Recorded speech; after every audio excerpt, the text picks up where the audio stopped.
We're in Clemson, South Carolina. It is game number 2, day number 2 of the Super Regional hosted by the Tigers. Florida yesterday, though, getting the best of Clemson. The first time the Gators have been to Clemson, South Carolina since 1930 for a baseball series. They're hoping to make it a short trip. One win away from going to Omaha. The Tigers trying to stay alive and force a game 3. You see our side of the bracket. Kentucky looked really good last night. Georgia trying to even up that series with NC State as we speak. Tonight, Texas A&M trying to punch their ticket. That'll be coming your way 7:30 on ESPN2. Meanwhile, on the other side, 3 ACC teams have already made some plans to go to Omaha. Florida State, North Carolina, and Virginia, Tennessee, and Evansville, and a big game 3 coming up 6 o'clock Eastern time on ESPNU. And a pleasant good afternoon, everybody, and welcome to Clemson, South Carolina. I'm Dave Neal. This is former 2-time All-American at Tennessee and big leaguer Chris Burke. And Burke, yesterday, Gators fell behind 4-1. But wouldn't you know it, a guy by the name of Jack Caglianone was right in the middle of a comeback as the Gators win 10-7. Yeah, he usually is. Kind of has a knack for doing that. Cags comes up with a couple guys on yesterday, a chance to impact the ball game, and boy, did he ever. A bomb to the opposite field ignited this offense. It would be a 7-run fifth. They scored 4 more after that loud swing of the bat. And just to show off in the 9th inning, he decided to show you what kind of athlete he truly is as a well-rounded position player. Today, we're going to see him on the mound. And on the mound, it is a swing and miss changeup. It's a fastball up to 97 miles an hour. And when his command is good, he can really roll through a lineup. Now, he's going to have his hands full today with this Clemson bunch, because even though they lost game 1, they did score 7 runs yesterday, and Jimmy Obertop, their catcher, has been on fire. A bomb out of the facility yesterday early in that ball game. Tristan Pacetta, the left fielder, has really come on strong lately. 114 miles an hour off the bat yesterday, so it's a Clemson lineup that is dangerous, and Cags is going to have his hands full on the mound. One area that the Tigers will need to improve on today, and that is getting some base knocks with runners in scoring position. Just 0 for 8 against the Gators yesterday. Clemson, it's been a while since they've been to Omaha. They're trying to go for the first time since 2010. They'll need to win today to keep that dream alive. Meanwhile, for the Gators, they are trying to go back again for the 14th time. The 9th under Kevin O'Sullivan. We'll have first pitch on the other side. It is a picturesque day here in Clemson, South Carolina. The Tigers get to stay in their dugout, but they will be the visiting team here in game number 2. And here is the lineup filled out by Coach Eric Bakich. Pretty much the same that we saw yesterday, with the exception of the 8-hole with a DH. But at Mathis, Hinderleiter right, Canella, and Jimmy Obertop, 2 for 4 yesterday. They'll need him to stay hot. Meanwhile, on the mound, Jack Caglianone, the junior, 6'5", 250. You forget how big, how large of a man he is out of Tampa, Florida. Yeah, if Clemson was tired of hearing about him yesterday, wait till today starts. He's on the mound. Fastball, you're going to see 3 pitches, and it's a true 3-pitch mix. Fastball, slider, changeup. The changeup is the best pitch. 50% whiff rate. That's the one he goes to when he gets in trouble. He'll be trying to shake off a start at Stillwater that did not go very well for him. Gave up some home runs early in that game in the first inning, but he looks like he is ready to roll today. The first pitch to Alden Mathis up in the zone. The senior out of Broomall, Pennsylvania, leading things off for the Tigers once again. A .313 hitter with 9 home runs and 32 runs batted in, and smokes that one foul. Count now even at 1-1. Look, yesterday, Clemson offensively, I mean, you think you score 7 runs, have 9 hits, got a really good chance to win. The problem was they gave up a 7 spot in the 5th inning. That was the difference in the ball game. Just one really bad inning.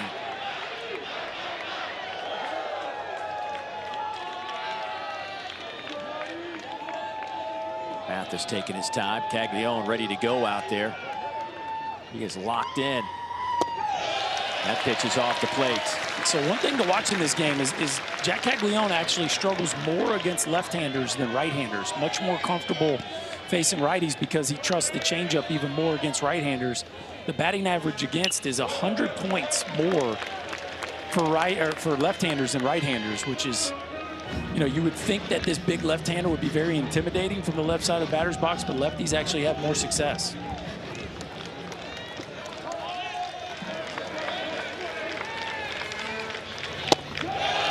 That's off the plate. Already a full count to the opening batter.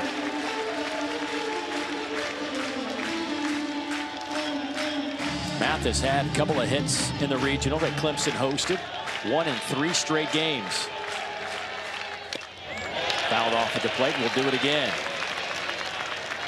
Caglianone has 76 strikeouts and 67 innings of work, but 46 walks. Opponent's only hitting .225 against him. Some of the damage done has been by his own demise with those 46 walks. Mathis forcing another pitch. It's just really interesting with Cags how much more comfortable he feels facing righties than lefties. And you can tell here having a hard time putting away Mathis. Another 3-2 lifted in the air out to left. That'll be caught by Shellnut. That'll be 1 down. Gators defensively look like this. Shellnut, Robertson, and Wilson in the outfield. In the infield, it's Thomas, Shelton, Curlin. Heyman goes from behind the plate to first base as Caglianone is on the mound. And Done behind the plate. The Gators field at 981. 5th in the country, 1st in the Southeastern Conference. Here's Jacob Hinderleiter. First pitch he sees, ground ball out to second. Curlin throws, and that'll be out number 2. So there you go. There's that changeup. You see, everybody thinks big, strong, physical Caglianone on the mound. Like, I got to get ready for the fastball. And then you get, how about an 80-mile-an-hour changeup right there? He really took something off that one, and a straight cue ball to second base, just to show you just how good that changeup is here right out of the gate. When he got in trouble last week in Stillwater, what was it that got him in trouble? Mistakes up, and again, a couple lefties got him. Blake Wright fouls the first pitch he sees. Off the end of the bat, Blake Wright, the 3-hole hitter, second-team All-ACC performer, a .332 hitter on the year, now tied with the team lead for home runs with 21. He and Jimmy Obertop with 21 blasts this year. A guy that has been dedicated to this program for his career. Senior third baseman. Came back to put on a show for his Tigers, and he may have continued the show. Is this going to drop for a base hit? No, off the wall though. Missed by Shellnut, and Wright will end up at second base.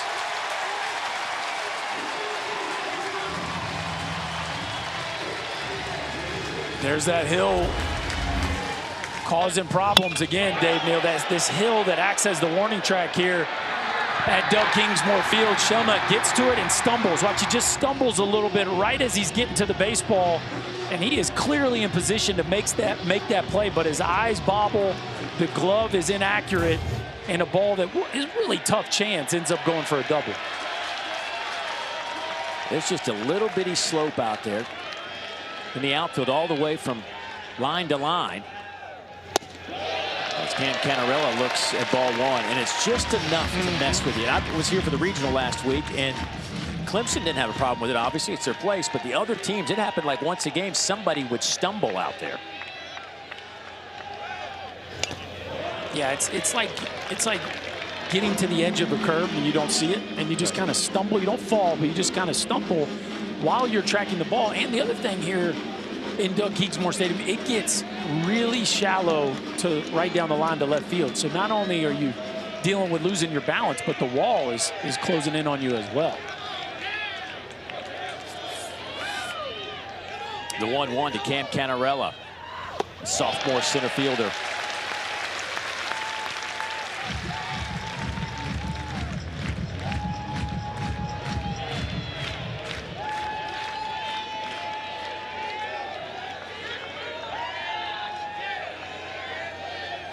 Canella is a highlight waiting to happen. Although he rolls over on this one, nice chopper to Curlin. He makes the throw. So the double off the bat of Blake Wright goes for naught.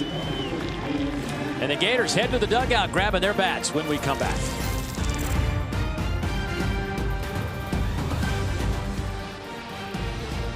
Florida head coach Kevin O'Sullivan leading his Gators into Clemson, where he was an assistant for 9 seasons under Jack Leggett, but has never faced Clemson until this weekend as the head coach of the Gators. Here's how he filled out his lineup with Cade Curlin, Jack Caglianone, Ashton Wilson. Great story. We'll tell his story when he comes to the plate. Colby Shelton, Luke Heyman, 2 for 5, a couple of RBIs and 2 runs scored, along with Tyler Shelnut in that lineup doing some damage. Aiden Knaak, the freshman, and if you have not heard about Aiden Knaak, you will today. He has been lights out for Clemson. Yeah, it's one of the best changeups you will see. It's an awfully big spot, too, for a young man. We saw Liam Peterson for Florida struggle, but they hand him the ball because they trust him the most in an elimination game with the season on the line. Watch that changeup.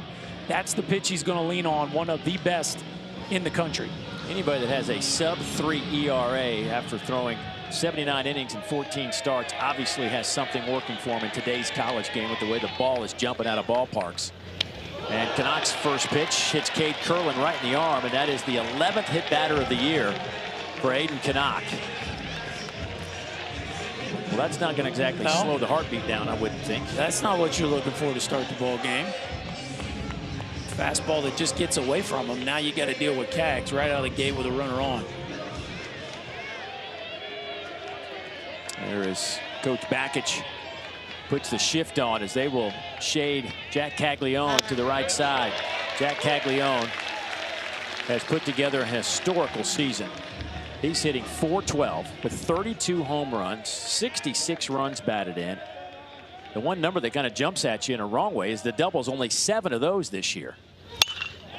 Lifts that one high in the air out to center field. Is this one going to stay in the yard? No! Oh my goodness. Over the batter's eye. Over the batter's eye. You are kidding me. His second home run in as many days for Jack Caglianone, 432 feet. Just sitting on it. Cags is just sitting on it. First pitch breaking ball. And it's not that bad of a pitch. And you knew the second it left his bat, he was in no hurry to run because he knew this ball had no chance to stay in the yard. An absolute no doubter over the batter's eye to straightaway center field. Wow. Did you see Cam Canella look at the fans? Like, did that really just go over the batter's eye? Oh, dear. His 33rd of the season, his 73rd career home run, which is one shy of the Florida career home run record. And just like that, it's 2-0 Florida. An 0-1 breaking ball. That is kind of outer third and downish. The question I have to ask from here on out, if you're Clemson, is this one's popped up to the right side off the bat of Ashton Wilson, and that'll be caught by Alden Mathis.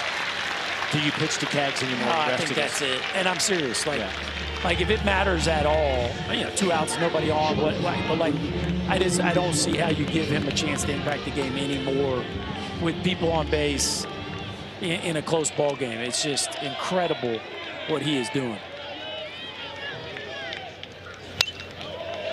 Now 1 shy of the school record. 1 shy of moving into 3rd place in the Southeastern Conference for career home runs, chasing Eddie Furness of LSU, who had 80. Cags up to 73. Now has 4 home runs in the postseason, too. Here is Colby Shelton. Our buddy Tommy at the Walker course over at Clemson, who we saw this morning, wanted us to talk more about how good their golf course was and less about Jack Caglianone. But Tommy, I'm telling you, it's hard not to talk about him. Sorry. We love the golf course, but Cags is pretty good too.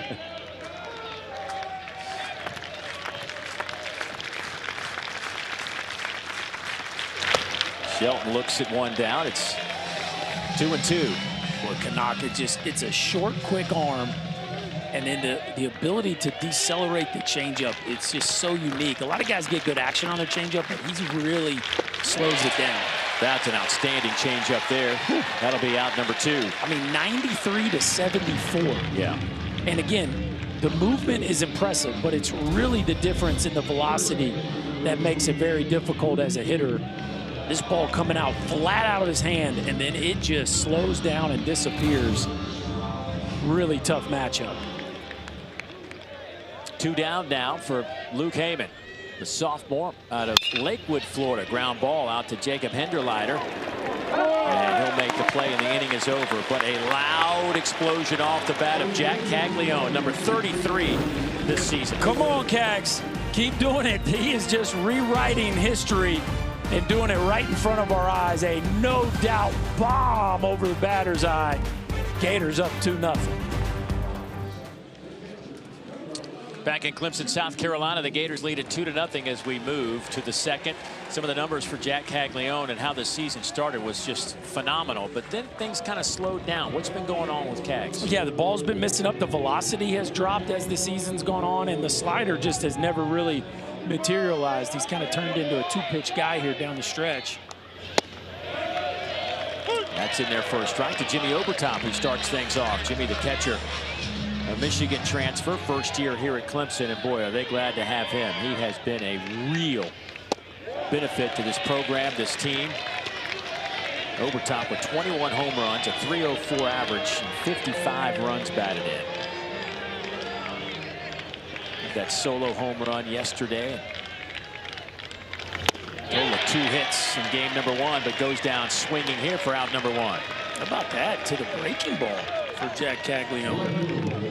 Again, for whatever reason, just more confident with the off-speed stuff against right-handers. And he just rips this one right below the barrel of Jimmy Obertop, who swings just over the top of that breaking ball. Excuse me, bad joke. That was good, though. I thought that was solid. It was so bad it was good. Good, yeah. All right.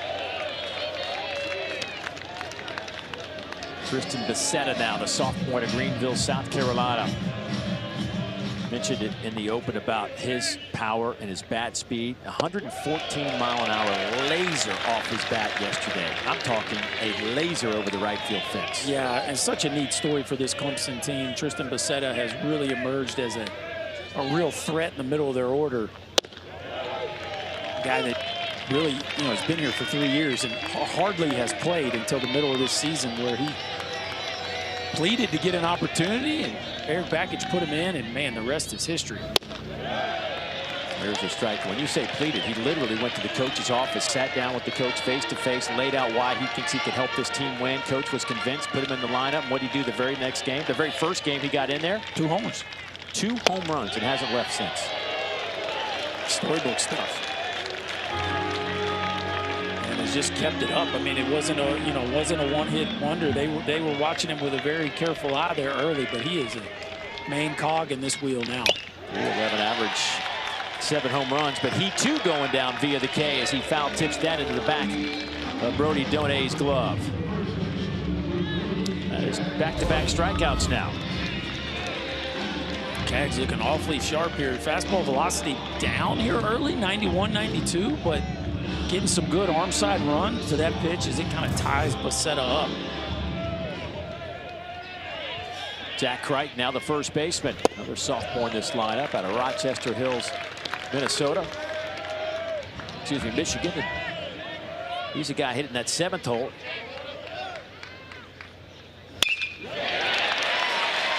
That's going to drop for a base hit. Crichton turns the corner. He's going to try to stretch this into a double, and he'll get there safely.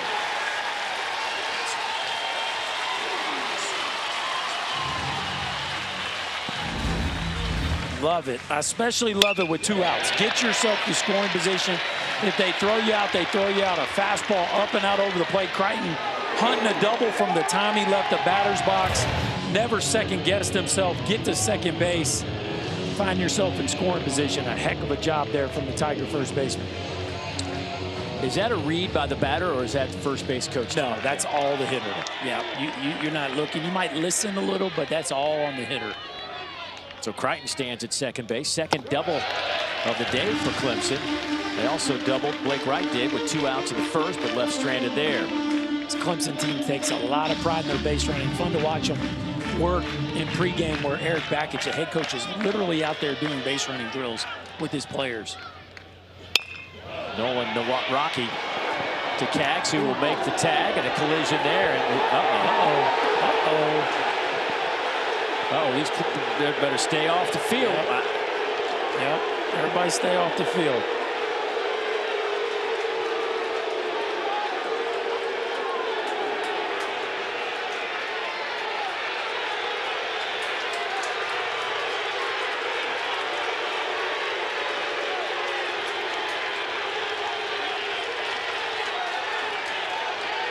It's getting a little feisty here. A little chip on the shoulder. The Clemson Tigers here trying to stay alive in this super regional. Well, if the home crowd wasn't awake early, they sure are now.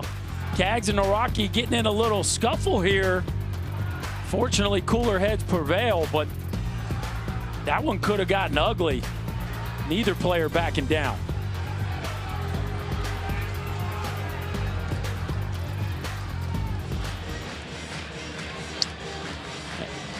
Welcome back to Clemson, South Carolina. This just happened a moment ago, the third out of the inning. The Rocky and Caglianone collide down that first baseline, and instead of just kind of walking away, one little extra shove by each guy, it looked like. And yeah, to me, there's nothing there. Now, like if they're just reviewing the play, you got two dudes that end up banging into each other in a very natural baseball play. Now, they both kind of go back for more, and there's that, to me, that does not rise to the level of either player being ejected. And I hope there's a little grace for the adrenaline of the moment and the nature of the play that was in front of them. Well, Berkey, they're reviewing right now what's called in the baseball video review world, the malicious contact is what they're trying to determine in our replay video operations center in Pittsburgh. They're in contact with our crew here in Clemson, South Carolina. But I'm with you. You know, it's one of those things. Maybe warn each team. Yeah, we're not going to have any more of this. For sure. The next time we're throwing people out. But let's just play ball. I mean, that's a unique play. Cags took issue with the fact that Naraki throws his shoulder, but to me, he's protecting himself. Like, that's a huge person in front of you, and he's just protecting himself. Cags takes issue with that. He's certainly allowed to do that in a high adrenaline moment. And there's a little shove, and both players move on. Like, we can't legislate the passion and adrenaline out of the game. This is a contact play. We don't have a lot of these, but this is one of those where it was a natural contact play. Two players get a little worked up. Like, let's let cooler heads prevail here and play ball.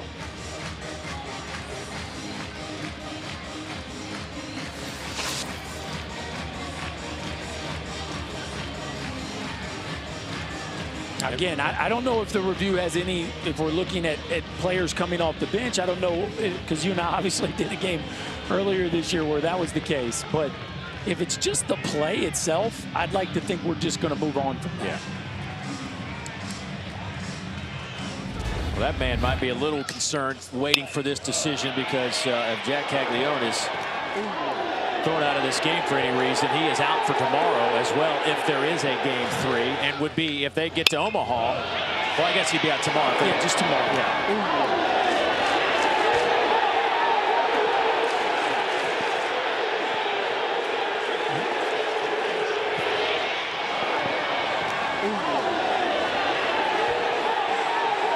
Now again, if they're looking at players leaving the dugout, and something tells me, Dave, by the way this is taking so long, they probably are, right? Otherwise, I would think we would have a decision by now. The Florida players, I think both players, I mean, at some point as a teammate, you're going to go out there and protect your guy. It didn't look like anybody's trying to heighten or instigate the moment.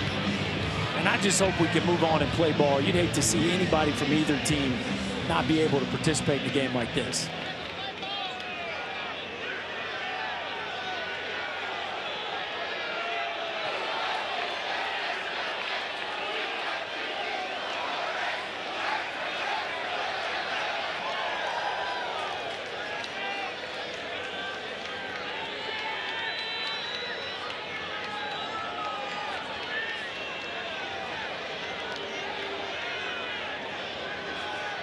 Well, you know, Sully is on pins and needles right now. This is tense moments. Not only is it your star player, but obviously your starting pitcher who is off to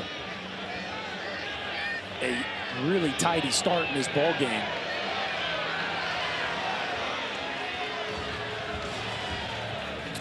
Well, we just get word that they're actually looking to see about players leaving the dugout area. That's what it has to be for it to be this long. Yeah. There's no way they're only reviewing the play. And to clarify, Berkey, if Florida were to win this game and something happened to Caglianone and he's thrown out of this game, he'd have to miss the first game in Omaha. Yeah, I mean, the rule is a game for a position player and 4 for a pitcher. Now, he's both. Now, this is the wide view. You see the players coming out of the dugout, and now the question will be from there. You know, the rule says you're not allowed to leave your position. You're not allowed to come out of the dugout.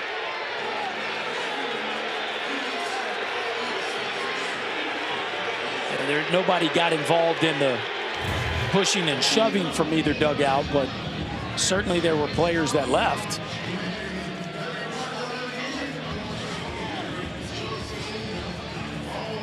Well, we had a similar situation to this. Unfortunately, we experienced it in Starkville. Mississippi State and Georgia had one of these incidents on a play at the plate that involved a catcher tagging a runner and a little extra curricular at the plate.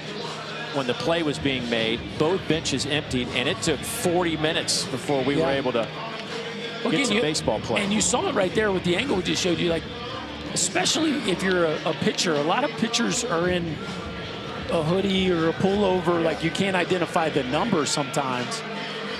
So that's where these things can end up really dragging on. You end up having to identify players off the roster if you're going to go to that point. And Dave, I hate to say it, but the fact it's taking this long, that makes me think they are. Yeah. I mean, if you're just looking at the play, this thing would have taken a couple minutes tops. Well, you know, I think I'll say this. I think replay has added a lot to the game, taken a lot of issues away from some things that maybe can be cleaned up. But it's moments like this, I think, that it takes something away from the game. And I think that's the part that needs to be cleaned up a little bit. Well, and I think this rule, too, like there should be some language in the rule where, if a player leaves the dugout or leaves his position to instigate or heighten a tussle, I get it, right? But, like, if they're just coming out on the field to be there in case they need to protect their teammate and it doesn't go past that, to me, we should be able to play ball and move on. Like, two dudes shoved each other. It's a baseball game. Like, let's go back to our dugouts and play. It's a physical, hyped up moment. They shove each other. They move on. Neither team throws a punch or shoves anybody else after that. There's no physical contact, right? Am I seeing that correctly? Do you see? Yeah. There's nothing after that. Like, why can't we just go play ball? I'm with you. Let's issue some warnings. Yes. This happens again, anything remotely close to this, some people are not going to be around. But it's... I mean, to tell kids they're not going to go out there and protect their teammate, and for kids to actually be mindful of that in a high-intensity moment like this is not fair to the kids. It's also not fair that when they do that, then their day is done. Like, there has to be a time and a place where we can legislate outside of the letter of the rule, especially in an environment like this. Well, hopefully we'll get some clarification on exactly what is going on here in seconds.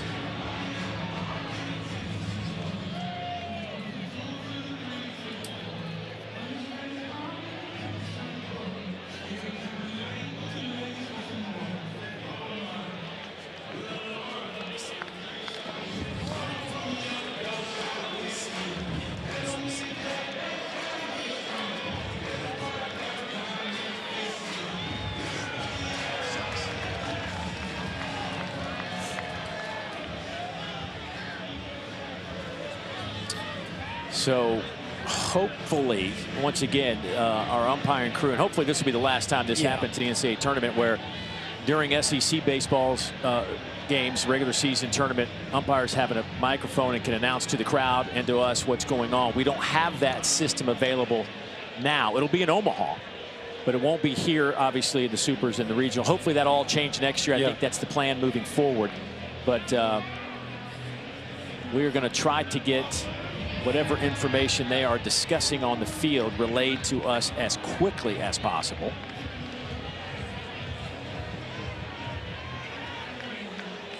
Look, man, you could kind of sense it today here early at the ballpark. Clemson knows what's at stake. It's edgy. It's been a long time since they've been in Omaha, and they are hosting the Super Regional. It's been an electric atmosphere 2 weekends in a row. They're feeling the pressure. Yeah, it's edgy. It's in their own ballpark. They're trying to get back to Omaha for the first time in 14 years. Like, it's an elimination game. You got one of the biggest stars in the game opposing you. Like, there's a contact play. Things get heightened. Like, it's a very natural occurrence in a big-time competitive sporting event. I mean, now Eric Bakich on his way out of the field. I don't see anybody talking to Florida, so I can't imagine this is going to be good news for him.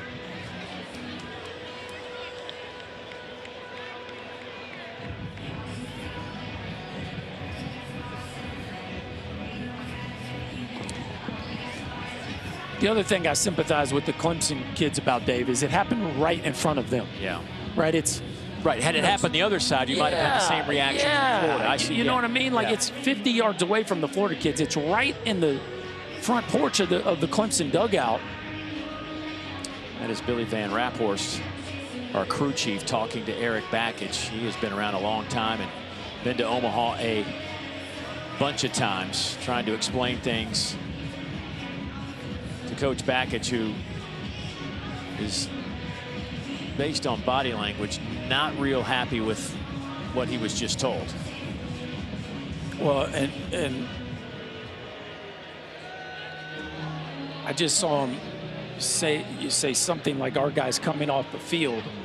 And the only player from Clemson that was on the field was Jack Crichton. Because he had hit the double there with 2 outs. So Eric Bakich still trying to get some information from Billy Van Raphorst, who's telling him enough is enough. Yeah, Billy, the crew chief here, is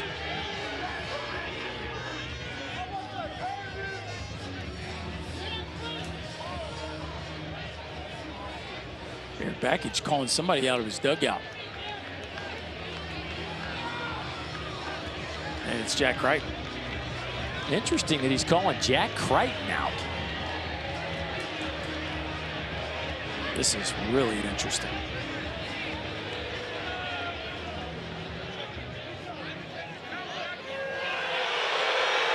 Oh, no, why would... What?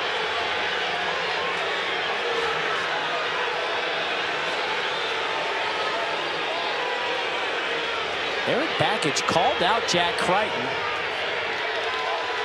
And Crichton has been ejected. Both benches have been warned. Jack Crichton apparently just got ejected for leaving his position in the skirmish, and he is the only one who has been ejected, and both benches have now been warned. So we need to keep an eye on where number 3 was. So Crichton's running third base. I mean, he's running from second to third. The tag is made. The tag is made. Here comes Crichton. He sees the out's been made. Now, what does Crichton do?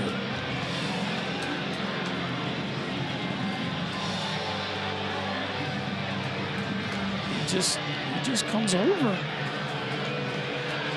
I mean, there might have been a few words in there, but wow. There comes Crichton. There's 3 right there. Comes into the mix. You see Milwaukee and Cags are kind of ending it. Luke Heyman standing there, standing guard for his squad. Oh boy, Berkey, I mean, here comes Crichton. There's some language at the end. Maybe it's the fact that they're holding him back a little bit. I mean, but come on. Oh man. Now, I will say that the whole thing there at the end of Crichton coming out of the dugout was also very interesting as well. But, man, I tell you, in all that, for Jack Crichton, who's coming around third, going back towards his dugout anyway, Whew, that's a tough pill to swallow for this Clemson bunch.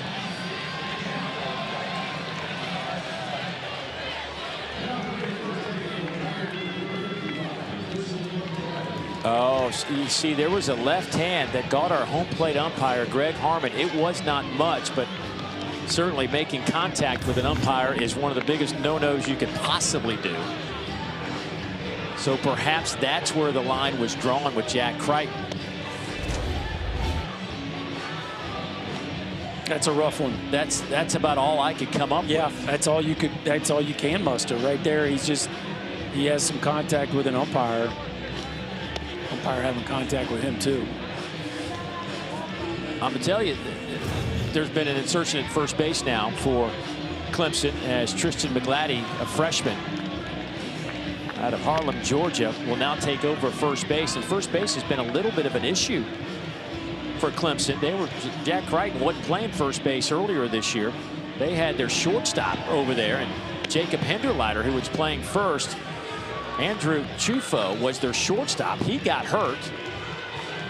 Hinderleiter is a shortstop by trade, so they put him back at short, put Crichton at first. So now you're basically on your third first baseman. Yeah, I mean, you know, you got the defensive component about it, but you know, at this point, it is what it is, and you got to be able to turn the page. Tyler Shelnut will lead things off here in the bottom of the second. It's been, I don't know how long, a long time, 18 minutes. Is that all, 18 minutes? Felt like 38, didn't it? It did. But a good start for Aiden Knaak, who got roughed up in the first and giving up a 2-run homer to Jack Caglianone. Gets the first out here for the bottom of the second.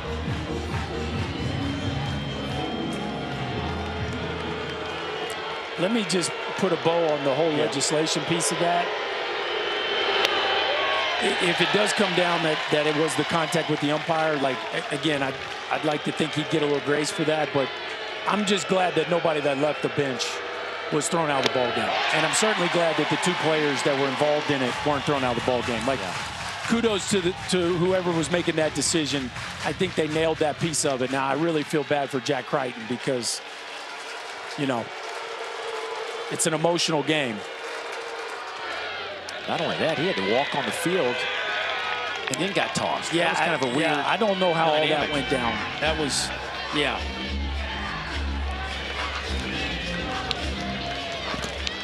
I certainly understand his frustration, though.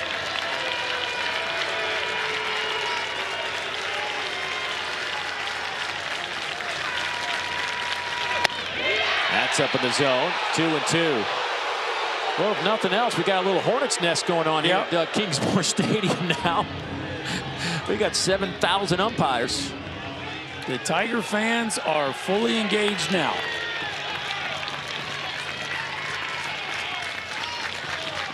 The 2-2 to Dale Thomas. Now it's full with 3-2. Thomas hitting 7th in this lineup, the third baseman.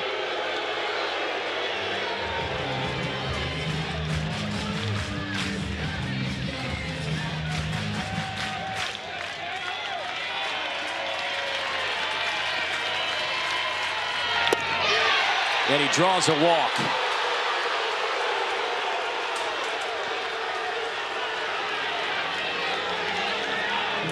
Well, that's a heck of an AB right there by Dale Thomas. You talk about pitch recognition. Not even sure how he is able to lay off a changeup that looked like it was a strike for about 98% of its life. But a ball just below the knees, a call that goes his way, and the Gators have a one-out base runner.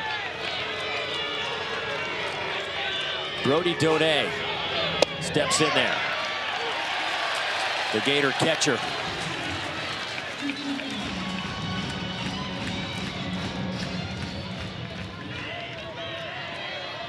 Donay at 6'5", 235.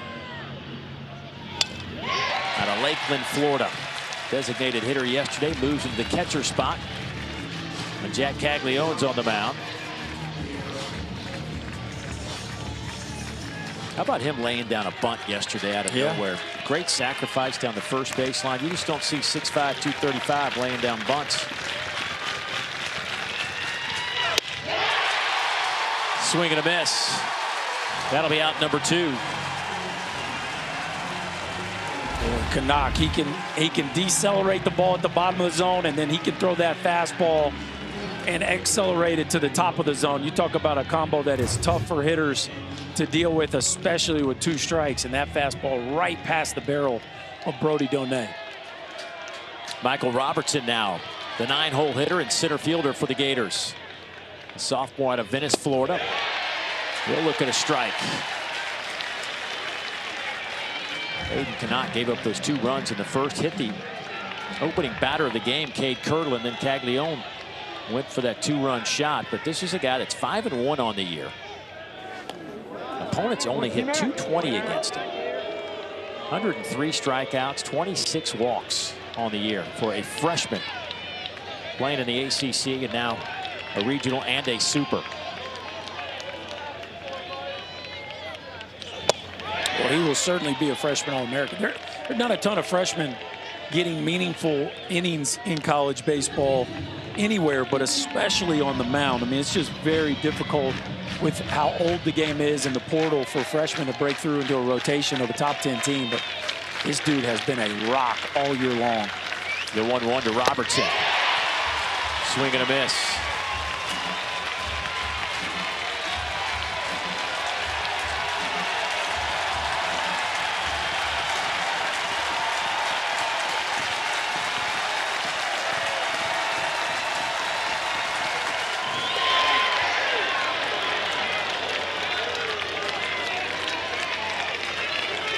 Count even at 2-2.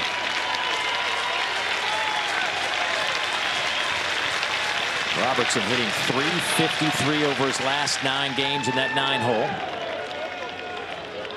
With 3 doubles. Prior to those 9 games, though, was in a real funk, was 0 for 16.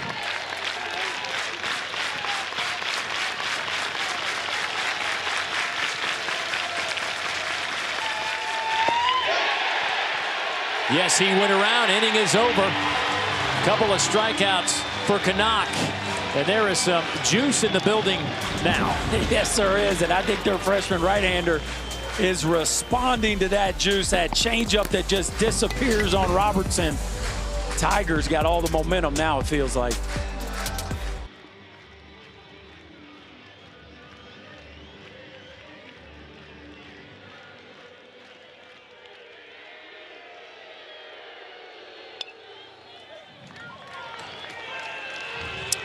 Thank you, boys. Yeah, Georgia, this is a crazy game. I mean, you just get shellacked like that yesterday, and you turn around and you do the shellac. Yeah, and I'm telling you, NC State was on the other side of that in 2021, last time they were in the College World Series. They lost 23-1 in Game 1 of the Super to Arkansas and came back and won the series. So you know Elliott Avent knows that. You know he's told his team that, and it's a little eerie the way that one went down, I'm sure, for them in some regards. Already 3 ACC teams in the field at Omaha. Here's Purify, the 9-hole hitter.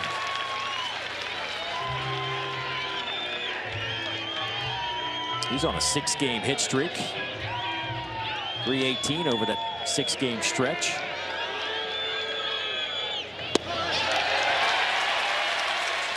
The true freshman has been fantastic at second base for this team. Has played much more mature than a rookie in college baseball.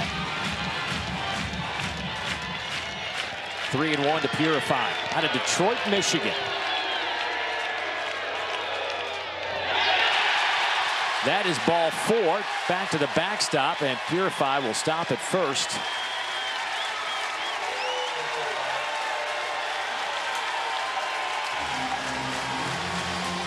Listen to this place. You'd think they were up 10-0. I mean, this place is ready to explode. And here comes the top of the lineup for the Tigers.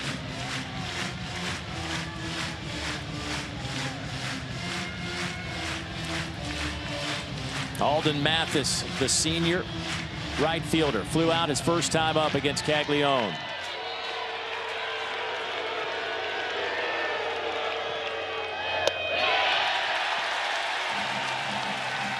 Mathis hitting .333 in the postseason.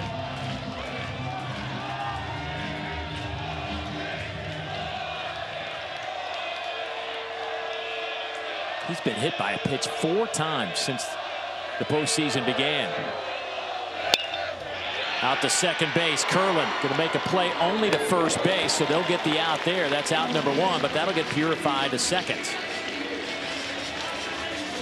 Nice play there by Kate Curlin. You know you're never going to get purified, so take your time, make sure 1.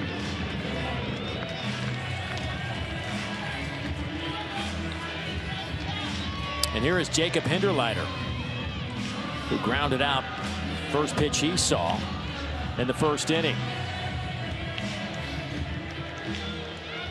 Clemson trying to pick up their first hit with a runner in scoring position this weekend. They are 0 for 10.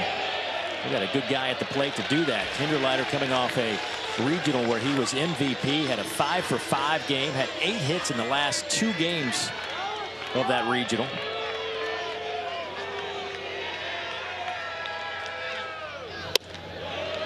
And he'll look at a strike. Just locked in all week long. And you were here for it, Dave. He was a laser show throughout the weekend. Just 1 knock yesterday, but a chance right here to bring these folks to their feet here with 1 big swing of the bat. That one's off the mark. Already some action in that Gator bullpen. Yeah, even though Cags has got a 0 up there right now, I don't think they love the fact that his velocity is down.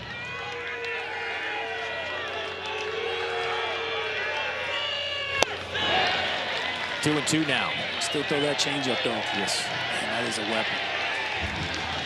You just don't anticipate it from an athlete the size and strength of Caglianone, but he can really turn that thing over.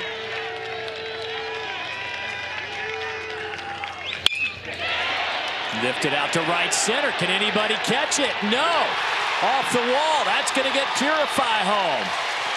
A double and an RBI for Jacob Hinderleiter. It's 2-1.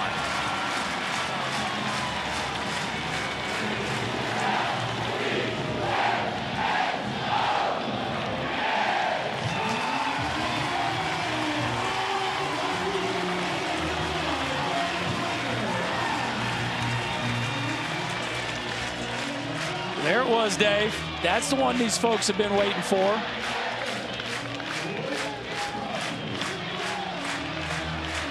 The 3rd double of the game for the Clemson Tigers. That snapped that 0 for 10 stretch with runners in scoring position. And the hit streak for Hinderleiter reaches 8. An offensive timeout taken by Eric Bakich. Well, the reason for all the noise is this right here, a changeup up and out over the plate. Love the direction of this move right here by Hinderleiter. Watch him keep his chest down. Beautiful long through the front part of the hitting zone. And this ball explodes off of his bat. Just shy of the right center field wall. Purify scores easily.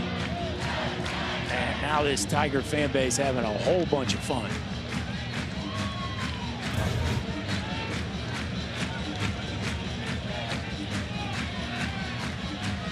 Hinderleiter hitting .530 in the postseason. You take that. Yes. And now you get another guy that can do some serious damage. Second team All-ACC performer, Blake Wright, the veteran 3rd baseman. Look, the top 7 guys in this Clemson lineup all hit over 300. That ball's belted to center field. Robertson on the run, out of here, home run! The Tigers have taken the lead.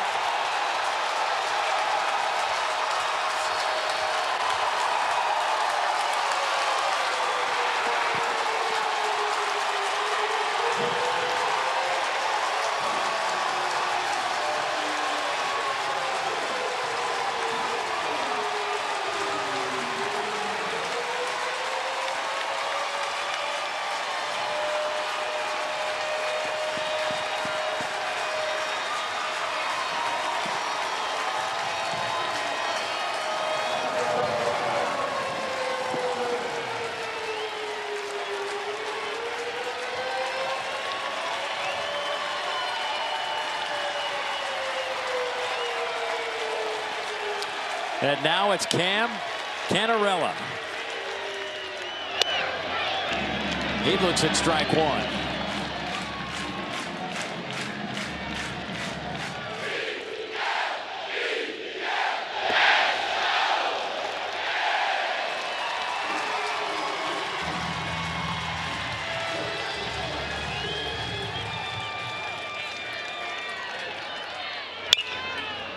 Canella fouls it off. He's behind 1-2.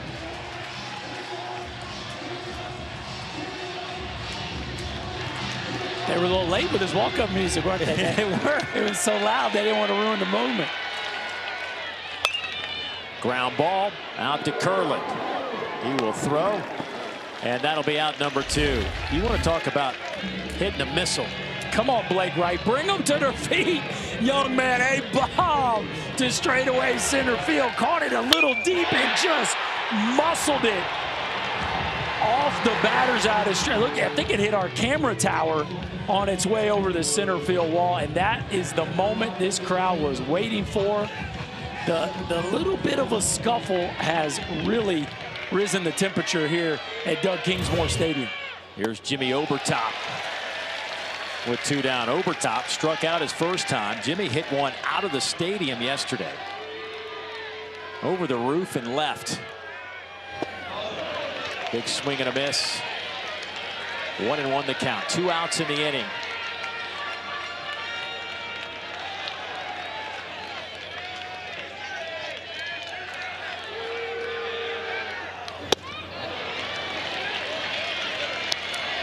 On that fastball in there for a strike, but Cags is 93, 94. Yeah. Can touch 97. We've seen that. Average fastball velo on the season, average 94. Swing and a miss. Obertop goes down, swinging for the second time, but Clemson has taken the lead. A walk, a double, a 2-run shot from Blake Wright, who takes over the team lead with his 22nd of the year. He came back for his senior year for moments like this. Your team down in a super, a 2-run homer. Bring the place to their feet, kid.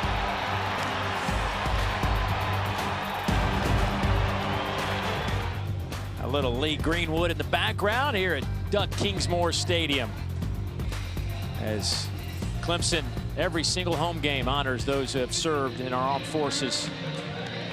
It's a touching moment between innings as the Gators come to the plate here in the bottom of the 3rd. Cade Curlin, who hit to the top of this lineup to start things off, followed by Caglianone and Ashton Wilson. Curlin was hit by a pitch to start the game. Did he go? No swing. 1-1 to Cade.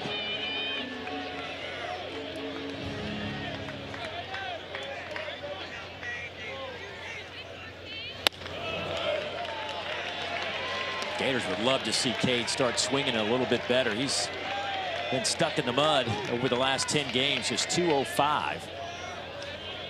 But 4 of his 8 hits in that stretch have left the yard. This one had plenty of juice to get out of here, but foul.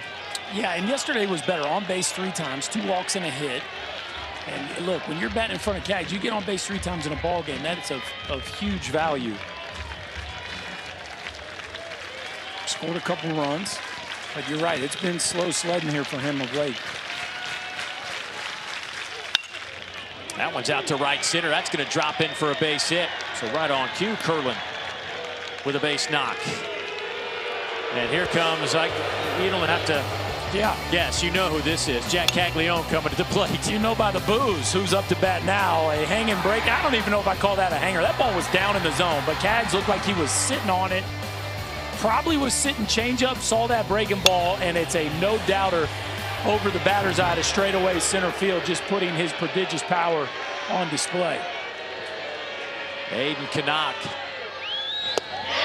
starts him off changeup. I ask you this question again, Berkey. Do you pitch to him here? You know, I was just about to say that before we showed the replay. You know, a leadoff single puts you in that conundrum again. I mean, I think you can't just, with nobody out, you can't put first and second and nobody out. I think you got to trust your ace to make pitches here. Goes fastball, and that one just misses. 91 miles an hour. I mean, this is a really tough call with how hot he is. Normally, even if he was just in a normal groove, I would say, yeah, pitch to him, but he is so hot right now. Oh, goodness. High in the air, down the line and right. And that'll be a foul ball. He's got that mode right now every time he pulls the trigger where it's just like he's seen the ball so big. The swings for Caglianone are always really aggressive, but right now even feels more so. Knaak is a strikeout pitcher. 106 on the season. That one's down in the zone. It's even at 2-2. And to me, I would just stick with that. I'd throw him 2 more of those. Bounce 2 more. And if he earns his walk, he earns his walk. But I would not mess around and throw anything in the zone the rest of this AB.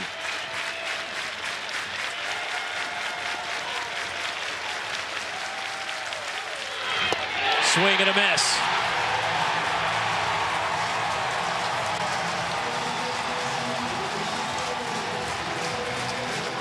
And that's just big-time execution. You talk about a freshman being ready to handle a moment. They rave about this kid, Knaak, and his laser-like focus.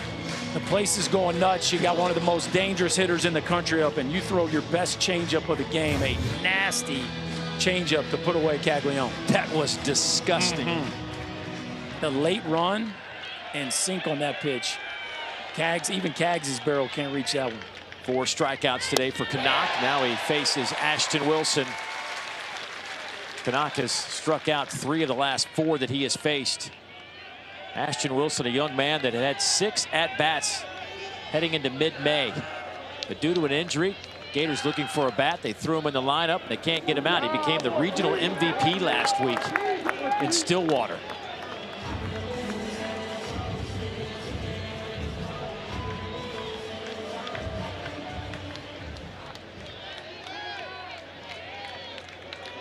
Wilson in his last 12 hitting .372. Runner goes. That one is shot straight back out of play.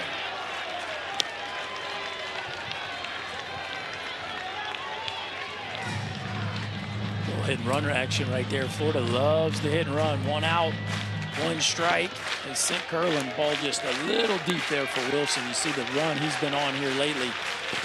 21 ABs in the regular season. He had 21 ABs in the Stillwater Regional and hit .429.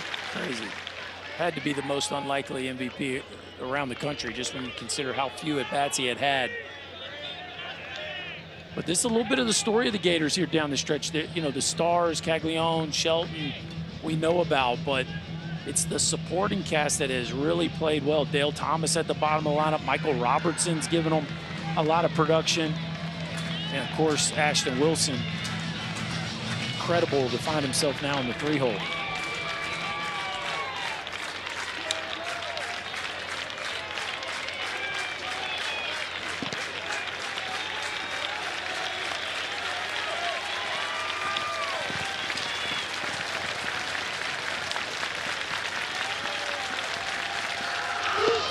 One hops it. There goes Curlin. He'll be safe at second.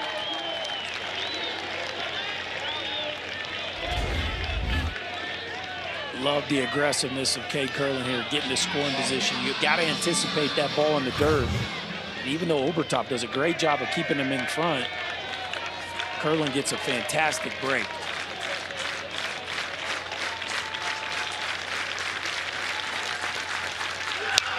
Fouled straight back. We'll do it again. Wilson, the sophomore out of Orlando, Florida. So you're anticipating 2 strikes. You're anticipating that ball being down. Watch Curlin. Secondary shuffle, shuffle. Look how quick that break was. And even on a really well-executed block, Curlin makes it easy.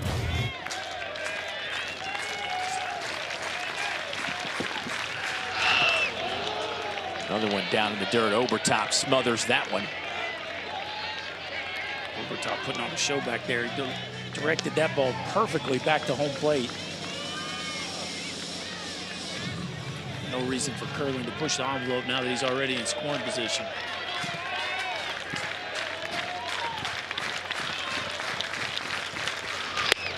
Breaking ball stays up. So Wilson pushing this count to full at 3-2.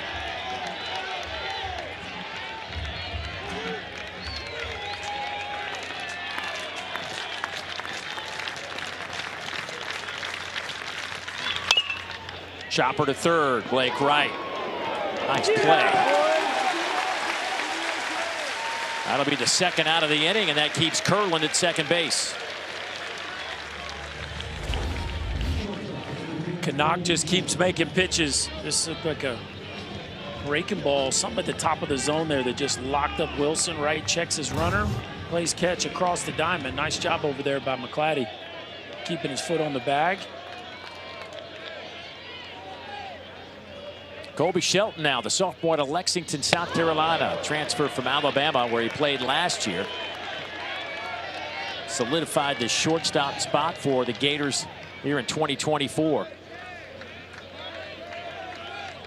Hits fourth in this lineup. Has 20 home runs.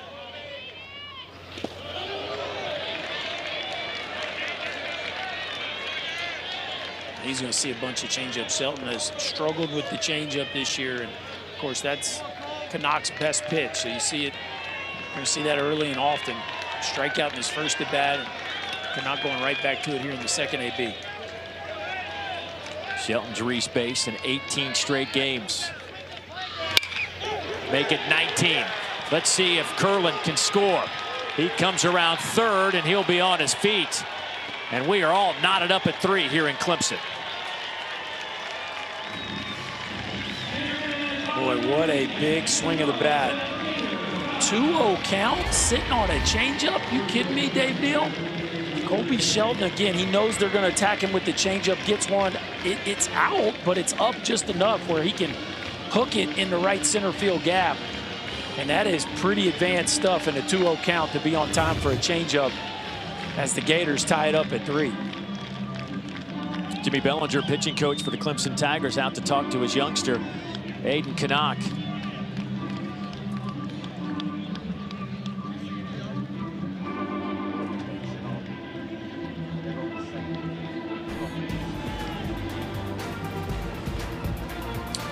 Well, here's a look at our side of the bracket. You see Kentucky. Boy, they put on a show last night in Lexington. What an environment up in Lexington for that super regional. Georgia and NC State Dogs have tied that one up. Meanwhile, Texas A&M 1 win away from getting to Omaha as they take on Oregon tonight. You can see that one on ESPN2 beginning at 7:30 Eastern time. Yeah, Kentucky's offense was on full display last night, wasn't it? They were running the bases. They were playing the little game. They were playing long ball, all of it. One of the great success stories. They had the #1 RPI for most of the season. Hanging in the top 5. They were ranked #2 for the longest time. Yeah, Nick Mingione has had back-to-back fantastic years. And this year now just 1 win away from going to Omaha for the first time ever. Last year they drew the short end of the stick and had LSU in a super regional. But this year hosting for the first time ever, and now just 1 win away. The only SEC team that hadn't been to Omaha.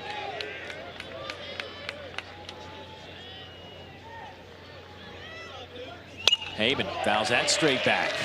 He's behind 0-2. Dave, I told you Shelton struggled with the changeup coming into this game. 3 for 39 on changeups. And just hit that RBI base hit on the changeup.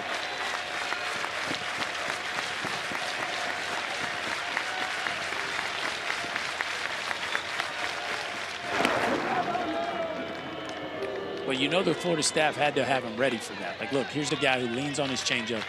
You've struggled with it. You got to be able to go up there and trust yourself to see it deep.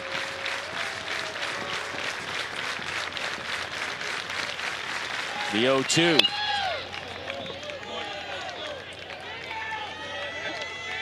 Florida's on a little 4-game winning streak. They needed to win all 4 of them. We were talking about it earlier. Florida's almost been in an elimination game mode for a month now. Barely got into the NCAA tournament.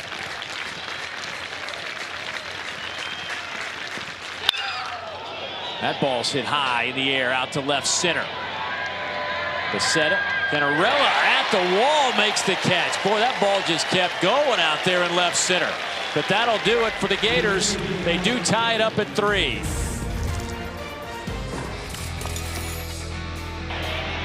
Back in Clemson, this was what happened in the second inning. A collision down the first baseline. that caused a ruckus and an 18-minute delay as players left their respective dugouts. And Clemson right in front of their dugout, so of course most of the players came out of that dugout, and Jack Crichton got ejected. And we've got an update from Randy Bruns, the NCAA baseball secretary rules editor, who explains why that Jack Crichton was ejected. He was on second base at the time of the play, which resulted in a possible altercation near first base. He was ejected from the game for leaving his position on the field because he went to the site of the potential altercation. Members of both teams were warned against any further unsportsmanlike conduct, and if there are any issues the remainder of the game, this would also result in an ejection for any given student athlete, coach, or team personnel.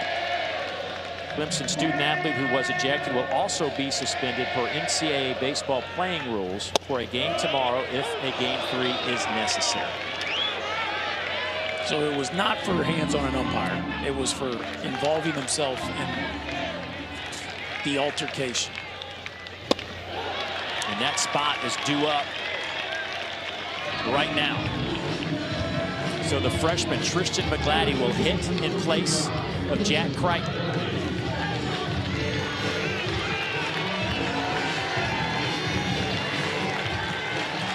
So you're just kind of watching a ball game, and next thing you know, hey man, you're going to be at first base and grab a bat. 13 at bats on the season. Pretty big moment to find yourself in. He had 3 at-bats during ACC play. How about he laced this one out to left, but right at Tyler Shellnut. He is recorded as an out. 2 down.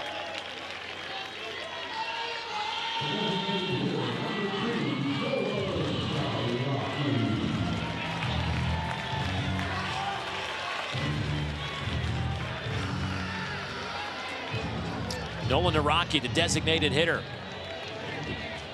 who was involved in that issue with Jack Caglianone in the second inning. Swings and misses at another changeup.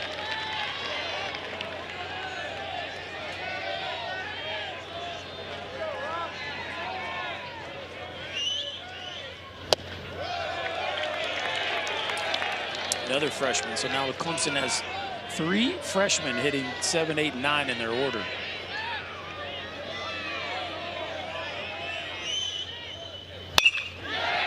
Out to center field. Michael Robertson, a few steps back, makes the catch. A good clean inning for Jack Caglianone. When we come back, we'll visit with the Gators skipper, Kevin O'Sullivan, right after this. Back at Doug Kingsmore Stadium here in Clemson, South Carolina, all tied at 3 as we go to the bottom of the 4th inning. Dave Neal, Chris Burke, and joining us down in that Gator dugout is their skipper, Kevin O'Sullivan. And Sully, obviously, emotions high right now. What's it like in your dugout? I mean, we're loose, and you know, I think we've been handling the situation as well as we could have. Obviously, there's a lot of things that's at stake, and both teams are trying to play as hard as they can. Sully, we saw you had somebody up early, but looks like Cags has settled in. How would you assess your left-hander at this point? I thought last inning was clearly his best inning. We had walked Purify, the 9-hole hitter, which kind of led to the 3 runs, but really pleased on how we were to answer back last inning, and obviously Coley put a good swing on the ball on a 2-0 count. All right, listen, let's get back. I know a big one today. All right, thanks, guys. Thanks, buddy. Look, I mean, this is a team, this is the first time in a while, Berkey, that they haven't been in a must-win situation. Yep. I mean, obviously they want to win this, but it's not where we're going home if we lose. Well, and they fired so many of their best bullpen bullets yesterday. So you heard him answer the question about Cags. Like, it was a little shaky there early in the 3-run inning, but smooth sailing there. Like, you know that they want to get length out of Caglianone because, you at least have to manage this game with the thought of a game 3. And if he can settle in and get them into the 6th even, certainly the 7th, if the game's still close, that really helps from a bullpen management situation. Knaak working against Tyler Shellnut. Time has been called. I think they're going to reset the pitch clock to 20 seconds, and that is exactly what we just did. 0-2 the count on Shellnut, senior out of Lake City, Florida.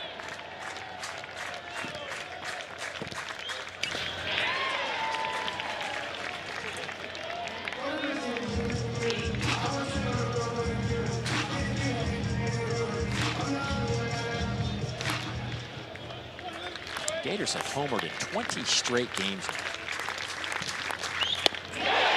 That is a called third strike and completely froze Shellnut. The 5th strikeout for Knaak. Man, the ability to command the baseball from Aiden Knaak is just so unique from a kid his age. That's a breaking ball at the top of the zone that just kind of locks Shellnut up. You look, he puts the brakes on, and that thing just bottoms out right at the top of the strike zone. Knaak, man, look at that, just laser focus from this freshman right-hander. I mean, nothing about him says freshman. No, and they've been amazed by that from the day he stepped on campus. He was committed to the previous staff. Eric Bakich and his staff gets there. Then Knaak really blows up his senior year, and they had to kind of re-recruit him versus the draft because he was such a big prospect coming out of high school. So they had high hopes for him stepping on campus, but you never quite know a kid until you're around him every day. And they've just been blown away by his level of professionalism. The 1-1. Boy, what a play. Great hands out there at second base by Jaron Purify. Dale Thomas is retired.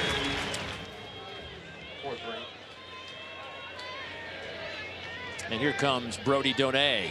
Struck out his first time up. No swing, says Billy Van Raphorst down the first baseline.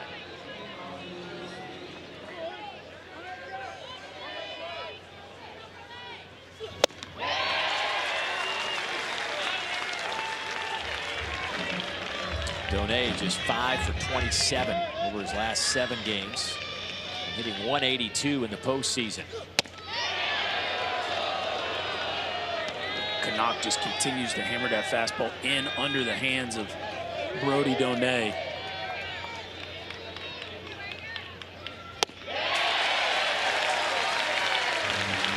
Boy, he gets all 3 of these going. It's tough. It's tough. Fastball in, changeup.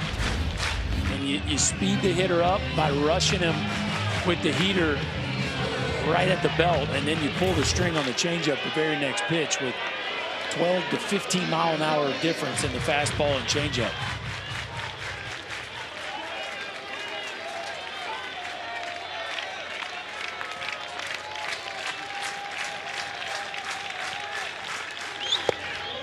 Off the plate. 3-2 the count. We have had plenty of fireworks here. We're in the bottom of the 4th. Eric Bakich has lost his first baseman, Jack Crichton, who was ejected. Off the fist and glove there by Blake Wright. And the inning is over. A 1-2-3 frame for Aiden Knaak. We are headed to the 5th. Dave Neal, Chris Burke. Glad you could join us from this Super Regional in Clemson as Jaron Purifies hit by a pitch, and he'll stroll down to first base to get things started. Gators jumped out to a 2-0 lead in the first on a 2-run home run off the bat of Jack Caglianone, his 33rd of the year. And then Clemson answered back with a 3-spot in the 3rd. Well, Clemson has had some success against Cag swinging the bat, but for the most part, he's throwing strikes. The only player he's struggled throwing strikes to is Purify. Now a walk and a hit by pitch to the 9-hole hitter for the Tigers, and that is exactly the way you draw it up if you're Clemson. Leadoff runner on, top of the order coming up. This was the recipe for the 3-spot back in the 3rd. Gators will shift things up the middle toward the bag at second with Alden Mathis at the plate. Mathis has been involved in a lot of the runs Clemson has scored over the last few games. Matter of fact, he has scored 8 runs over the last 3 games.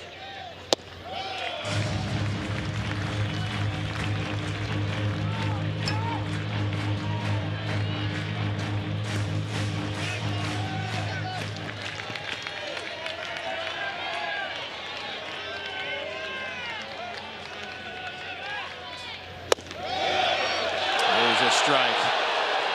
Boy, Alden Mathis stares at our home plate umpire, Greg Harmon.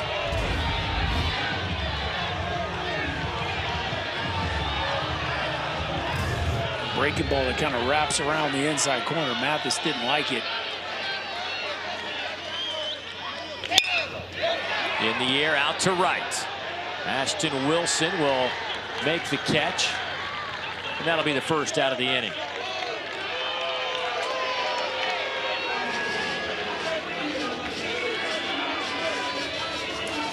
And here's Jacob Hinderleiter, who doubled in the third, picked up an RBI, and came in to score as well.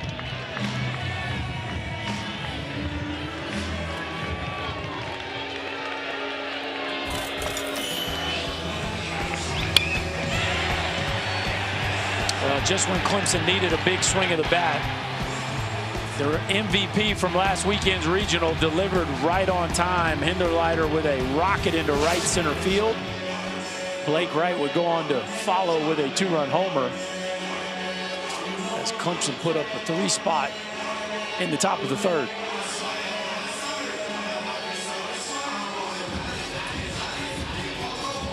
Hinderleiter has certainly been on a heater here in the postseason. On an 8-game hit streak, where he's hitting over .440 during that stretch.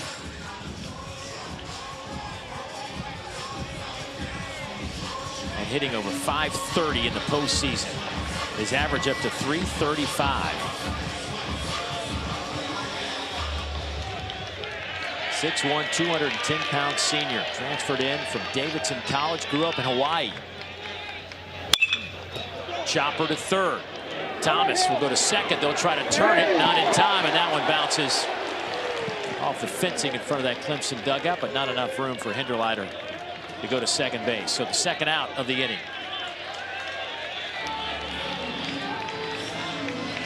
Ball just not hit hard enough to turn 2 on. Fortunate for the Gators, that ball didn't roll into the dugout and hit Hinderleiter to second base, but kind of a jam job ground ball that Dale Thomas did good. Just take your time, make sure the first one, Curlin tries to finish it off anyway, but just a throw he couldn't get any momentum behind. It wasn't going to be in time anyway. Here is Blake Wright. We know what he did the last time up. 2-run shot.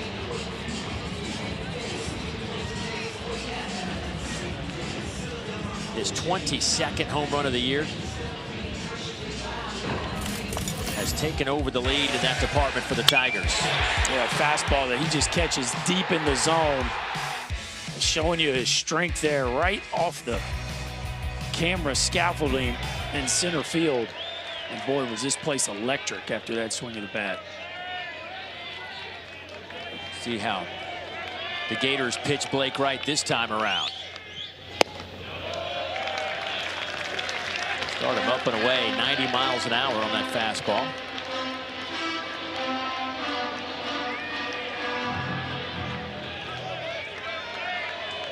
Blake Wright now with 42 career home runs.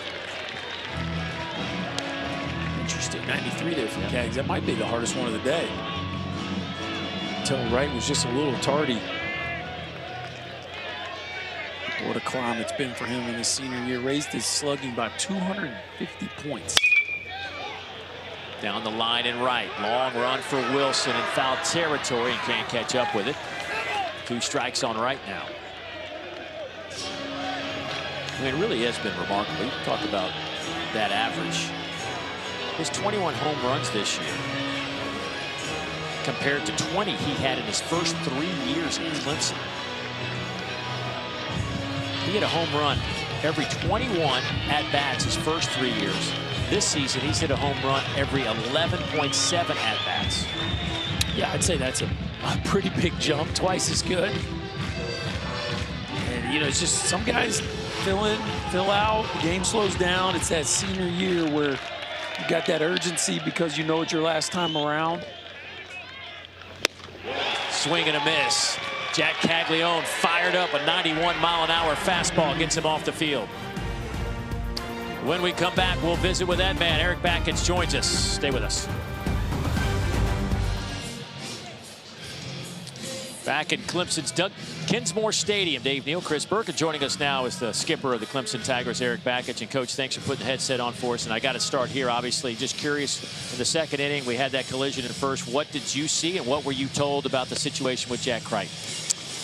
Saw, you know, could almost see it in slow motion happening. A swinging bunt, and you know, two guys running for the ball collided, and you know, competitive kids, emotions get hot. But the explanation for throwing out Crichton that I got was he was on base and left his position on base, even though it was the third out of the inning. He was coming back to the dugout, which, so and when you don't really know what to tell you there. Yeah, I hear you. When you called him out of the dugout, was that you bringing him out, or was that the umpires asking to talk to him?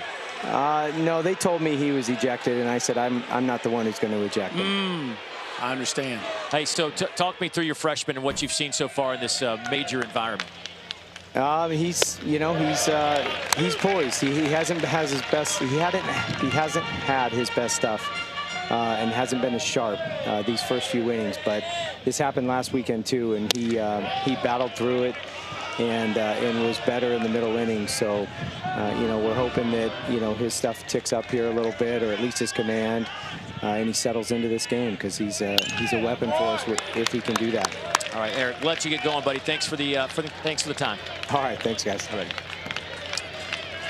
Yeah, man, just a really unfortunate situation in the second inning to lose your starting first baseman. Slow roller out to second base. Fielded by Purify, and that is one down. As Robertson is retired, and the lineup flips back to Cade Curlin. Interesting, the explanation on Crichton coming out of there too. You know, like, you can understand the frustration of knowing, you know, nobody understands the mindset of a player any better than Erik Bakich. And, you know, like, I'm not going to tell him, you tell him. Yeah.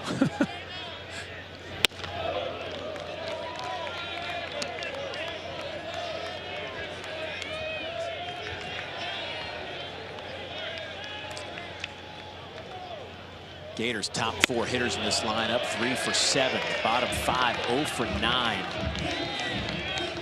Curlin's been hit by a pitch, singled, stole a base. He scored 2 of the Gators' 3 runs this afternoon.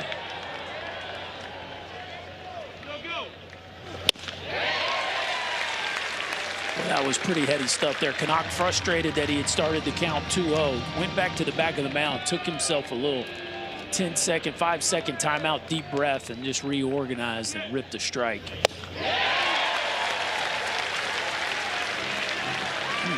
Back-to-back strike. Fastball up, then a breaking ball to the outside edge.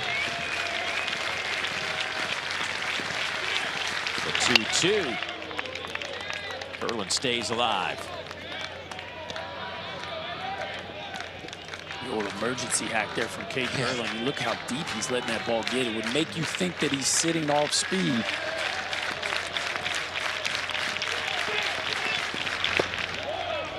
In your time in the big leagues, who had the, for you, I know it's different for every guy, but who had the nastiest changeup you tried to hit? Yeah, I mean, I think at that time of day, it was Trevor Hoffman and Johan Santana. I mean, Johan Santana, he'd make you dislocate your elbow. Right. Seriously. It was 94, 96 with just a Bugs Bunny changeup that you didn't see until you were missing it by 3 feet. And similar to Knaak, he could decelerate it. That was the big deal. You know, you saw good split fingers, you saw good changeups. There was obviously Maddox and Glavin and Jamie Moyer, some of these guys that didn't throw as hard, that had world-class changeups as well. So no disrespect to any of them, but by the time I got there, they weren't quite at their prime, whereas Johan Santana, I mean, it was just right in his sweet spot. Yeah, I mean, he was 12 to 15 strikeouts a night waiting to happen. Pedro's was pretty good too. I don't know how you guys even got the ball in play. Look at some of those names. Goodness. The 3-2 on the way to Cade Curlin. Fouls off another one. I like the pitch call right there. You know, he'd been, looked like he had been sitting on a breaking ball, and Knaak goes to the fastball. That's just a fantastic job of Curlin. Just choking up and just fighting. Eighth pitch of this at bat is up in the zone, and Curlin draws a walk.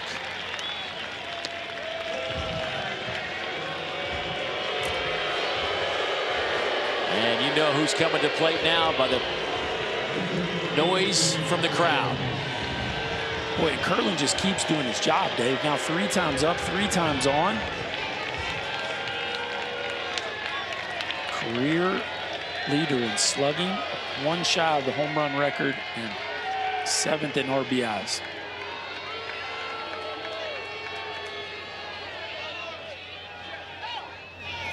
Preston Tucker holds that RBI record for the Gators. Pretty good player in his time in Gainesville. Let's see what brother Kyle's not too bad either.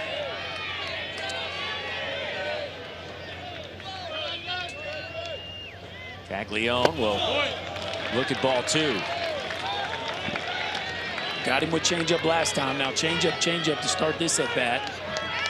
We saw Colby Shelton sit on the changeup his last time up for an RBI knock. Man, just put him on. How about this? Well, here you go. Well, that answers our question. We just kind of reached that point in the ball game, I think, where 1 out, and you have to like your 2 matchups with the next 2 hitters better than that one. I mean, I guess you got to think at this point, the one guy, let's just not let That's him right. beat us. Just can't do it. And it is unorthodox as it looks. I think at this point in the season, with the heater that Cags is on, I think it's the right move. Now Ashton Wilson, the 3-hole hitter, steps up, trying to drop this one down the line and right, and it is just foul. How about Cags? He's been intentionally walked 14 times in the last 14 games. Yeah. Yeah, it makes sense. When Ashton Wilson almost made him pay, just a couple feet foul of that right field line from dumping it in there and scoring another run here for the Gators. Tense moments here in the middle of an elimination game for the Tigers. The 0-1, and that one catches Wilson in the shoulder, and they are now loaded with 1 out.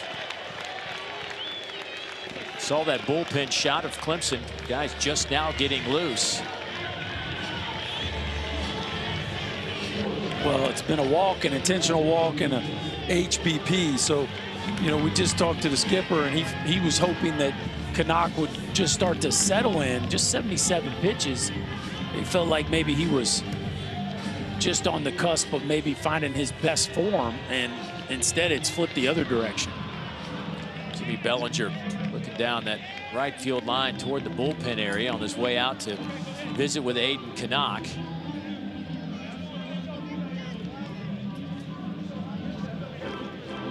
Three walks, a couple of hit batters for a guy that, listen, he came in 26 walks in 80 plus innings. Yeah, no, he's 85th percentile in strikes for the year. I mean, this is a kid who's an elite strike thrower. And just for whatever reason, it's gone sideways on him here.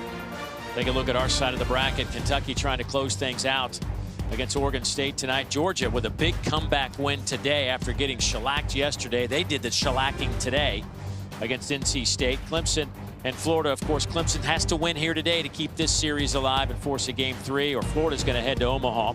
Texas A&M trying to close it out against Oregon. 7:30 Eastern time on ESPN2. And obviously, we send out our best to Braden Montgomery. Suffered a pretty bad injury sliding into home yesterday, and the Aggies win. Just a sensational player. A chance to spend some time with him this year. And just a really super guy, and obviously a high-level baseball player. Wish him nothing but the best. Nothing but the best. Boy, never a good time to get hurt, but stings extra here down the stretch. Colby Shelton.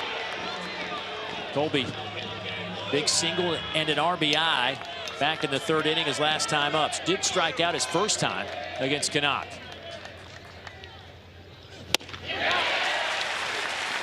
One and two the count.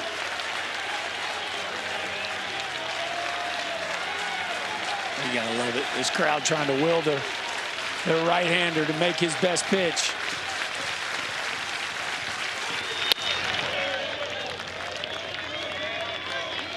Clemson pitchers were so good last weekend in the regionals. Their starters only walked one batter in 16 innings with 17 strikeouts.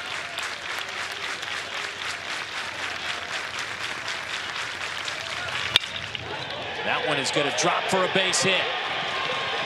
Curlin comes in to score. Caglianone coming around third. He will score. And Colby Shelton does it again. This time his single scores 2 Gators, and Florida's up 5-3. Wow, the free passes just come back to get you. 3 for 39 on changeups coming into the game, Dave Neal. 3 for 39, and now 2 for 2 in his last 2 at-bats with 3 RBIs. This one up and out over the plate. Shelton all over it. And the Gators cash in on 3 free passes with a 2 RBI knock.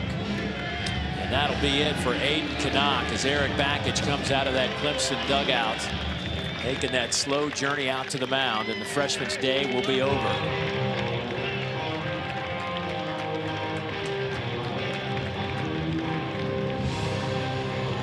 We did not see the A game of Knaak today. And give credit to Florida, though. Some really good at-bats against that changeup. So we'll update the change on the other side. Gators up by 2. Doug Kingsmore Stadium on the campus of Clemson University. The Gators and the Tigers. First time Florida has played here in Clemson since 1930. First time they have met on the diamond since 1983. That is hard to believe. Knaak's freshman super regional debut. Went 4 1/3. Just had a tough time getting out Gators and some self-inflicted wounds with walks, but they turn it over to Reed Garris now, making his 20th appearance of the season. Garris, the junior right-hander, was actually a 3rd-string catcher a couple of years ago. Was thrust into action late due to some injuries. Didn't pitch in 2022, but became one of their top relievers last year. And threw an inning in yesterday's game as well. So it's back-to-back days the Gators have seen Reed Garris. 1 inning, 1 run allowed. Facing Luke Heyman. He looks at strike 2.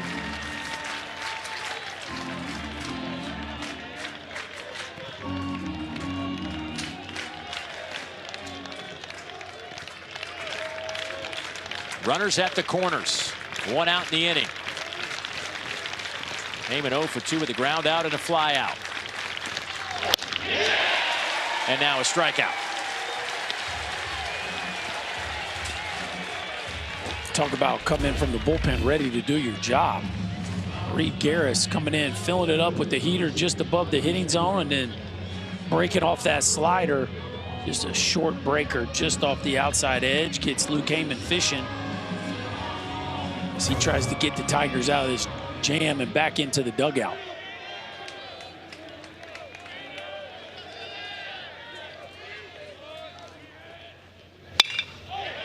That one is hooking foul.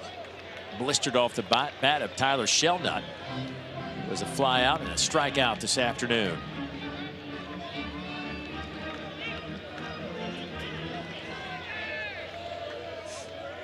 And they are packed in here this afternoon. Swing and a miss. Runner goes, and they'll throw it right back to Garris.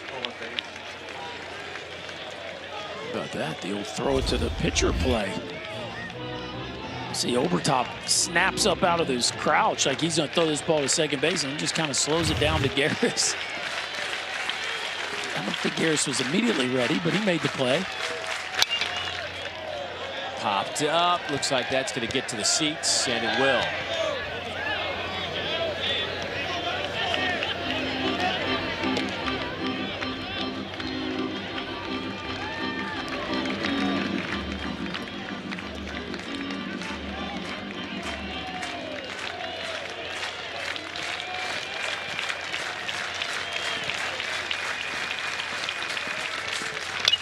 Fouled straight back. This Clemson team, 25 come from behind wins this year. It has been a remarkable story in that department for the Tigers. Now, Florida, not bad either. I mean, they picked up their 18th come-from-behind win yesterday, trailed 4-1 early.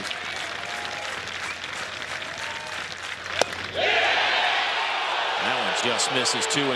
Oh, Reed Garris wanted that one. Was headed to the dugout on a fastball that, boy, it feels like this is a 50-50 ball, maybe just off the edge, a touch. Oh, I don't know, Dave. That's a pretty good pitch right there. Is it down? The 1-2. That is a really good pitch, and the inning is over. Boy, Garris coming out of the bullpen, slowing things down. But Florida does score a couple of runs and take a 5-3 lead.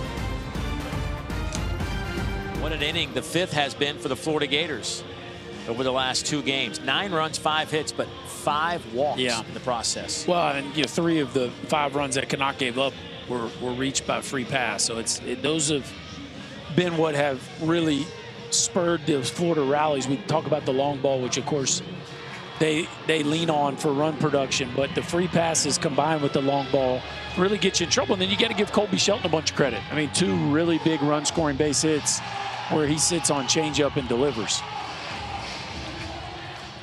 Florida and Clemson. Clemson, the number 6 national seed. They'll send Cam Canella to the plate to start things off. Canella hitting in the 4th spot in this lineup, followed by Obertop and Tristan Becerra. Lines it, but right into the glove. Shelton elevates and makes the catch and falls on his backside for out number 1, and Canella smoked it. Have a day, Colby Shelton. Couple knocks, 3 ribbies, and this is a highlight reel play right here. Jumping doesn't come into play a whole lot in baseball except for plays like this. A line drive right over an infielder's head, sometimes where an outfielder has to climb the wall to make a play. But you talk about getting off the ground. Goodness. Climb the ladder, Colby Shelton. Caglianone loves the effort from a shortstop. Now he'll face Jimmy Obertop with 1 down.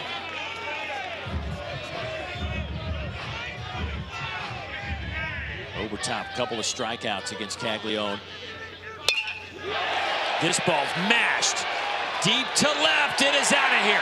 Solo shot. Number 22 on the year for Jimmy Obertop.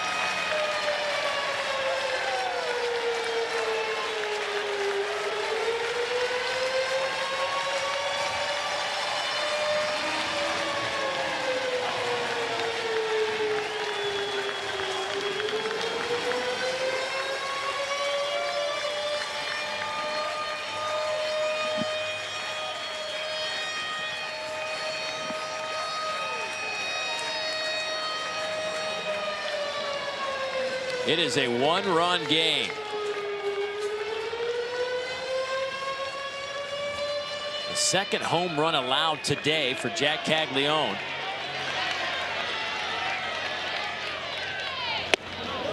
It kind of feels like they need to go get him, Dave. I mean, the fastball Obertop just hit out was 86. It's been 88, 86 this inning. That ball's mashed, but foul out of play. You know, I kind of just feel like they're on borrowed time with, I felt like talking to Kevin O'Sullivan before the game, anything after the 5th inning with a lead with Caglianone on the mound, it felt like they were at an advantage. Yeah, I mean, I think this is a tough deal because Cags is still out there. There you go, good breaking ball. He's still out there giving you some length, but you do have the lead in the game. Let's go back to Jimmy Obertop, who's now hit 3 home runs in the postseason, homer in back-to-back games, and he gets a fastball just sitting down Broadway. And man, that is a pretty path to the ball. A no-doubter into the left field seats. Clemson backstop, who was voted captain after 1 semester, has certainly made an impact in this Super. 1 semester on campus, and he got voted captain. How about that? Tristan McGladdy 0 for 1 as he has replaced Jack Crichton at first base, who was ejected from this game back in the 2nd inning. Hey, I voted you captain of our team. Thanks. Early. Yeah, appreciate that. That part is I can't take that vote back. That's why I drive you around. I get your lunch. Right. That's captain or caddy? Either one works.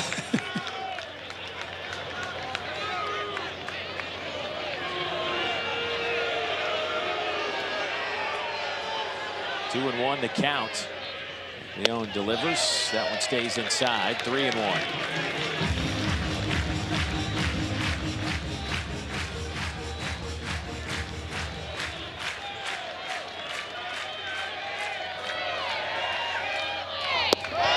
And he walked McGladdy, the freshman.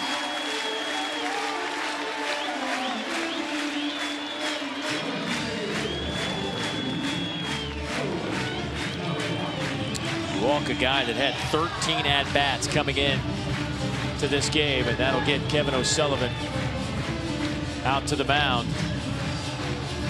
And you wonder if that was the last batter for Jack Caglianone. Yep, looks like that'll be it. Jake Clemente, who was probably going to be the Game 3 starter, but because they have a lead here, he gets the call. Talented young freshman right-hander winner of the game as the crowd really greets Jack Caglianone exiting. We'll update the change when we come back. So on Friday, we already know 3 teams that'll be heading to Omaha. They're all out of the ACC. North Carolina, Florida State, and Virginia. Carolina seems to me like they're one of those teams, like it's almost feels like this is kind of a year for them, the way they have won some ball games. Now, playing in Chapel Hill the last 2 weekends certainly helps. But they are at a high level right now, and kudos to Link Jarrett for getting Florida State back to Omaha. Virginia, they just do it all the time. I mean, goodness. Yeah, Brian O'Connor, man, what, 8 trips, 7 trips in the last 15 years? 3 of the last 4? Still a lot to be determined. Jake Clemente now making his 16th appearance, another young arm, a freshman, 2-0. And he has got some juice in that right arm. Yeah, he does. Fastball, he'll run it up to 97. Average fastball velo 94. He'll go with the slider and changeup on top of it. But you got to get ready for the fastball. That's the real weapon.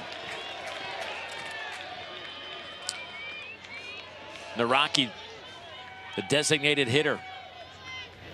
First pitch he sees is 94 miles an hour inside.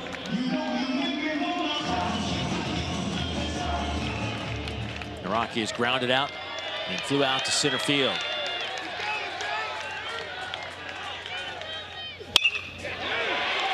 Gloved at second base by Curlin. Gets up, makes a throw, and they get the out. What a play by Cade Curlin. Wow, are you kidding me?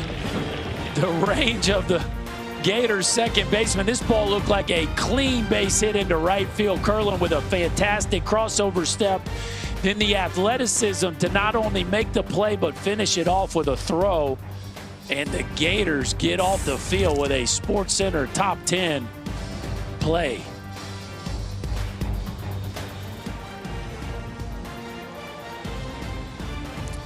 Well, Florida leads Clemson 5-4 in this game 2, an elimination situation for the Tigers and Eric Bakich. Last year, top 8 national seed, couldn't get out of the regional. Top 8 national seed this year, they're hosting a super. Just trying to take that next step now to get to Omaha. And it's right here in front of them, just a 1-run ball game. Bottom of the 6th, they still have 3 at-bats left. It's up to Garris to keep this thing within striking distance. Dale Thomas pops this one up out of play.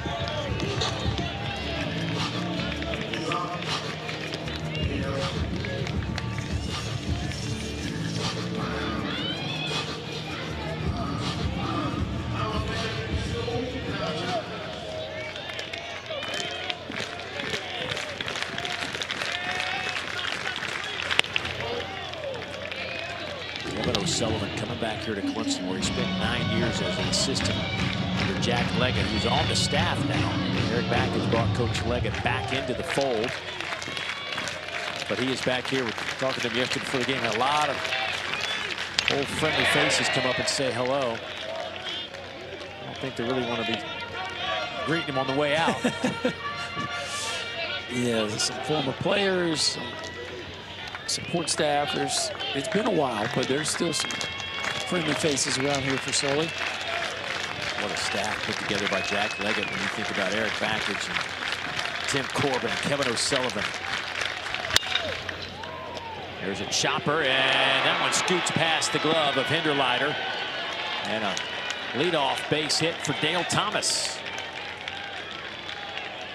This is a tough one for a shortstop. You either come in hard and try to get it in the air or short hop, or you go back deep and play it off the long hop and try to gun him out from shallow center field. But Hinderleiter kind of does neither, Dave. It's a little bit of a sideways route, and he ends up with an in-between hopper. To me, it's either come forward hard and try to catch that thing in the air or the shortest hop possible, or you retreat deep and just try to gun him.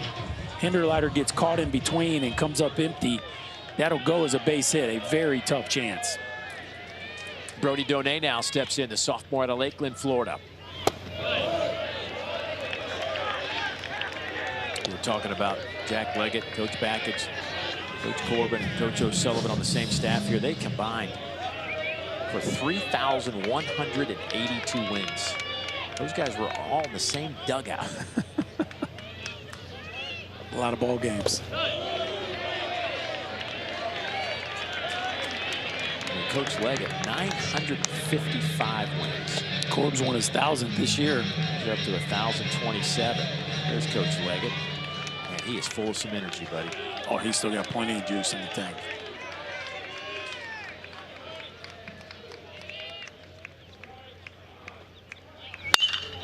That one's out to right, deep to right. Donay off the roof. A two-run shot for Brody Donay.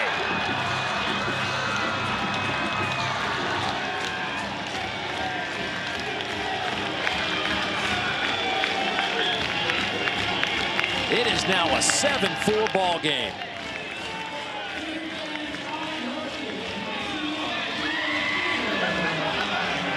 Whoa.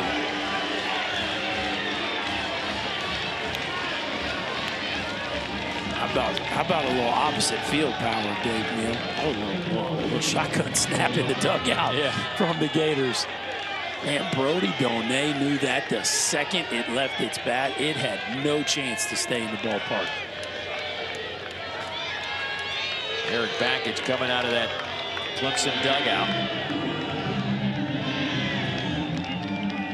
That is 6'5", 235 pounds. But you and I are both convinced that he's a little bit taller than 6'5". Yeah, I think he's the only guy that lies down on his roster about how tall he is. A fastball down in the zone. And look at my man slow stroll this one out of the box. Right center field. It lands on the hitting facility.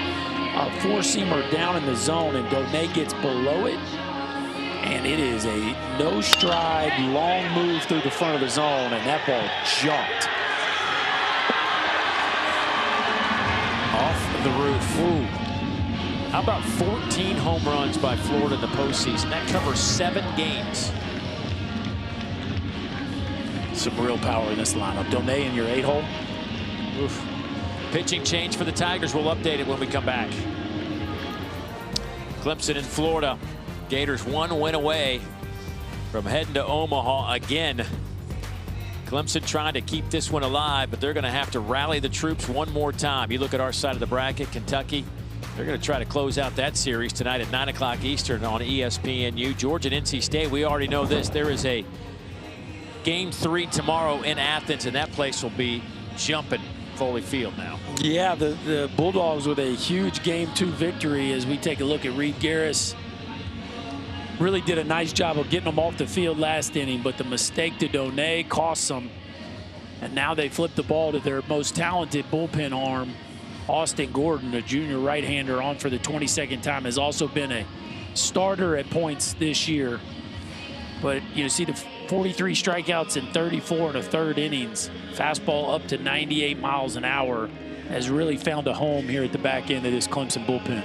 And can bring it too. We saw fastball last weekend up to 97 miles an hour. Had a win and 2 saves. With 3 1/3 no-hit innings. And he is a really good one. And here's the thing with him too. We talked to him this week for the series, man. He feels like, you know, you need 3 outs, 6 outs, 9 outs. Because he's been stretched out over the last year and a half, he is clearly able to take this one to the house if you need it. Yeah, there's some length there, no doubt about it. He will face Michael Robertson, the 9-hole hitter, after that 2-run shot off the bat of Brody Donay, his 12th of the year. Gators with a couple of 2-run homers. 10 runs yesterday for Florida, 7 on the board this afternoon. 0-2.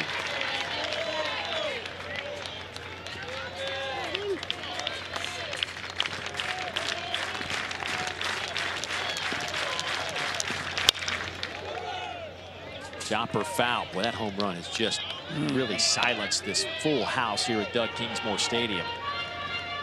But when you zoom out, it's a 3-run ball game. You know, this 3-run ball game. Your offense has 3 at-bats left. There's still plenty of time for this offense to make a run, but Gordon has to do his job.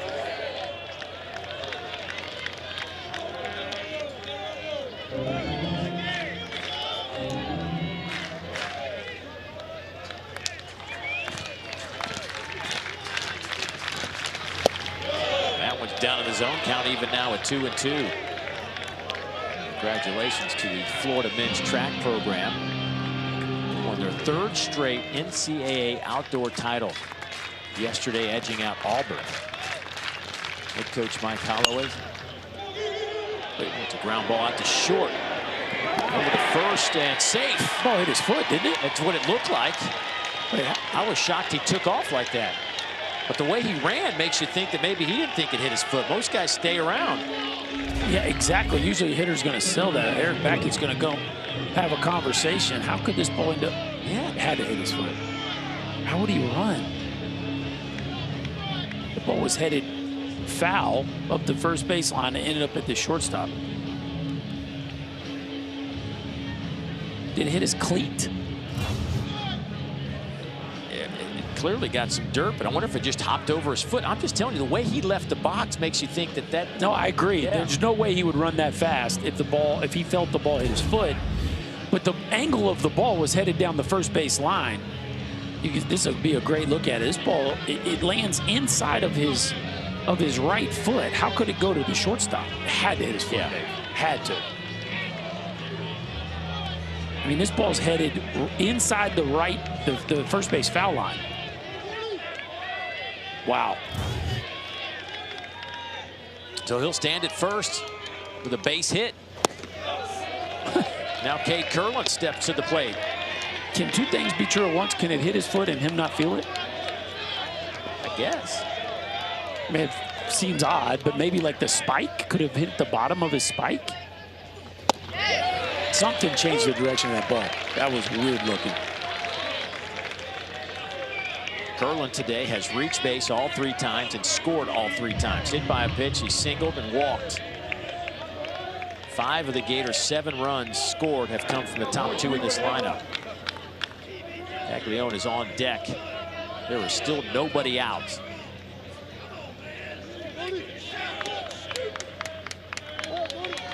I'll say it again, the Tigers have been one of the best in the country at not letting these situations affect them. What is it, foul ball down the 3rd baseline. They have 25 come from behind wins.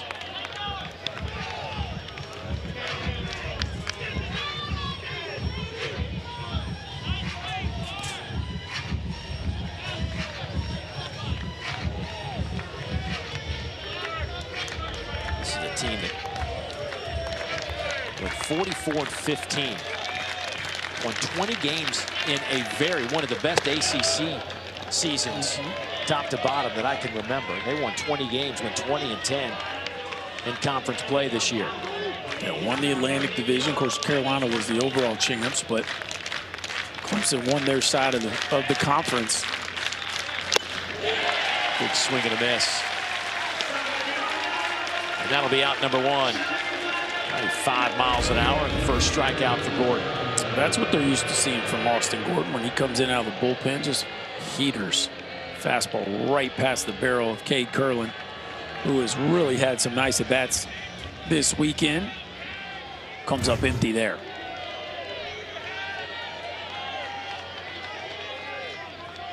Here's Jack Caglianone. Lace off that one. It said hit his foot, and he's heading down to first base.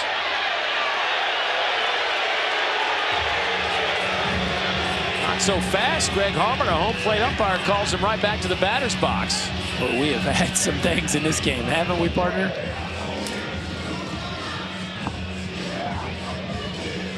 So as you said, usually the hitter would never run if it didn't hit his foot. He also, you don't see a lot of guys on the first pitch of an at-bat run. Oh, yeah. Yeah, the ball hit him on top of his foot. Right on the shoelaces. This won't take very long. Again, he wouldn't run if that ball didn't hit him on top of his foot.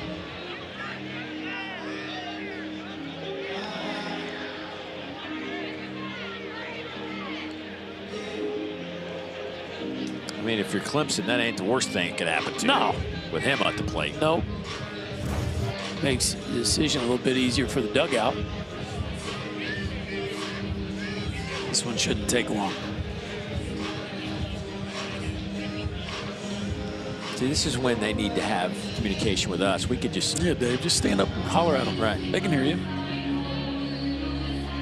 Pop your head out the window.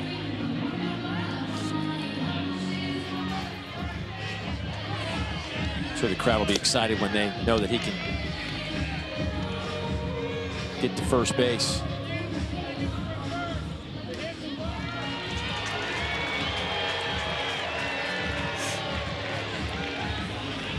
So Caglianone will stand at first base. That'll push Michael Robertson out to second with one out. And here is Ashton Wilson. He was hit by a pitch his last time up.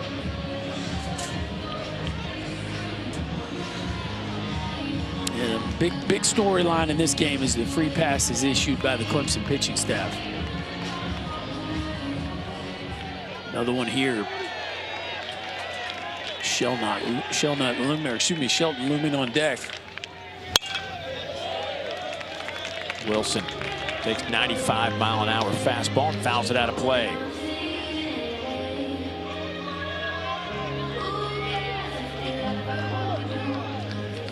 Wilson hitting third in this lineup. Runners go. Swing and a miss. The throw down to third. Boy, a little double clutch by Obertop.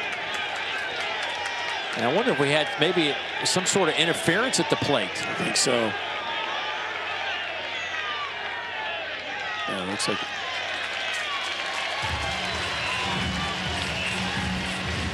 Did he call time maybe behind the plate before the play? Is he sending everybody back? Yeah, he's clearly sending everybody back.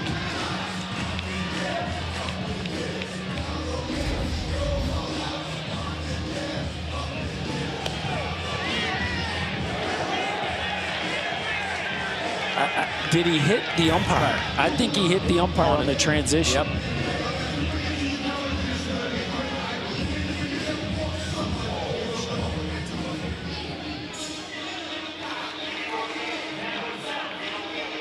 I don't know that I've seen that, Dave.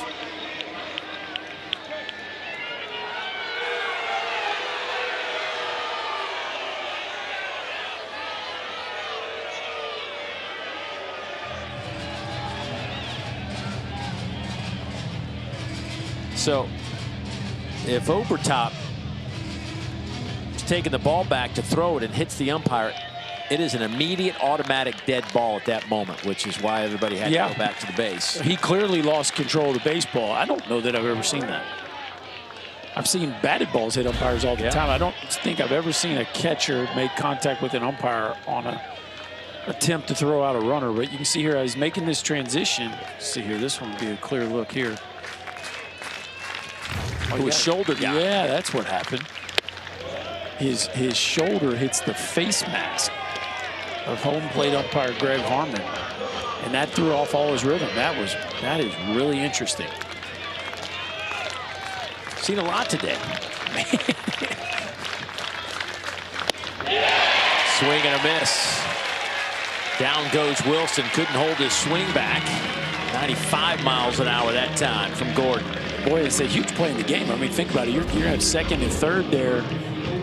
Instead, the runners go back, and Gordon locks in here for this at-bat. Wilson, a fastball where Wilson just goes up the ladder farther than he can handle this high riding heater from Gordon. Colby Shelton swings and misses. Boy, Gordon's got some really crisp stuff on the mound. Good short slider right there. This guy's been hard to get out, though. Colby Shelton, a couple of singles. He's driven in 3 runs today. And he looks at another strike. Backdoor breaking ball right there. Nice job by Overtop framing that one up. 95-mile-an-hour fastball coming in with a breaking ball like that. Off the plate, 1-2 now to Shelton.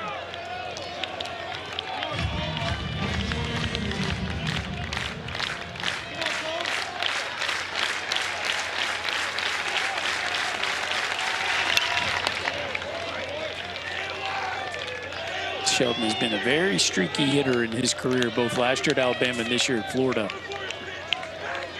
High highs and low lows, but when he gets it dialed in, he is as dangerous as anybody. Already 3 ribbies in this game. The 1-2. Shelton had a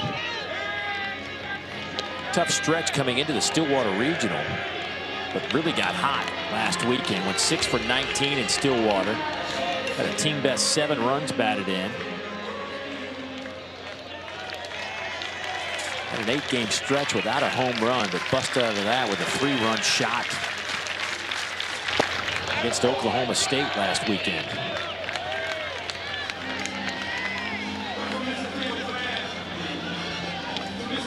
Well, after falling behind 0-2, done a nice job to work it back even here, and just got to be careful if you're Austin Gordon.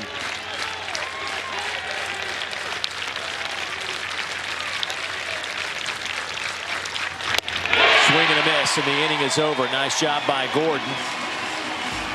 Gators will leave a couple of runners on base, but they do pick up a couple of runs off the home run by Doane. Florida Gators lead this one 7-4. A win today will push the Gators into Omaha. Last year came just a bit short of a national championship. Kevin O'Sullivan already has one to his credit, but the Gators fell behind early yesterday. I wonder what kind of confidence that gave them to come back and win that game 10-7 as they come into this game too. Yeah, I think it's just the fact they've been playing with their backs to the wall for so long now. This Gator team, it's hard to rattle them. They've seen every situation that they possibly could here down the stretch. And so playing from behind, playing from the front, on the road, at home, like they've been weathered by a very, very tough schedule and some circumstances throughout the course of the year, and it's a team that just keeps having answers. Jaron Purify to start things off. Breaking ball. Didn't break. Went right over the head of Purify. Count even at 1-1 now.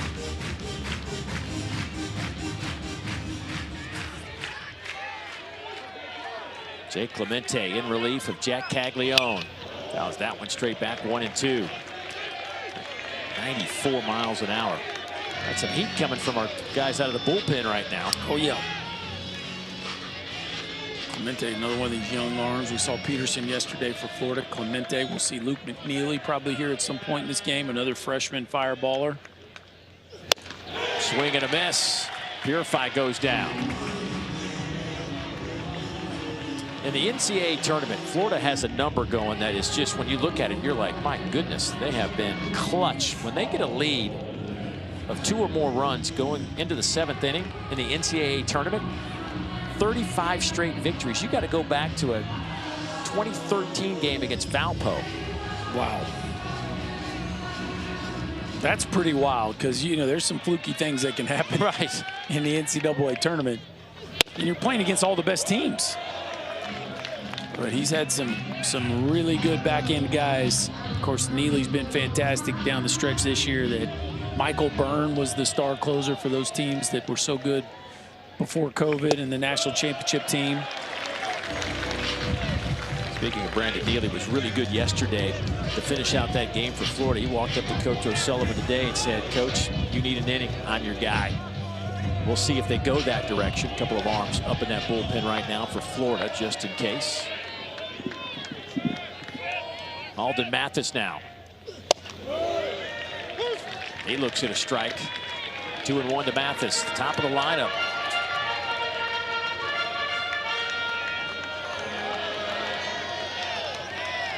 Mathis 0 for 3 with a couple of flyouts and a ground out.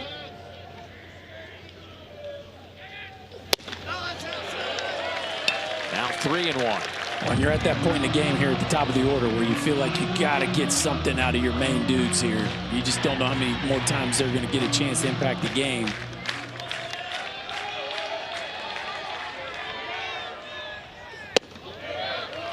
There's a strike, 3-2.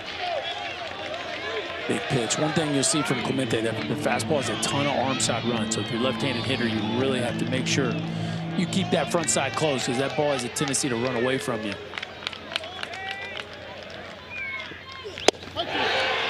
Called strike 3. Ooh, 2 outs. Boy, Mathis is just locked up here. And Dave, this is a back-to-back fastballs, 3-1, 3-2, and this one's right down Broadway. I don't know if he's looking soft there after a 3-1 heater, but Clemente challenging with a heater over the wide of the plate, and Mathis gets locked up.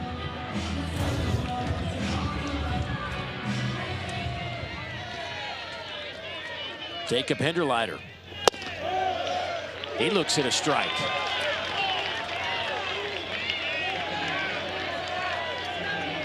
Hinderleiter 1 for 3, has one of those doubles, 3 doubles today for this Clemson team, along with 2 home runs.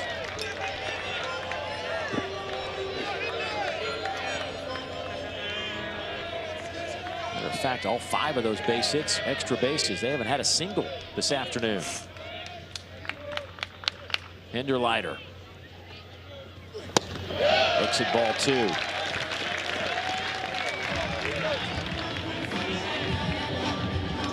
Had some fireworks back in the second inning. Saw a player ejected. Jack Crichton, the first baseman. A little collision down the first baseline. And really got this crowd fired up. Clemson was trailing in the game. Took the lead, 3-2.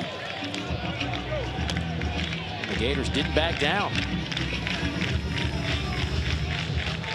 No, it's been an interesting one. We've had some pretty unique things throughout the course of this one. Feels like we're set up for a big finish. There's the 2-2 to Hinderleiter. Swings and misses. How about that inning? Clemente pumped up as he walks off the field with 3 strikeouts. 7-4 Gators.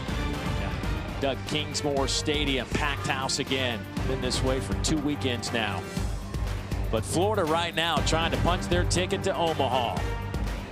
Heading to the bottom of the second inning. They are 6 outs away from doing that. Clemson, though, been one of the premier comeback teams in all of college baseball. Aiden Knaak knocked out after 4 1/3 innings of work. Jack Caglianone got him 5 2/3. Caglianone also with a 2-run homer in the first inning. Luke Heyman, though, to start things off. Lines it right to Hinderleiter, 1 down.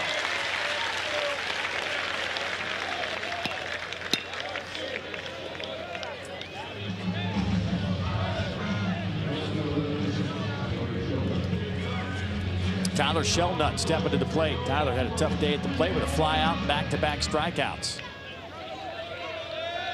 He's averaged down to 263.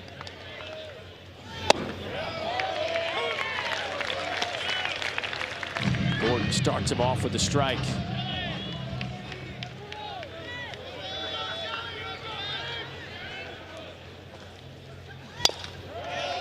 It's 0-2 on Shellnut.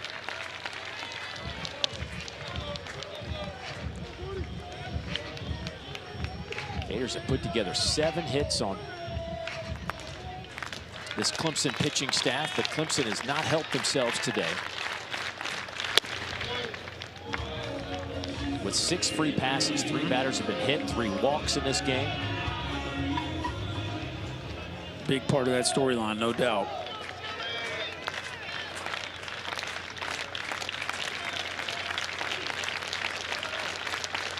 The 1-2. Called strike 3. 4 strikeouts now for Gordon. To go up 2-0 in the finals, have won 31 of 36 series. The odds are in your favor, much like winning game 1 of a super regional. 78% of the time you end up in Omaha.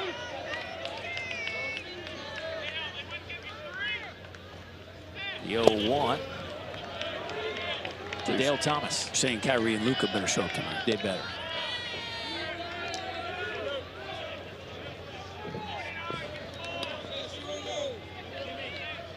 There is something about postseason sports, regardless of what it is, whether it's the NHL, the NBA, college baseball. I mean, just when things get magnified, intensity,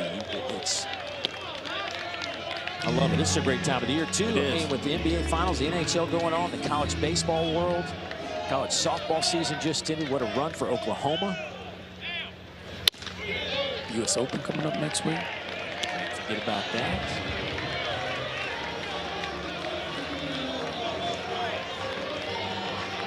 At our U.S. Open this weekend. Out at the Walker course here in Clemson. Kudos. Thanks to everybody.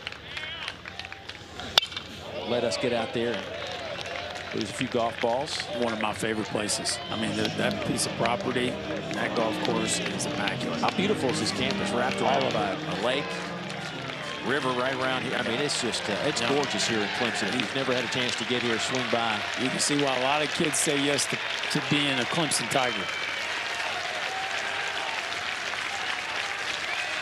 3-2 to Thomas.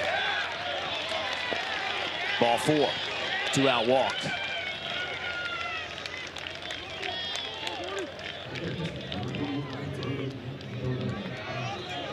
Here comes Brody Donay. Hit his 12th home run of the season last inning.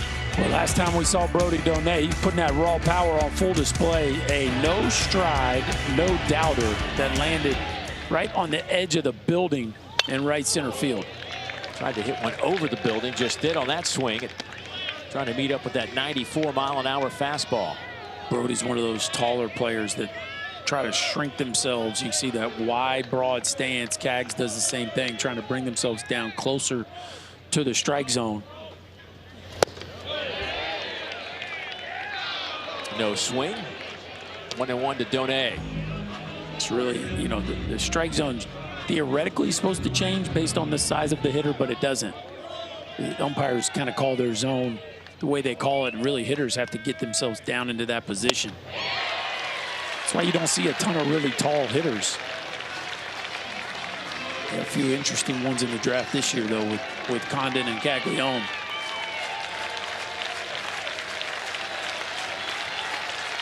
The 1-2. Got him. Inning is over. Tigers need to get it cranked up. They are down 3, heading to the 8th. Blake Wright going to grab a bat. He's already put his stamp on this one with a 2-run homer. Blake Wright sitting on a 2-run homer, but he needs to get this inning started well for the Tigers. They are down 3, heading to the 8th inning here in Clemson. These folks waiting for a reason to explode. Clemente starts him off with a slow one at 82 miles an hour. Clemente's been hovering around mid-90s with his fastball and has looked sharp. Struck out the side last inning.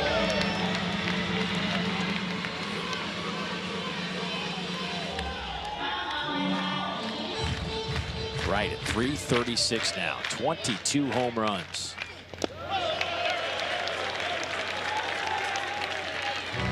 He and Obertop keep chasing each other for the team lead. Blake Wright took it in the 3rd with his 22nd of the year, and then in the 6th, Jimmy Obertop hit his 22nd.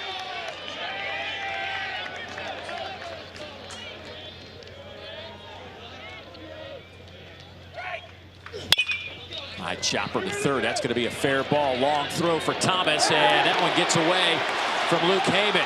Blake Wright's going to scamper down to second base. Well, that looked like trouble the moment that ball took a high hop. Yeah, this is one of those, I think if you're Dale Thomas, you bounce it. You're going so hard towards the third base dugout. Put your foot in the ground, just one hop it over there. The accuracy piece of that is the most important thing, but you're falling away from it. You try to muscle up. See, he loads up and tries to muscle it up across the field, falls backwards with his momentum and just yanks that one up the right field line. Heyman did everything he possibly could to stop it. And now a rally potentially in the making here for the Tigers. And here is Cam Canella. The sophomore. Base hit up the middle. What are they going to do with Blake Wright? They're going to send him home. The throw goes to second, and it's a 7-5 ball game.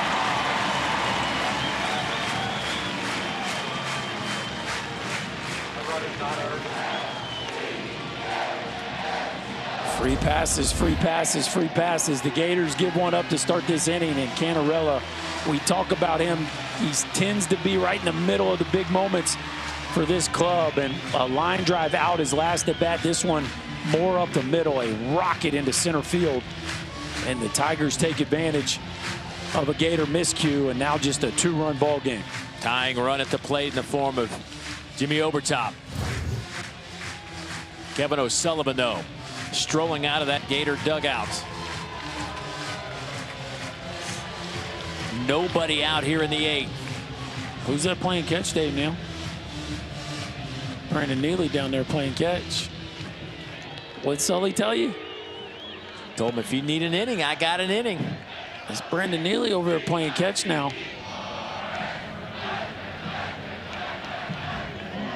Four innings yesterday. And really good 4 innings. Yeah.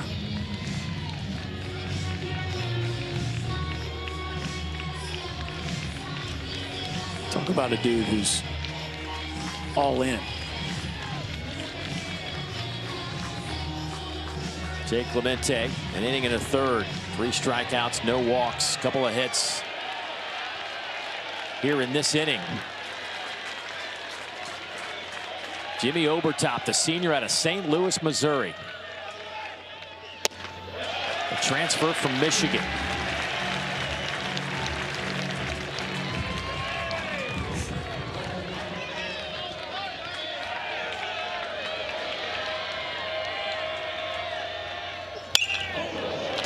He runs into one run.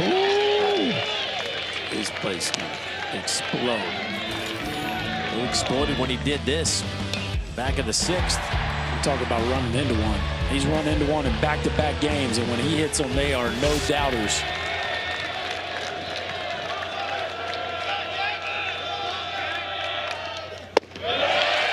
Two and 1. 96 miles an hour.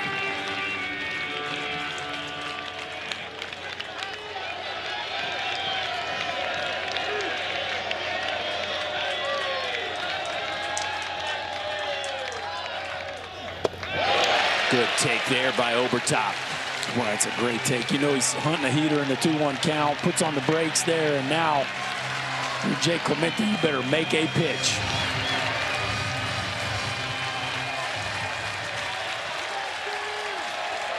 Nobody out here in the 8th.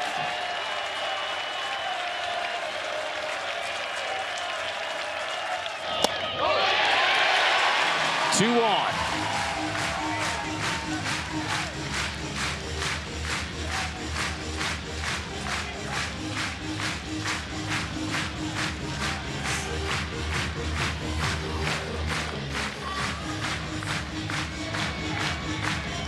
Tristan Becerra coming to the plate. 3 consecutive strikeouts for Becerra.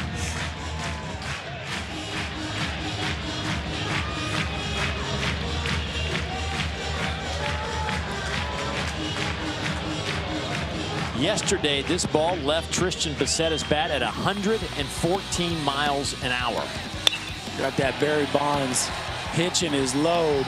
Little toe tap, a little hand hitch, and a rocket to right center, looking like Barry Bonds there on that swing of the bat. So it's a dangerous bat here in this Clemson lineup, and Kevin O'Sullivan going to the bullpen here. Freshman did an admirable job, but he has reached his limit at this point. I think they're going to go get Brandon Neely. Wow. And here he comes, Brandon Neely. Going to take over this ball game with 2 on and nobody out in the 8th. We will be back in 60 seconds. A definite ACC flavor to the College World Series this year. North Carolina, Florida State, and Virginia already making their reservations as the College World Series starts on Friday. Tennessee playing Evansville in a Game 3 situation, but apparently raining quite heavily in Knoxville right now. As Brandon Neely making his 25th appearance on the mound and his second in consecutive days. The 6'3", 210-pounder has really been fantastic for them here down the stretch. Yeah, he's been incredible. I mean, he was lights out in the Stillwater region, a huge reason they were able to advance last weekend, and then last night came in and just slammed the door shut. 4 innings, 7 strikeouts. Faced 13 batters, only 2 reach base, and after 59 pitches yesterday, he grabs the ball here and trying to pitch him to Omaha. How about 12 innings in the tournament with 19 strikeouts? No runs allowed. This is a dicey situation for him right now with 2 on and nobody out. And Tristan Becerra looks at strike 1.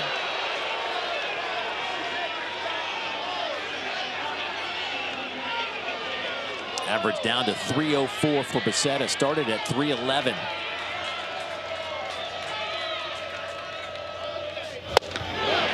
Oh, 2. Well, slider on back-to-back pitches, and Becerra just came unglued on that one.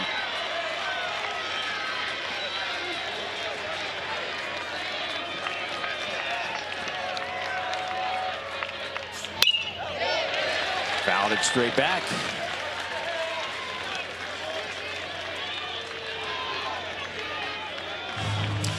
For Neely, only one other time this year has he gone back-to-back games on the mound, and that was against LSU back in March, and that was just 1 inning apiece. Sharply hit, foul ball. Oh boy. Yeah, this is a totally different animal than an inning apiece in March. I mean, the workload that he's been under, and specifically yesterday, it wasn't just the physical piece, the emotional energy that you spend trying to make these hugely important pitches. Pretty incredible. He's able to bounce back. Up and away, 1-2 to Becerra. The sophomore out of Greenville, South Carolina.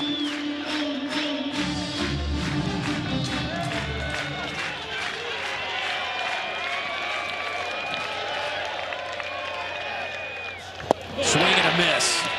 Down and in. That is the first out of the inning. And 4 strikeouts for Becerra. Boy, got him with a backdoor breaking ball to start the count to get ahead, and then twice he went to this one, that back foot slider.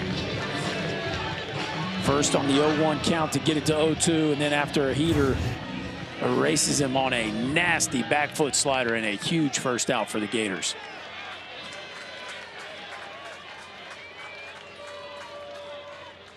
Tristan McGladdy now, the freshman. McGladdy was sitting on the bench. Hadn't played much all year. He's been involved, and this is his 15th game of the season. Had 13 at-bats, but he was called into duty when Jack Crichton was ejected from this game in the 2nd inning. This is fascinating to see Brandon Neely work right now with the slider, because it's the fastball that you know the teams are geared up for him, but on short rest, coming back with the breaking ball. Another one. Wow.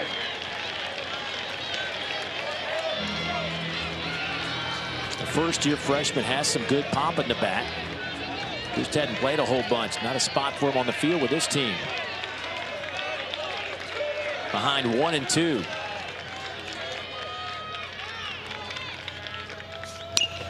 Just does foul it off.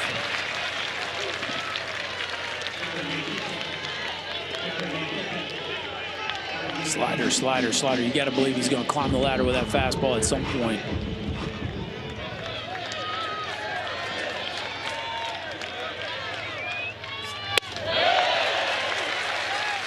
Two and two. There it is right there. A fastball up around the eye level. And based on how effective it's been to this point, I would expect right back to that back foot slider.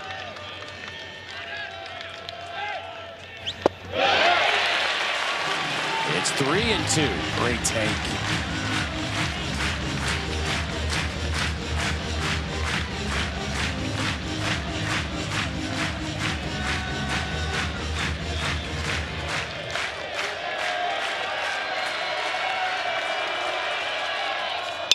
Sharply hit through the right side. Base hit. Canella coming around third. He will score. The throw goes to second. We got ourselves a one-run game.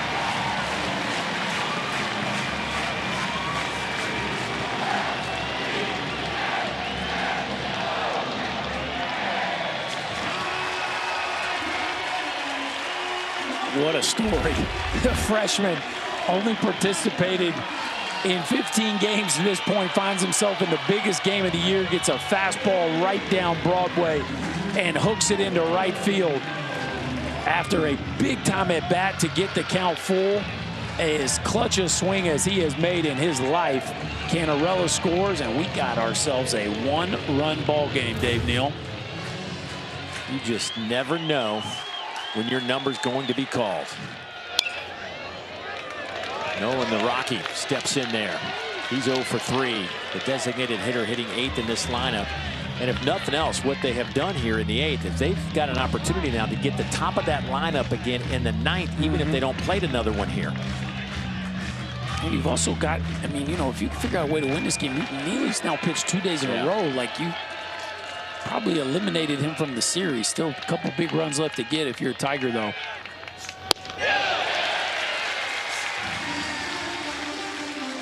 Boy, Nolan Araki was right in the middle of our incident early in this ball game.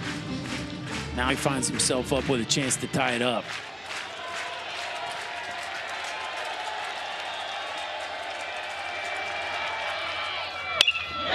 Bloop to right, but going to be caught there by Wilson. He'll make the catch, get it in quickly, and everybody has to stay at their respective bases, and that'll be 2 outs.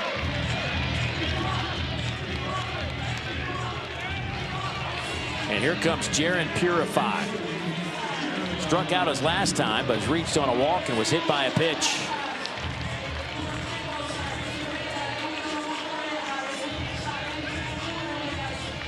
Three freshmen in a row at the back end of this lineup for Clemson.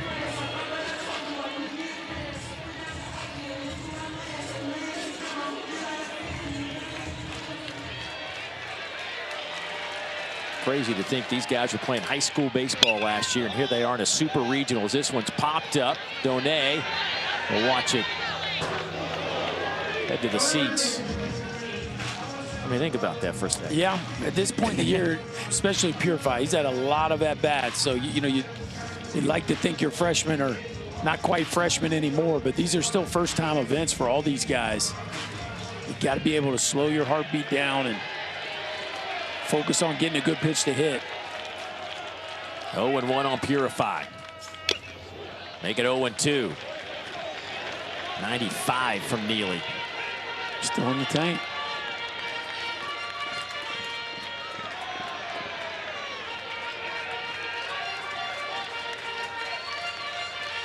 The Tigers have put 2 across here in the 8th to make it a 1-run game.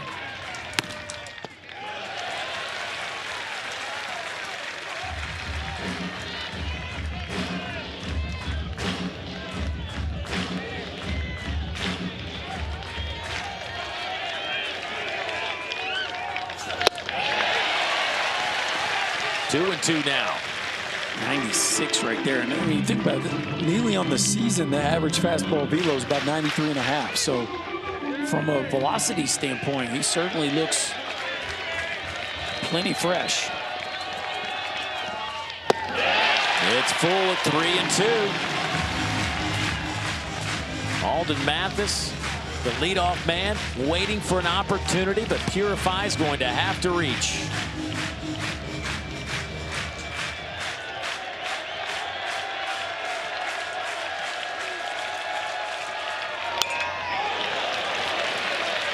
Stays alive as he reaches out off the plate to foul it off. And swung the ball 4 right there. Nice job of getting a piece once he committed, but that was definitely ball 4.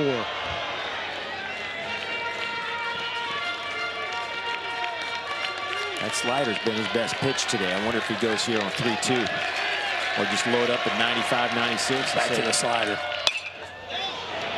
Popped up right side. Who's going to make the play? Ashton Wilson will glove it. Tigers get 2, make it a 1-run game. We're heading to the bottom of the 8th here in Clemson. Austin Gordon working again here in the bottom of the 8th inning in relief for the Tigers. He has been really good. Facing Michael Robertson, the 9-hole hitter for Florida, as we are in a 1-run game, bottom of the 8th inning. Check swing, did he go? Yes, he did. It is crazy to think that these two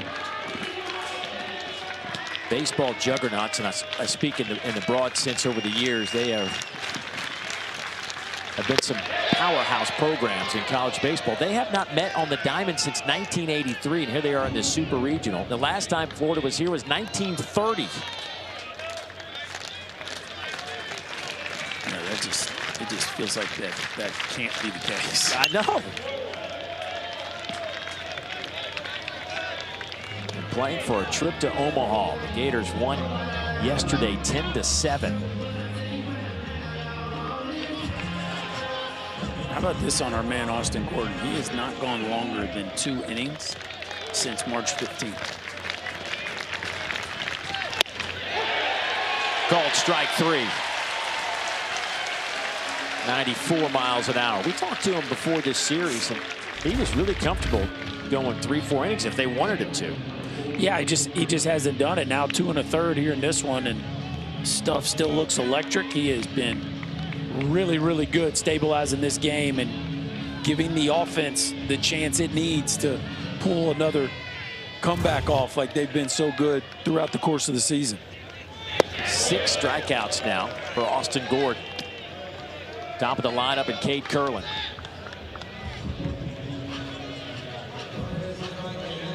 Season high in strikeouts.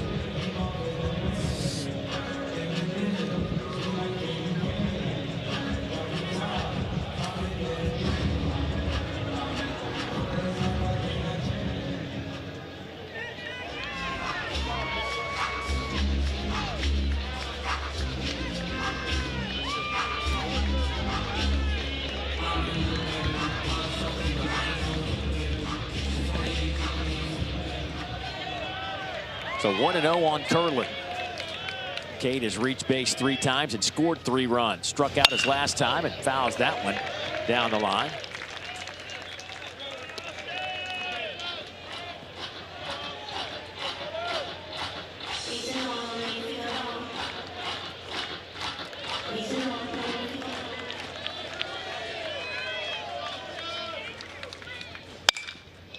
That one's fouled out of play down the right field line.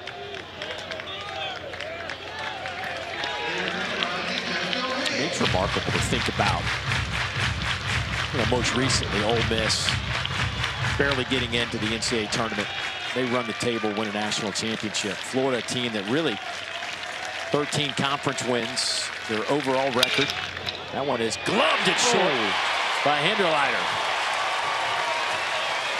2 down.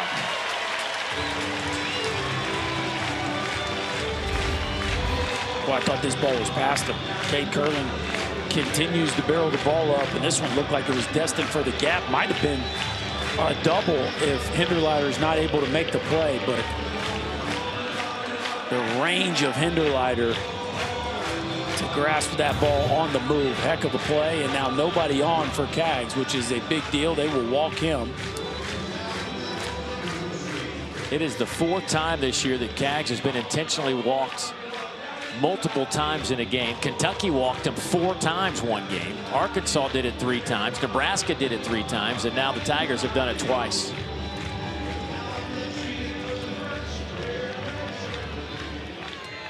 Two outs, and they'll face Ashton Wilson.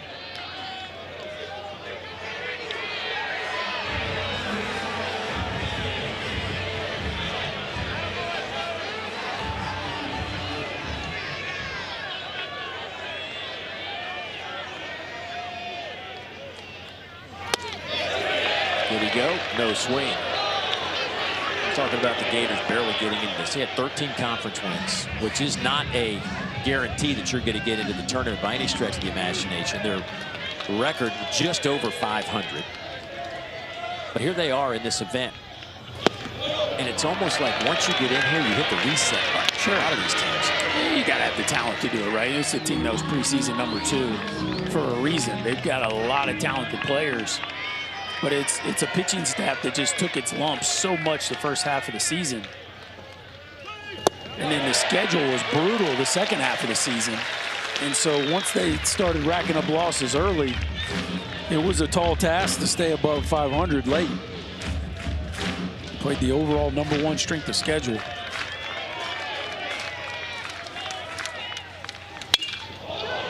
Hit high in the air, deep to left field.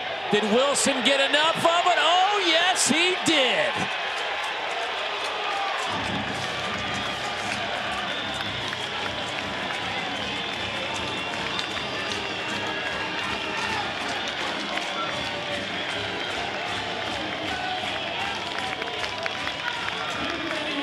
A 410-foot shot, the second of the year for Ashton Wilson, providing Florida with a little cushion here in the bottom of the 8th inning. It's 9-6. You can't make stories like this up. Ashton Wilson was lost on the bench for 90% of the season.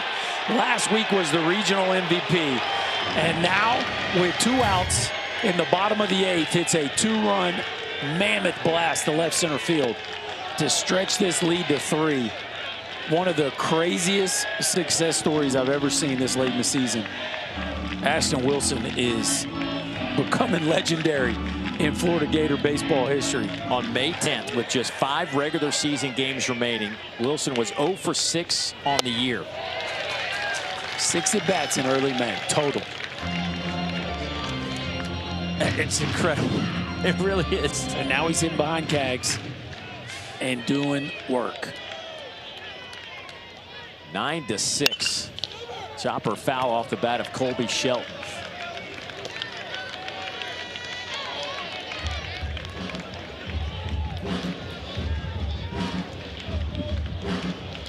A transfer from Charleston Southern. Hit .250 with the Buccaneers. I mean, it's not like he was like this guy that was everybody was clamoring to get in the portal, but Kevin O'Sullivan said we needed somebody. He could play a couple positions, so we put him on the roster.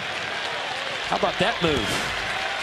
The inning is over. We are heading to the 9th. The Gators are 3 outs away from going to Omaha. The legend of Ashton Wilson is growing. A huge 2-run homer to stretch this lead to 3. Stay with us, folks. Gators back out in front by 3. They answered the Clemson 2 runs in the 8th with the 2 of their own. 3 outs away from making their 14th trip to Omaha are the Gators. Clemson tried to keep the dream alive, and they'll start off with Alden Mathis, who was their leadoff man. It'll be Mathis, followed by Hinderleiter, Wright, Canella, and Obertop if they can keep it going. Oh, here you go. Can't ask for anything more. 1, 2, 3. You need 3 to keep your season alive. 0-2 on Mathis. He's looking for his first hit today. A couple of flyouts, a ground out, struck out looking his last time up. And Brandon Neely working in his 2nd inning after 4 innings of work yesterday. Sharply hit, but right to the second baseman, Cade Curlin. 1 down.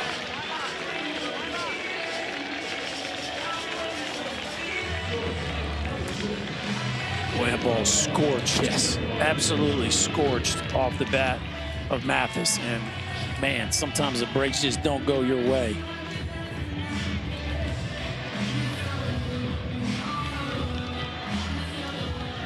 Here is Jacob Hinderleiter.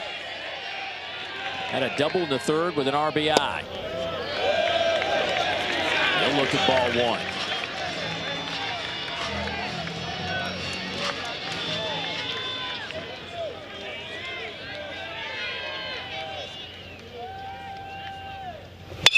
Breaking ball, and that one's underneath the glove of Dale Thomas out into left.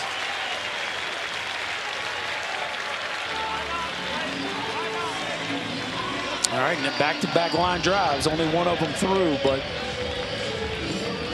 Clemson certainly looks comfortable so far in this frame. One fastball we've seen from Neely was 91. Yeah, it was 94, 95 last inning. Here's Blake Wright, the 3-hole hitter. 3 hits today, a double, a homer, and a single. Also a strikeout, but he hit his 22nd home run of the year back in the 3rd inning.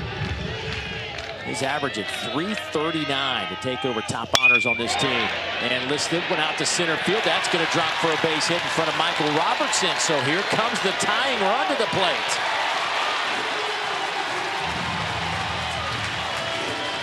In the form of Cam Canella, who lives for these moments.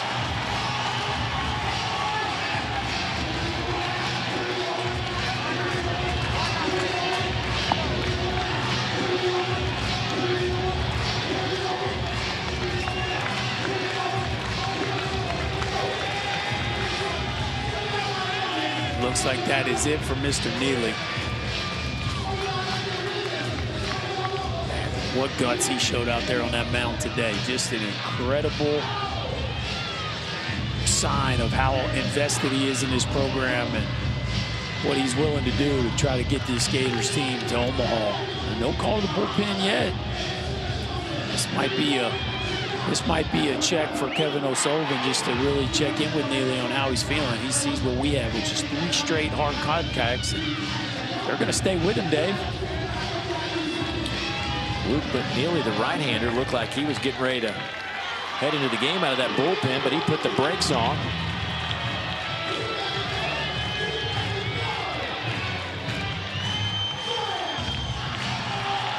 Good on good right here now.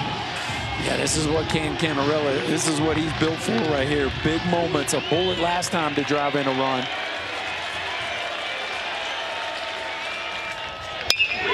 Oh my. Deep to right. We are tied in Clemson.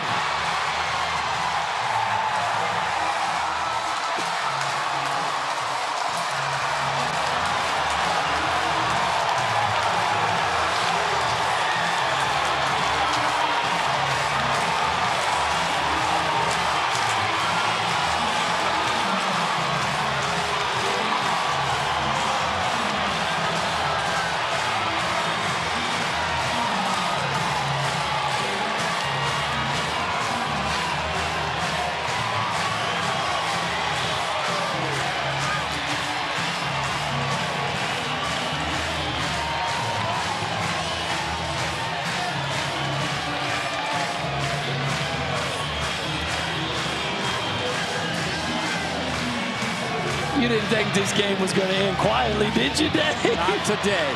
No way! Not today. No chance.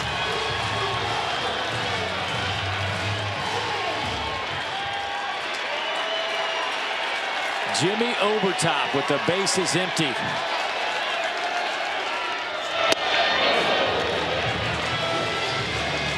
How about Cam Canella? Loves the moment, man. Just loves the moment.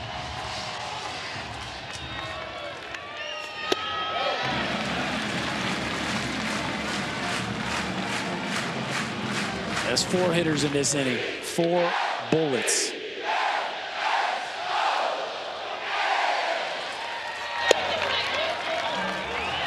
One and 2 the count to Overtop.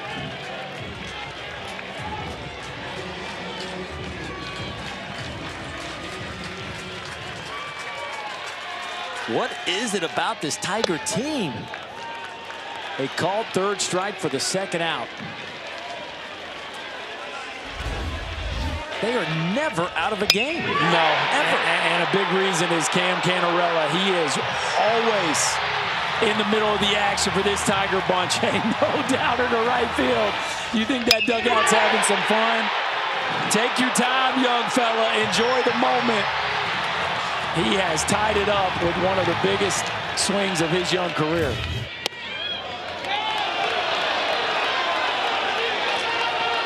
Oh, 1 on Tristan Becerra.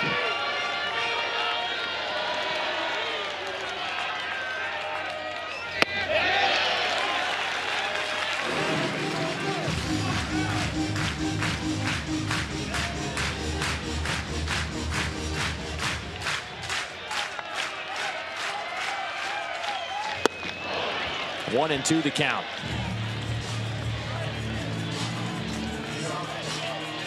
Florida had the lead. Clemson had the lead. Florida had the lead. Clemson tied it up. Florida took the lead. Now we are all tied, heading to the bottom of the 9th.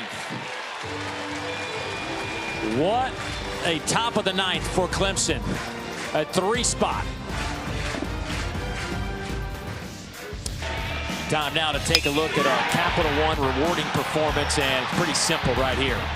A 3-run shot in the top of the 9th by Canella, the sophomore, who has been a highlight reel in so many different ways, and as you said, built for moments like that. The right man in the right spot, got the right pitch, and boy, did he make the right swing. What a moment we just had in the top of the 9th. Luke Heyman to lead things off, followed by Tyler Shelnut and Dale Thomas. 5, 6, and 7. They are combined 1 for 10 with 4 strikeouts. Swing and a miss. 1-1 the count. Hasn't been a great day for this part of the order, but definitely dangerous here. Heyman with 16 homers, Shelnut with 15.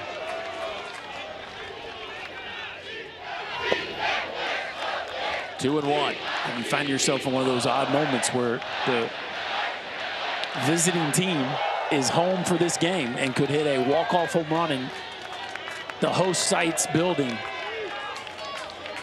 Craziness of super regional play. 2 strikes now on Heyman. Gator first baseman. Ground out, a fly out, a strikeout, a line out. On the year, Heyman hitting .246. He's got 16 home runs.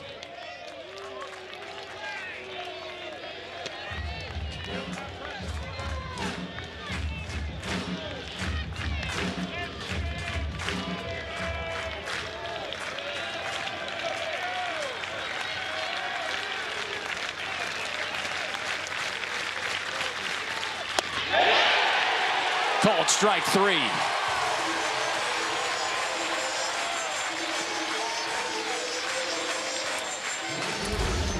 Austin Gordon out there still doing it.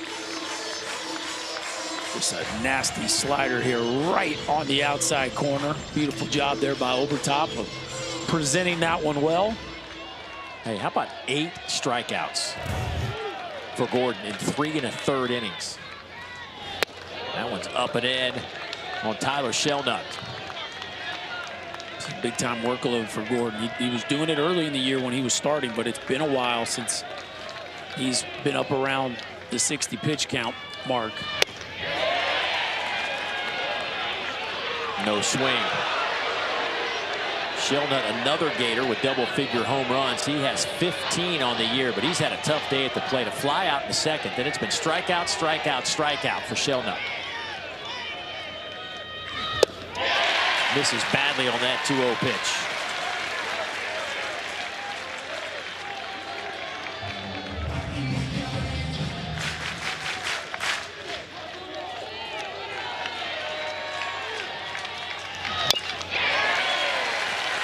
Heavy dose of those sliders here in this inning. The Gators going to hit a walk-off. It certainly looks like they're going to have to do it on a breaking ball.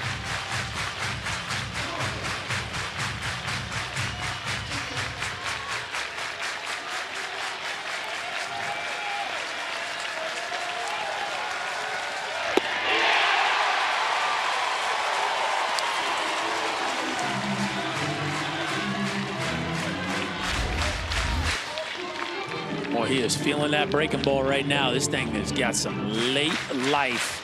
Just a downer breaking ball. Shelnut goes fishing. Austin Gordon continues to dazzle with his raw stuff. And it does not look like it has dipped, even though he's 3 2/3 deep into this outing. Dale Thomas steps to the plate, the Gator third baseman. Has reached base 3 times, 2 walks and a single.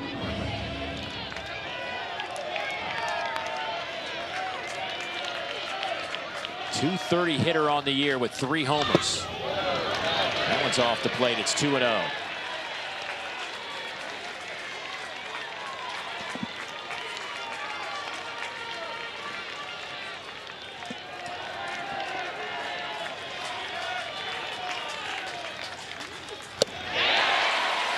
Yes, he did go 2-1.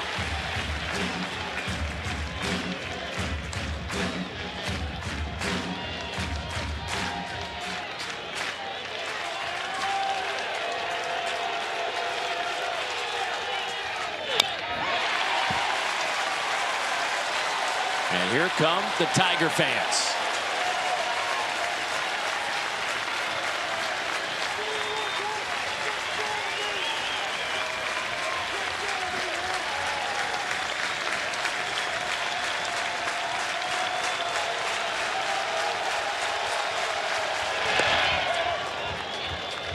Great take right there by Dale Thomas. Put together some good at-bats in this game. Already walked twice, a base hit. Seems to be seeing the ball very well.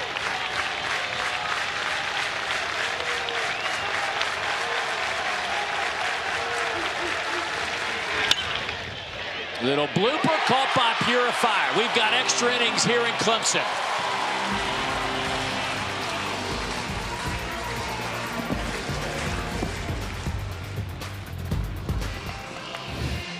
Back in Clemson, heading to the 10th inning. The Gators have won 35 straight NCAA tournament games when they've had a multi-run lead entering the 7th. They led 7-4 going into the 7th inning here today. That has been lost. It is tied at 9. And meanwhile, the other story is what Clemson has done this year. 25 come from behind wins. Their largest deficit was 9 against Florida State back in late March. And they just, it is an amazing story with this Clemson team and what they've been able to accomplish. Never out of a ball game, just never out of it. No, and even when it looked like the 2-run homer by Florida in the bottom of the 8th from Ashton Wilson was going to be the final nail, they just refused to quit. Brandon Neely back on the mound for Florida. Gave up that 3-run homer. Actually got hit pretty well. All the balls basically hit last inning off the barrel. Back out there now with 41 pitches, make it 42. Slow roller. Gerwin's going to have to hurry, and he does. Nice play. Well, he has made some good ones today. He certainly has.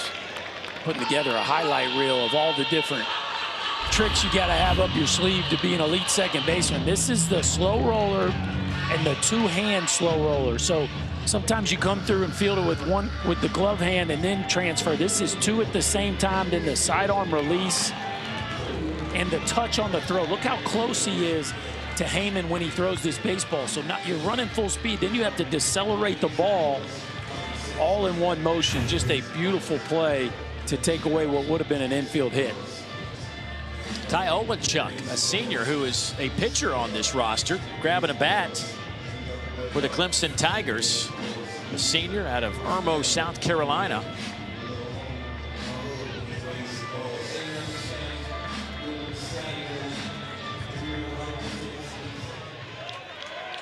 First at bat in this NCAA tournament.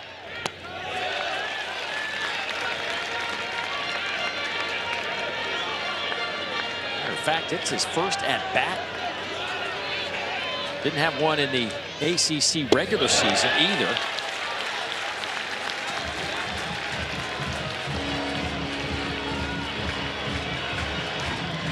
It's his first at-bat. I had to double-check that. This is his first at-bat of the year. Had 5 last year.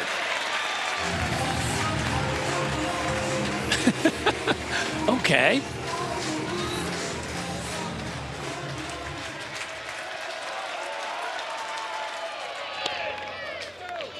He looks at a strike. First at-bat of the year. Of course, he starts 3-0.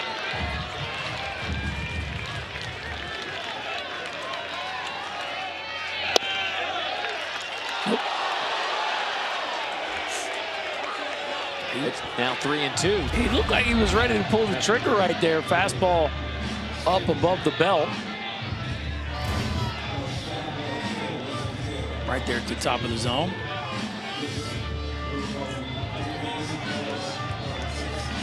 Interesting to grab Olenchuk, who hasn't had an at-bat all year long.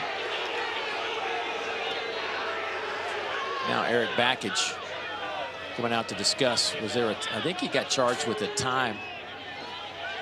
That's what he was wondering, if he got hit with an offensive timeout. Apparently, by the way, that our home plate umpire, Greg Harmon, is writing that down. They did get charged with one.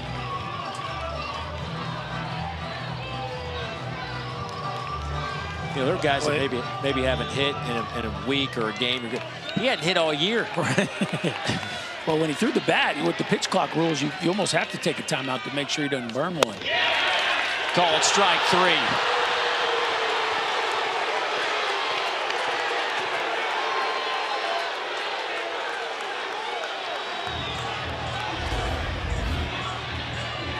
Boy, Olenchuk not happy about it. Fastball up on the last one. This one looks down, but over the plate, right at the bottom.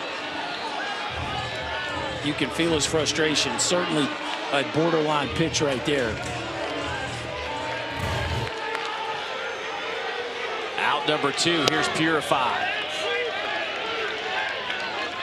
He's behind 0-1.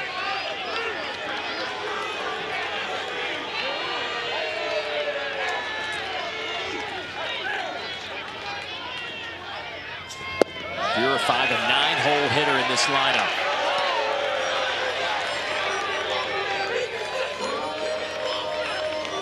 Oh for 2 today. His average has dipped down to 252. Ground ball to the right side. Curlin throws, and they get out of the inning. So Brandon Neely working 3 innings after 4 innings yesterday. We're heading to the bottom of the 10th. Done already has 1 home run today. Back in Clemson, South Carolina, the Tigers and the Gators in the 10th inning. Some teams already heading to Omaha, North Carolina, Florida State, and Virginia. Clemson trying to hang on, force a Game 3.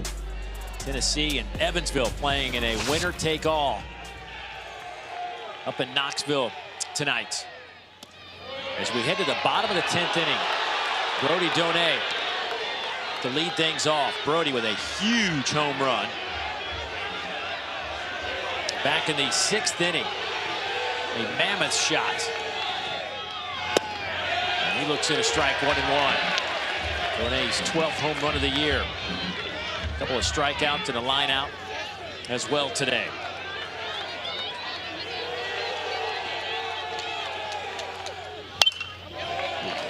Fouled it straight back.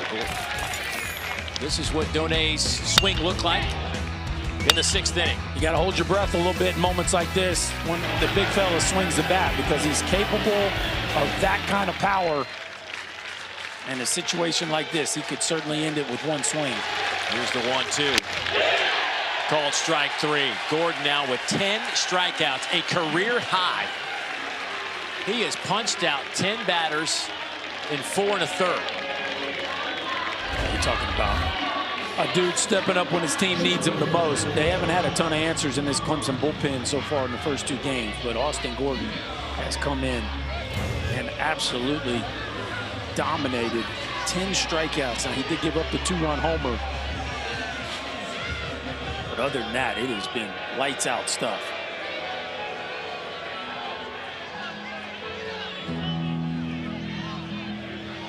Well, now we have a discussion amongst our umpires. I have no earthly idea what Kevin O'Sullivan could have been talking about.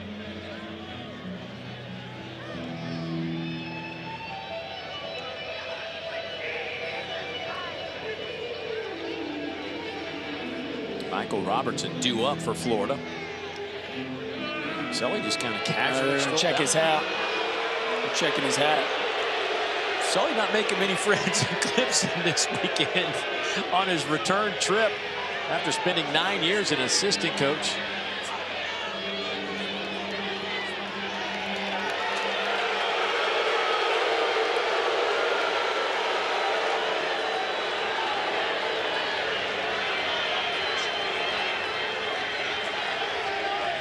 Or gamesmanship, perhaps.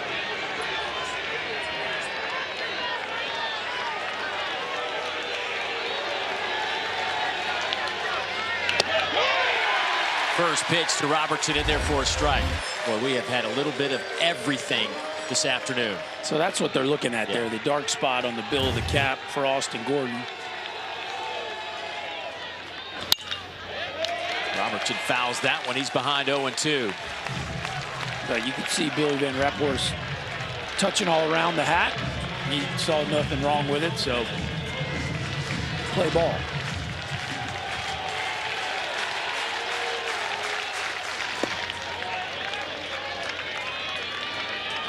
Gordon has set a career-high strikeouts with 10 in 4 1/3 innings. He's been really, really good, with the exception of one swing. Ashton Wilson with a 2-run shot in the 8th. A slow roller to the right side.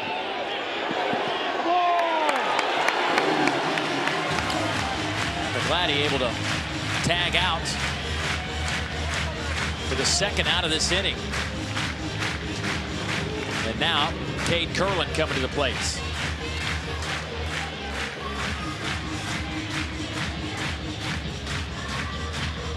And now you're at the part of the lineup that gets pretty scary here for the Gators. Curlin, Caglianone, Wilson, Shelton,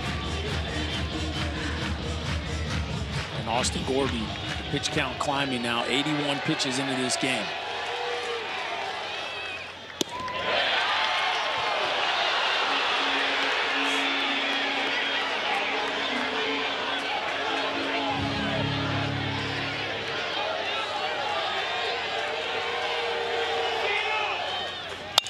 Ground ball to third. That one is past Blake Wright.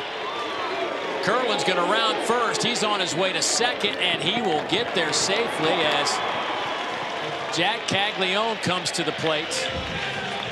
And you have to assume that he will get another intentional walk. Yes. This would be an easy decision. Top spinner here hit off the bat of Cade Curlin, and they're playing no double, so Blake Wright is guarding the line here. See how close he is to the third baseline, and he just comes up. That ball goes right through the wickets. And for the third time today, Jack Caglianone is intentionally walked.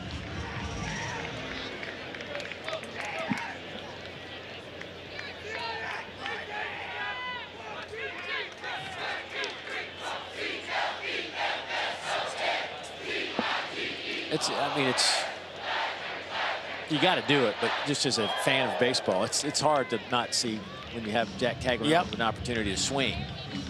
He's been intentionally walked 16 times in the last 14 games. He has the 3 today, and another at bat. It was a first pitch, hit by pitch. So his last 4 plate appearances, he has seen nothing to hit. And can you blame him? No, not at all. He is now tied with Charlie Condon, the nation's leading hitter, with 28 intentional passes this season.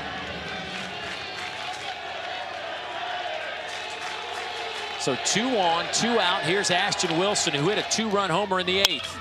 Fouls that one straight back. And if he gets a base hit here for a walk-off, if Curlin can score, his story would be an all-timer.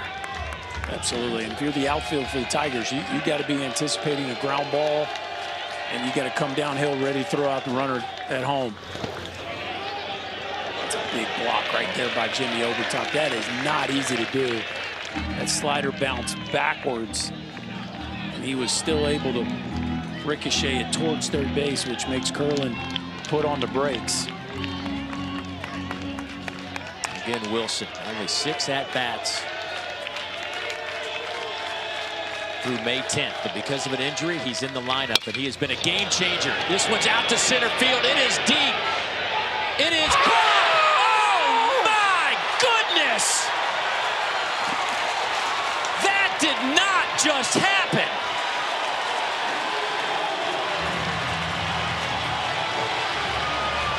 What? Canella doing this? What, Dave Neal? Are you kidding me? Get a break.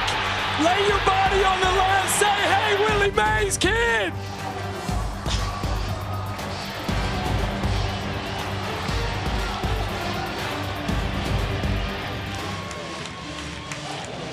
Canella is saving Clemson's season single-handedly. I don't know. I've been calling college baseball for 27, 28 years, and in this game, I've never seen anything like that. The moment, the catch and the moment. Unbelievable. Alden Mathis to lead things off. It's the top of the lineup for Clemson.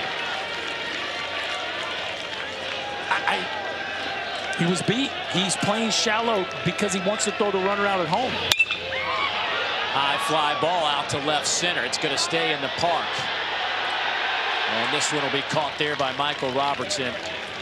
And this is what it looked like, folks. Yeah, Canella. He's playing shallow because he's got to be able to throw the runner out. And he takes a little bit of a false step to start. The ball slices back on him, and he corrals it. The ball, it's not a clean catch. Watch, it's not a clean catch to start. And then he corrals it against his chest and keeps it off the wall. When I say he has saved the season to this point, the 3-run homer in the top of the 9th tied the game and forced extras, and he just saved the game from a walk-off Florida Gator victory. It's just been remarkable, and you said it as he came to the plate in the 9th inning. This guy is built for moments like this. Just a straight baller. He saved a home run, robbed a home run yesterday in game 1, and almost robbed 2. Off the end of the bat to Jacob Hinderleiter. I mean, I just, the play, everybody was in disbelief. The shot of Ashton Wilson coming around first base was just, it sums it up for everybody. Nobody could believe it. Ground ball out to short. Underneath the glove of Colby Shelton, and with 1 out, the Tigers have the go-ahead run on base.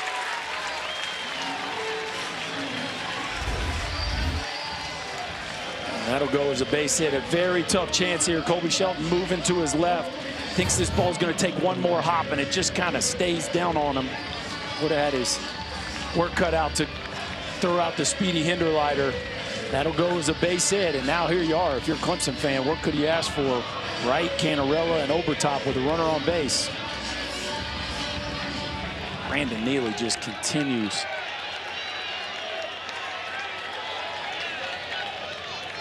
Neely's pitch count at 57 after 4 innings of work yesterday. You just wonder if he's just out of gas at this point. Everybody keeps looking into that Gator dugout to see what Kevin O'Sullivan wants to do.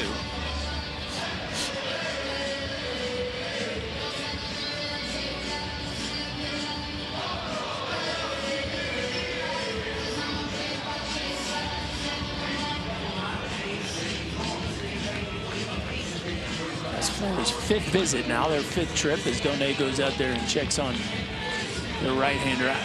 You got to believe the end is near here for Neely. Blake Wright hit his 22nd home run of the year back in the 3rd inning. He has a 4-hit day.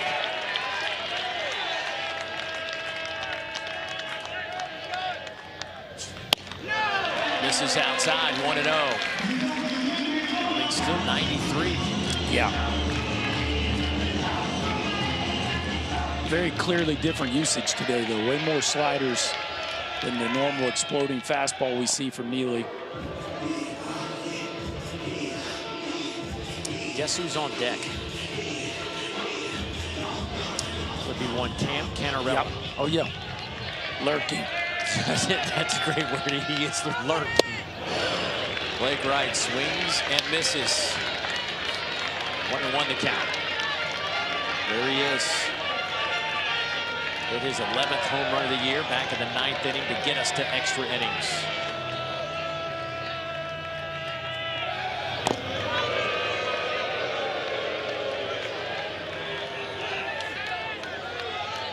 Clemson's got to win to keep their season alive. Florida trying to get to Omaha again. Blake Wright popped this one up. Donay back to the screen, and he'll watch it.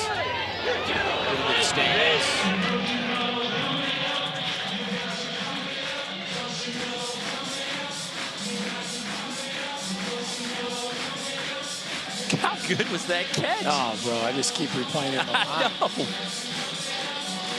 I mean, you're already writing the script. Ashton Wilson again. Again. The 1-2 to Blake Wright. We'll wait. If that's not SportsCenter #1, then somebody better do some real crazy stuff somewhere else. Right. Like crazy. Because the moment of that catch, the season's over if he doesn't make the catch.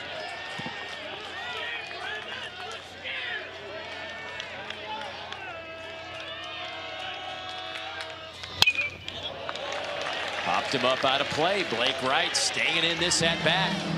And oh, by the way, just a little side note on that catch. He's climbing a mini hill as he does the catch. That's true. I mean, the warning track here, like it's this uprise right before the wall. And to put all that together and finish that thing off, just incredible. Fouls off another one.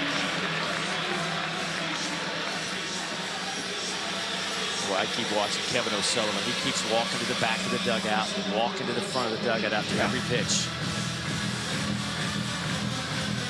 Back and forth he goes.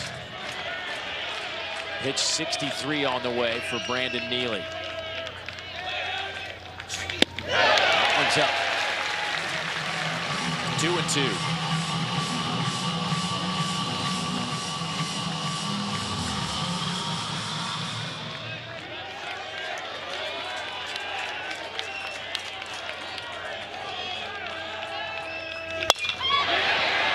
To center field. Robertson on the run makes the catch. That'll be out number 2. And here comes Cam Canella. His last at bat looked like this. Well, before the catch, there was the bomb of the 3-run variety for the Tigers to tie this puppy up. A man that is made for the moment, has had 2 of the biggest moments you will ever see in the same ball game.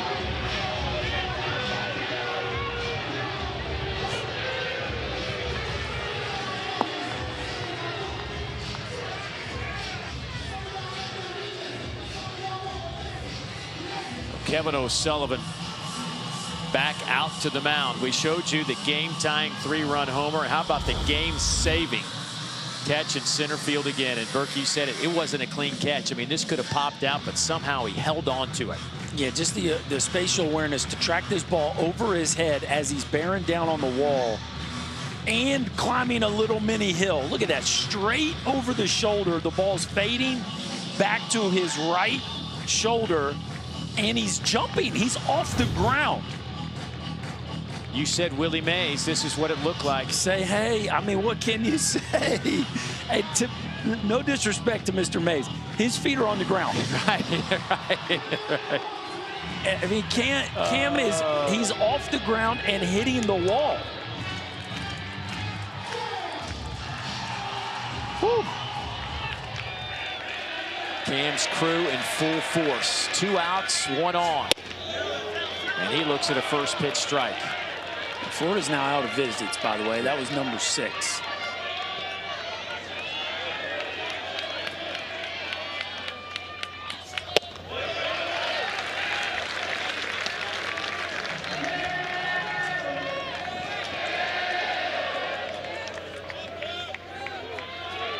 One and one on Canella.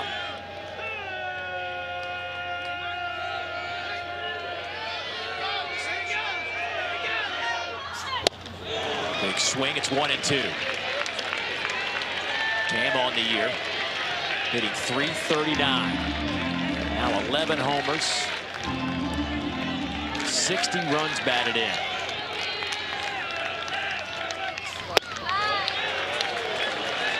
We are staying away here. It has been everything away. Message was if he hits a single, Oppo will live, but you are not giving up a pull-side homer to Cam Canella.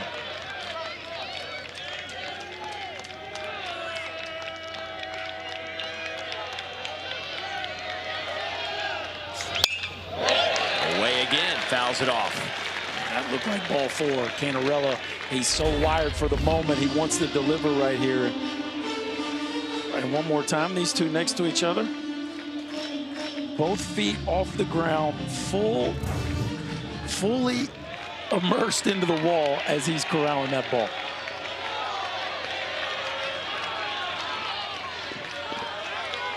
A special dude at the plate right here. Canella. Up and away. It's now full at 3-2. Jimmy Obertop on deck. He has a home run today.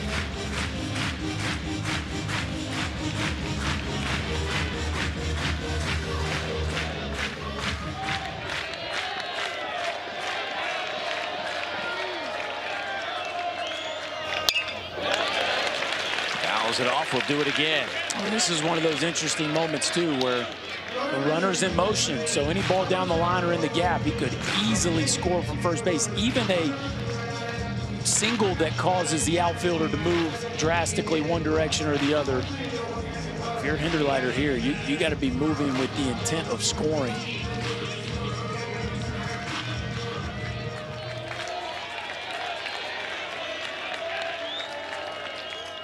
Runner goes, chopper to the right side, scooped up there, and Heyman will step on the bag. So we are heading to the bottom of the inning. The Gators and the Tigers are all square at 9 apiece. Heading to the bottom of the 11th inning. We are tied at 9. Clemson and Florida for the Tigers. Their season comes to a close if they cannot finish this one off. Florida, with a win, would go to Omaha. Game 3 tomorrow if the Tigers can find a way. By the way, we are having some technical issues going on with some of our cameras, and we are going to have to just kind of bring you this game right now with this high home look, so you'll be able to see the entire field. We'll try to get this straightened out as soon as we possibly can. I got Chris down there with a screwdriver and a set of pliers trying to figure things out. I'll figure it out for you, Dave. That'll boy. That'll work. Hey, you know who can figure it out? Cam Canella can go figure it out. Anyway, we're headed to the bottom of the 11th inning and a new pitcher on the mound for the Clemson Tigers as Billy Barlow takes over on the mound. Billy 6-1 on the year. He's thrown 47 innings. He has struck out 41, walked 18. Colby Shelton to lead things off. The cleanup hitter with 20 home runs on the year. Fouls that one off.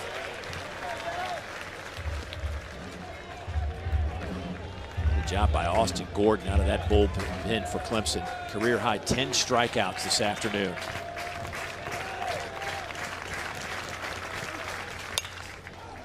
Lifted in the air, shallow left. Becerra camps out, makes the catch, one down.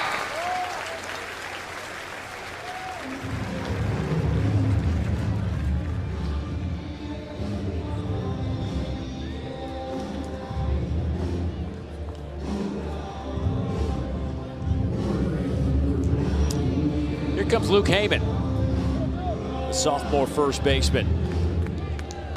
Had a tough day at the plate, 0 for 5 with a couple of strikeouts. Did barrel one up in the 7th, but hit it right at the shortstop, Jacob Hinderleiter. Fouls that one straight back.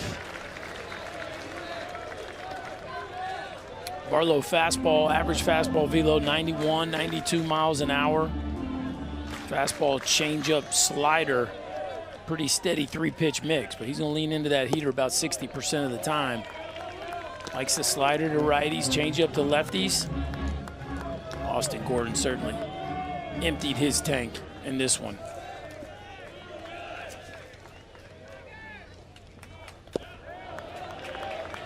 That one's down in the dirt. How about the Gators with just one hit since the 6th inning, and that one hit was the home run from Ashton Wilson, a 2-run shot in the 8th. Does he get like a half a hit for the ball that Canella caught? Can we give him like a partial? Big swing and a miss, 2-2 the count. I mean, that game, the game was over. It was over. Season was over. And then that happened. Yes, it did. That happened.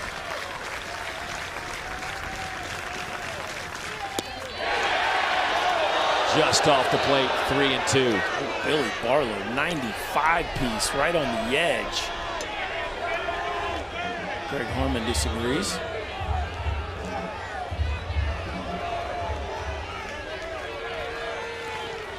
Here's the 3-2. Got him. 2 down. I'll tell you what, Billy Barlow coming in this ball game, some real stuff on the season. Less than a strikeout per inning. Fastball 95, 96 so far, and that is a real bender. Tyler Shelnut, the senior left fielder. He's had a tough go of it today, too. He's 0 for 5, but his last 4 at-bats have been all strikeouts.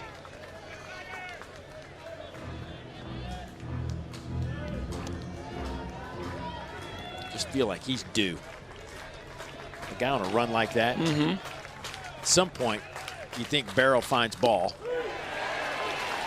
Yeah, the due factor's pretty high right here with Tyler Shelnut.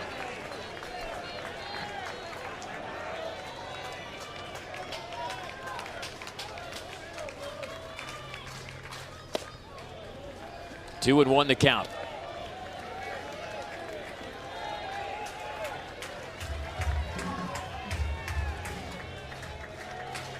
Shelnut's on a 6-game hit streak. That's on the line right here in his 6th at-bat of the game. It's 2-2.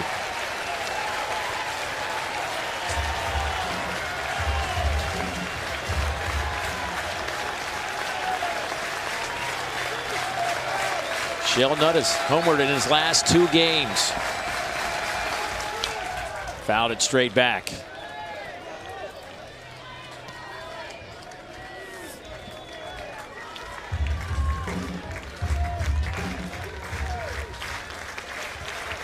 Barlow, the sophomore out of North Myrtle Beach, South Carolina.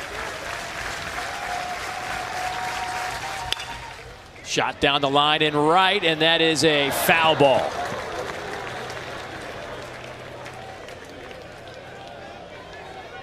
Well, you can tell that fastball is arriving at home plate just before Shelnut's ready for it to, kind of sitting on that breaking ball in a 2-2 count.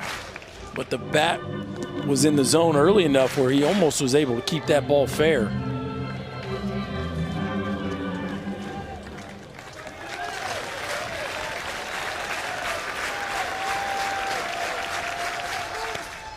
That one is up in the zone. It's now full at 3-2.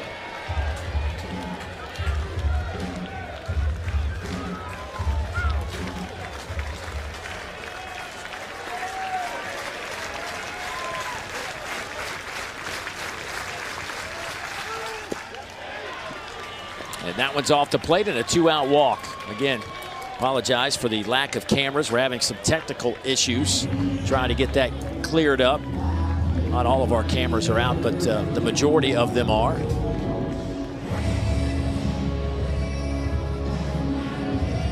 Here in the bottom of the 11th inning. We've been on the air for 4 hours. Yeah. Maybe things just got overheated.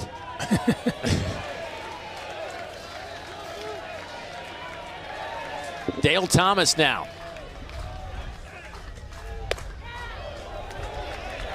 The senior third baseman with a single back in the 6th inning. He's also walked today a couple of times.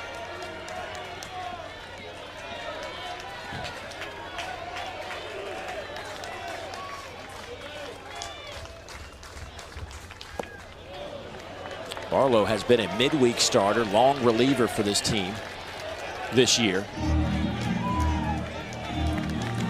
Missed most of last year due to an injury.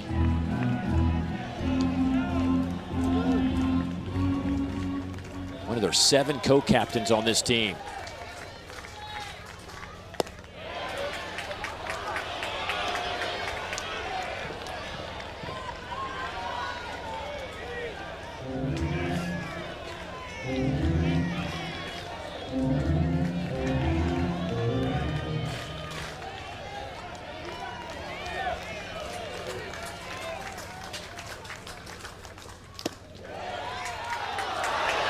There's ball 4.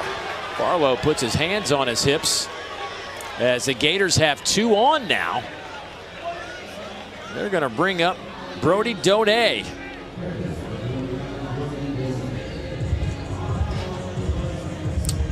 Well, as good as this inning started for Barlow, the command has left him here at this point. And now the game-winning run in scoring position.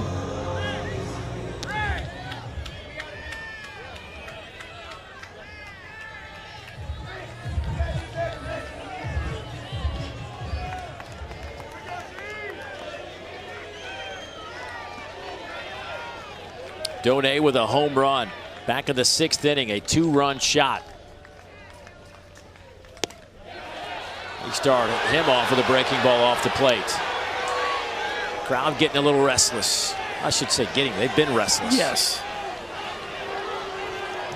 Since the 2nd inning skirmish.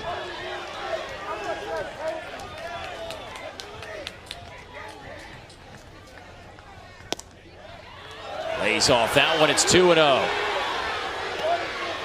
Those sliders just look a little off. You can tell Obertop trying to bring them back, and now Beckett's going to go have a conversation. That's 7 straight off the plate, Berkey. And they're not big misses. Obviously, we're not getting the replay looks that we normally do to be able to tell better exactly where those pitches are, but tell Barlow's very frustrated.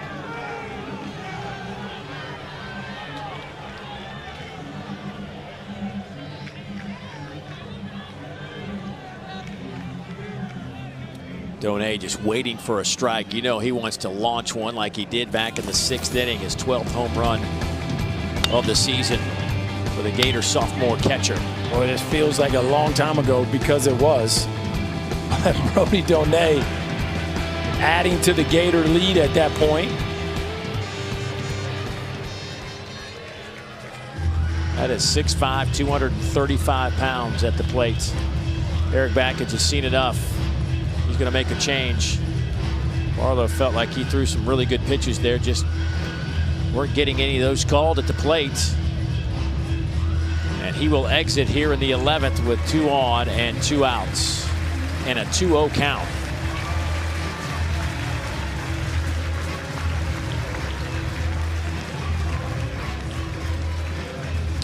So Drew Titsworth, the freshman out of Frankenmuth, Michigan, getting the baseball. We'll step aside, back in 60 seconds.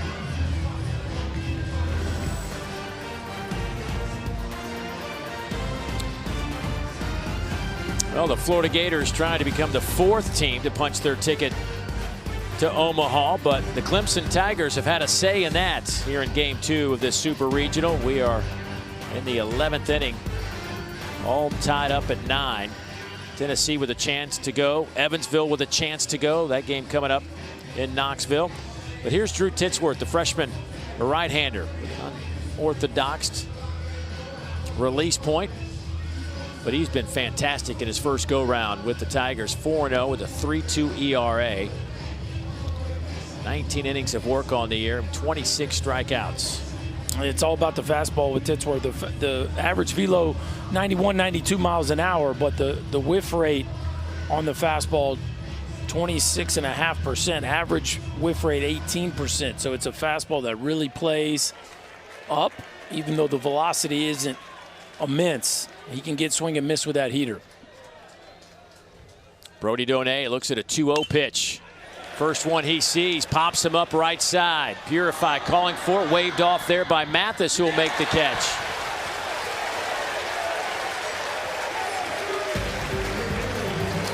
We will head to the 12th, tied at 9. Back in a moment.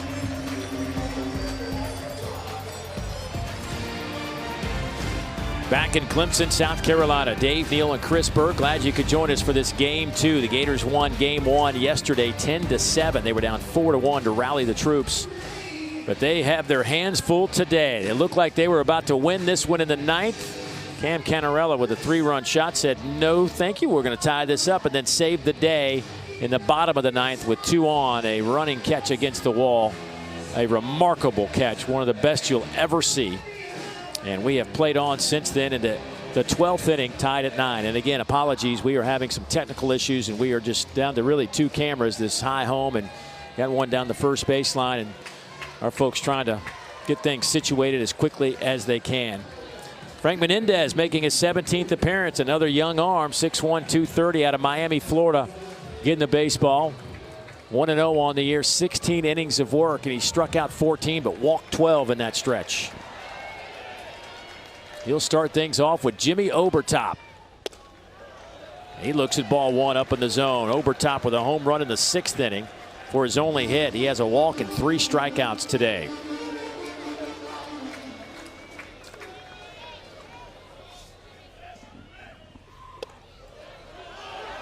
How about the effort for Brandon Neely? Unbelievable. Back-to-back games. He has just been 8 innings, 131 pitches. And today, obviously without his A+ stuff, just hung out there and gave them all the chances they could ask for. As the home team, he kept giving them chances, and they just couldn't punch it in.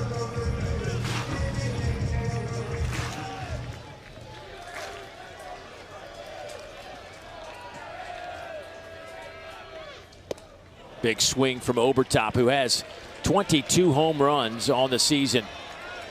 5th-year senior out of Michigan, transferred in. Played for Coach Bakich with the Wolverines. Fouled that one straight back. Boy, when we asked Coach Bakich about what Jimmy has meant to this team, he just couldn't stop talking about his value to this group. And it's more than just the numbers, even though the numbers are eye-popping, especially from a catcher. But the leadership and specifically how he handles the staff, so valuable.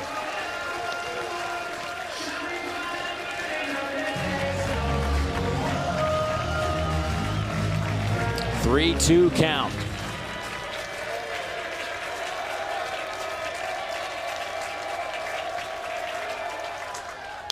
Fouls it straight back.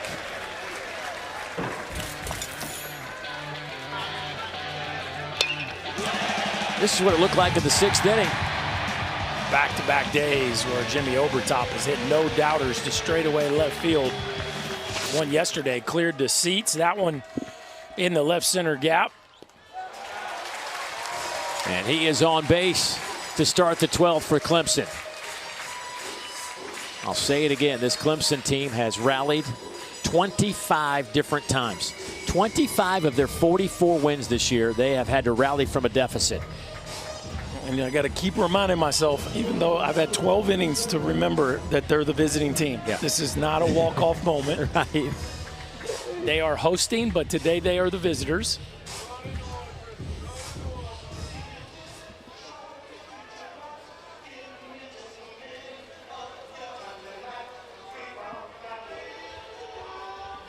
So Eric Bakich was just making sure he still had an opportunity to take an offensive timeout, and he wants to gather his troops together. Tristan Becerra, the left fielder, who was wearing the collar today with 5 strikeouts, coming to the plate. Yeah, so this tells me that we're contemplating a bunt here. And Becerra, big day yesterday, but it has been a rough one today.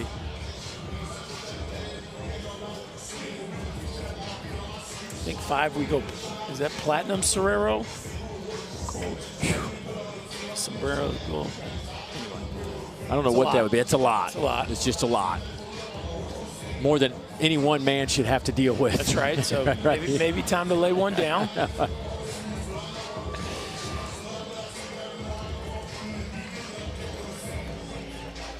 Becerra hit a home run in the 5th last night with a couple of strikeouts, so 7 total strikeouts here in 2 games for Tristan Becerra. They will play the third baseman Dale Thomas in. He charges quickly, and Becerra lets it go. Boy, if Becerra pulls that bat back, Dale Thomas is 10 feet away from him. Yeah, he's nearly in the batter's box with him. You gotta wonder if that's gonna prompt the Tigers to go with a slash here. Or you show the bunt, pull it back, and try to rip it right past the third baseman. And you see the angle Dale Thomas is taking too. This camera angle is actually perfect for it because he's not just crashing, but he's crashing in front of the mound. Now Sully wants to talk.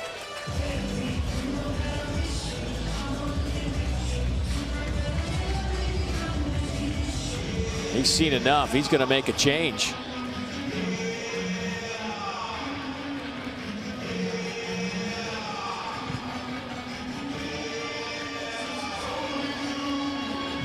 Who we got here? Is this Luke McNeely coming in? Luke McNeely coming in the game, freshman fireballer.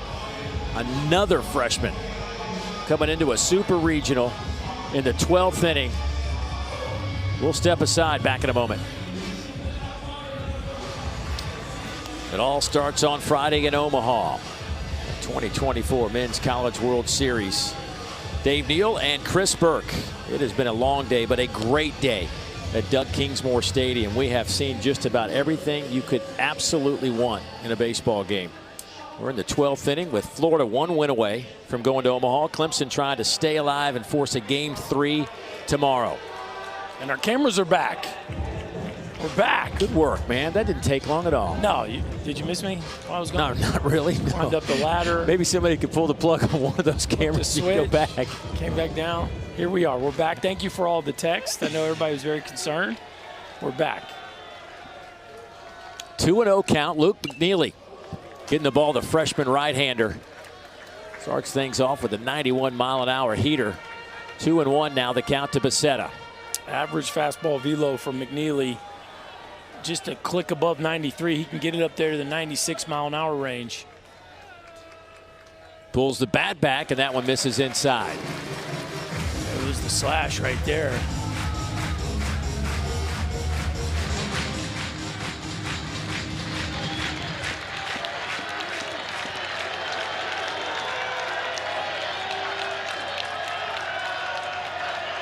Here's the 3-1. The bunt fouled off at the plate. It's now 3-2. At the top of the hour, I need to let our audience know that we have got Sunday Night Baseball starting right here on ESPN. We will be relocated to ESPNU. Just want you to get your clicker in hand if you want to stay with us. Coming up at the top of the hour.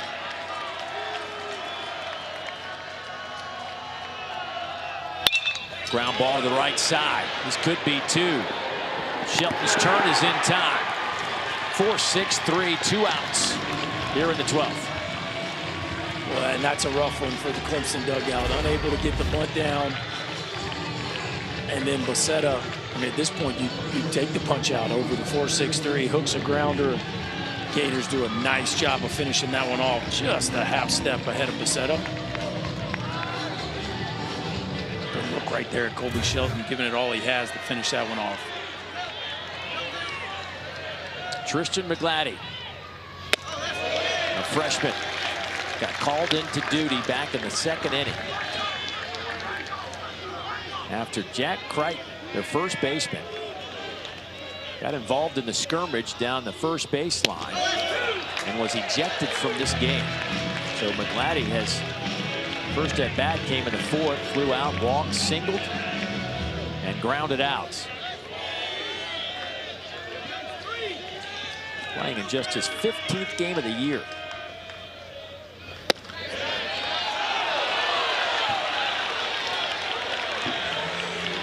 Two and one to count.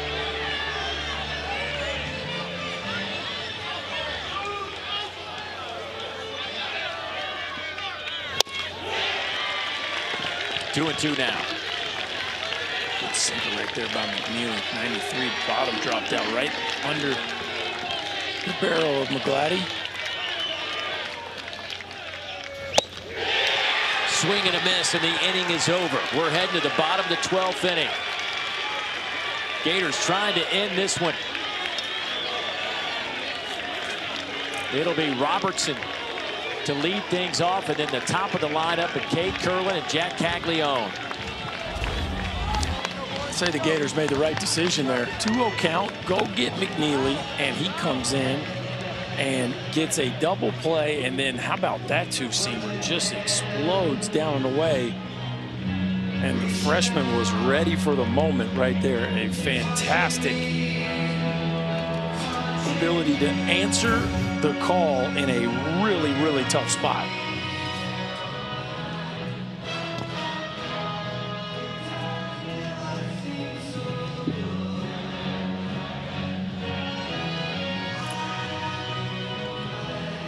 A lot of discussion going on in that Clemson dugout, how we're going to approach the bottom of the 12th inning. And certainly this has been a long day for everybody here, but it has been a highlight reel after highlight reel game. One of the best we have seen in the Super so far, although there have been some good ones in Chapel Hill. Berkey, at this point in the game, I mean, Florida's had time and time again to come up and try to get this thing over with, and they haven't. I'm just curious from a mental standpoint, what do you think that dugout's feeling like right now? Well, I think here's the challenge in extra innings. Everybody wants to end it with one, especially when you're the home team, right? Sometimes the visiting team, it's easier to play a little offense, get on, try to manufacture a run. With the home team, especially in a tight ball game, you got to avoid the temptation to try to get it all in one swing of the bat, especially for a Florida team that leans so heavily on the home run. I want to remind you guys that coming up here in just a matter of moments, we will be switching over to ESPNU for the conclusion of this game. Sunday Night Baseball, Dodgers-Yankees coming your way at the top of the hour. But hopefully you can join us over there on ESPNU. This has been one of the best baseball games that we have seen in a long, long time. So many storylines at play in this one. Florida trying to get back to Omaha. Clemson hadn't been there since 2010. Can they find a way to keep this Super Regional alive? Time will tell as we head to the bottom of the 12th inning, and Michael Robertson to lead things off against Drew Titsworth.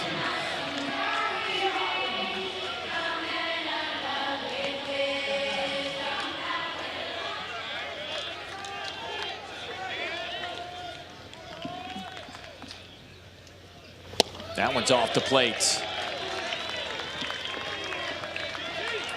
It has been a heck of a ride here on ESPN. We are about to switch over to ESPNU. Hoping you can join us, but it's time to get you out to some big league baseball. Doesn't get any better than the Dodgers and the Yankees. And Carl Ravitch on the call. And Carl, tell you what, if this is what it's going to be like in Omaha, I'm jealous. Take it away, buddy.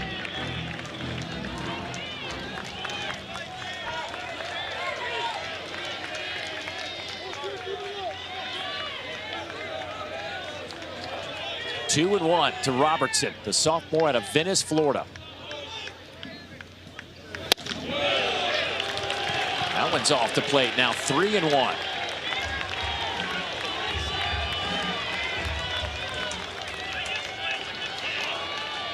Boy, what Cags do up there this inning, there are some interesting I'm just thinking scenarios. the same thing. Interesting scenarios. That one's in. I mean, if you have two on and nobody out, do you go ahead and put them on? You have to, right? You can't pitch to this guy. I think you pitch to this guy and you deal with that afterwards. That's a situation nobody wants to be in. But either way, I mean, even if he comes up with one out and a man on first, you're putting the winning run in scoring position.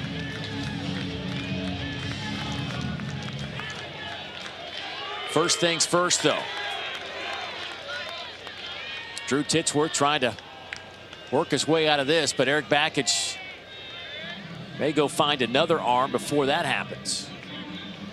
Bakich and Sully have mastered the art of the slow walk. I thought, you know,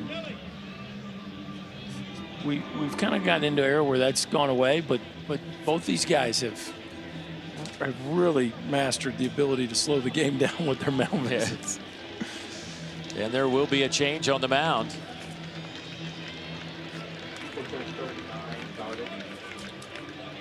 Ethan Darden, who we expected was going to get the ball in a Game 3 situation tomorrow, if that was the case, coming in a little bit earlier than expected.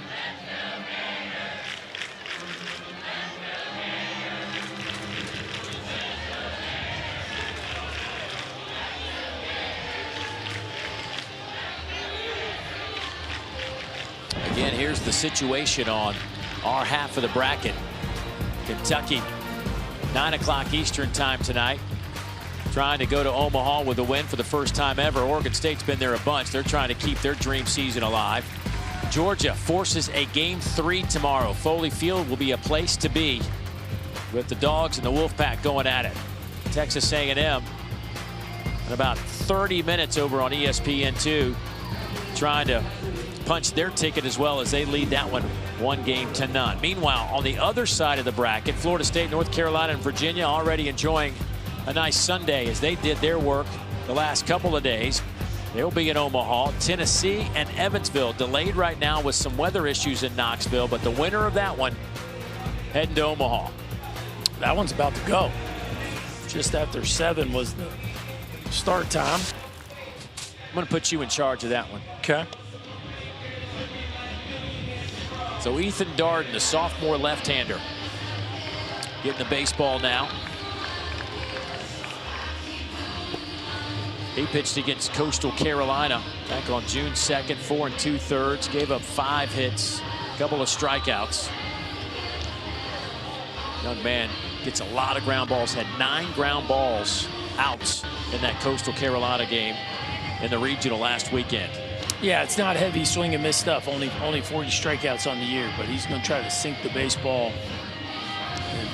11 starts on the year for this team, but has had some relief appearances as well. But last week against Coastal did a really nice job of pitching them into the middle innings of that ball game. Well, the human highlight reel. Cam Canella, if you're just joining us, pulled this off in the 9th inning to tie the game up. Down by 3. Your team's season hanging in the balance, and that one goes way out of the ballpark to right center field. Now this one looks like the season's over. He leaves his feet, goes full throttle into the wall, and makes a Willie Mays over-the-shoulder basket catch. With 2 guys on base. With 2 guys on base. He saved the season twice in a matter of about 20 minutes. He is such a soft-spoken guy, but is a loud player with his success. Everything he does is loud on the field, but he's so quiet off of it. Just so much star power in there.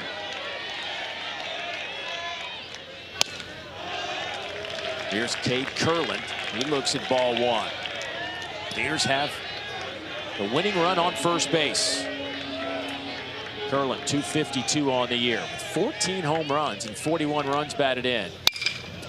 That one's out to center field. That should be the easiest catch of the day for Cam Canella.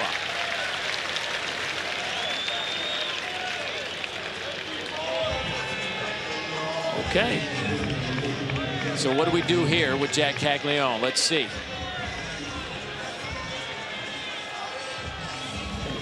And don't forget, Jack Caglianone actually hits better against lefties than righties. So if you're going to pitch to him, you better be very careful throwing any strikes.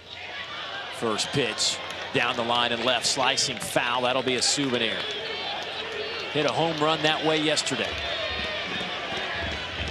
And I know Wilson's swinging the bat well, but this is a tough one, especially the way Cags hits left-handers. 420 on the year against left-handers. 0-2. Let's not forget he hit one over the batter's eye earlier today.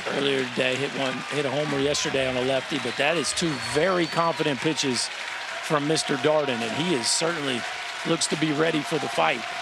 0-2. How about Got him. Pitched to him, and they won the battle on 3 pitches. How about that? Stick your chest out, young fella. Caglianone, who? Sinker, sinker, sinker. And he just goes right at Jack Caglianone. The bottom falls out of that one.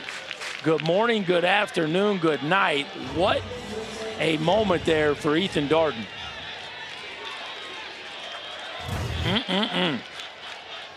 Not over yet. Ball back up the middle and a collision. Ball scoots away from Purify, who limps. Hinderleiter is not going to get up off the ground behind second base. That'll go as a double for Ashton Wilson.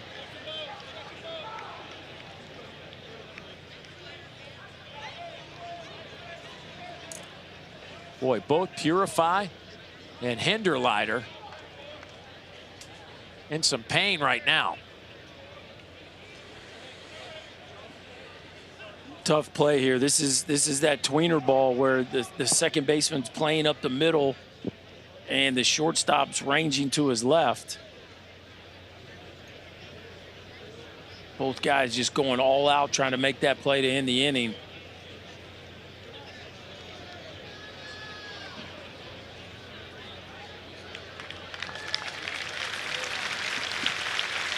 Looks like Hinderleiter's all right. Purify just getting up as well.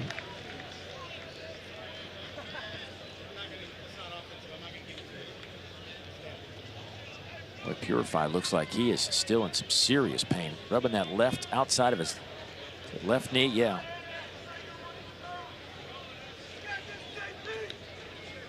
When he got up, he lost his glove and he was limping to grab the baseball, which had scooted out into shallow left. And if he doesn't do that, the game's over. Right. Oh, yeah. That's the old finish the play. The old you can be hurt when the play's over, and you can tell he grinded through that one. And so usually the shortstop goes in front and the second baseman goes behind. They both kind of get caught fighting for the baseball. Great angle here. Hinderleiter and Purify both kind of meet at the baseball, clip each other on the way by. Purify, as you said, he hops right up, and you can see him grimacing, limping, but finish the play anyway, and that is just big-time grit right there by the freshman second baseman.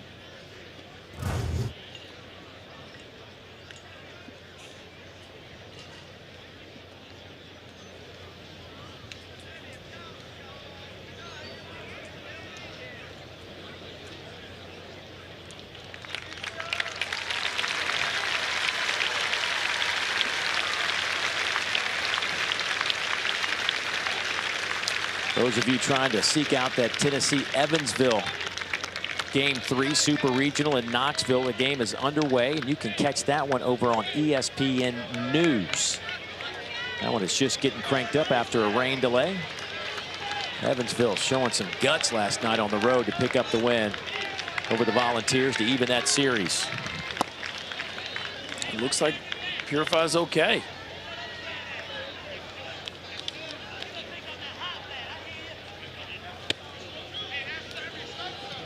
Colby Shelton with 2 on and 2 out. Coming to the plate.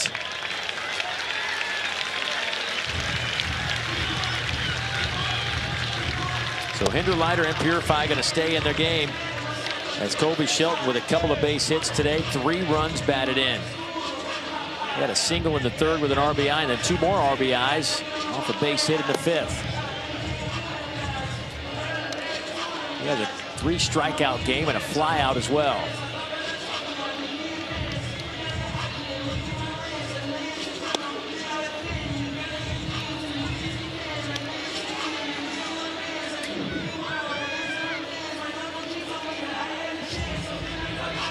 Now what we got? I don't know. We just had 15 minutes to figure it all out. I don't know why we got to stop now.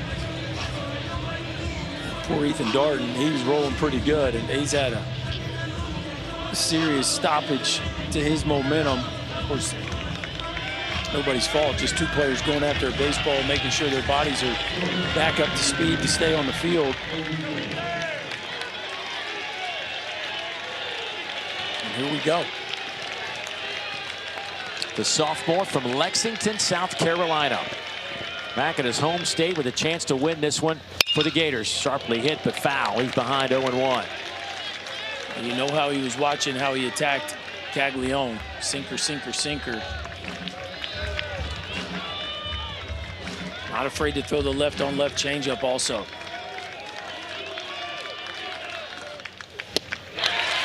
It's 0-2.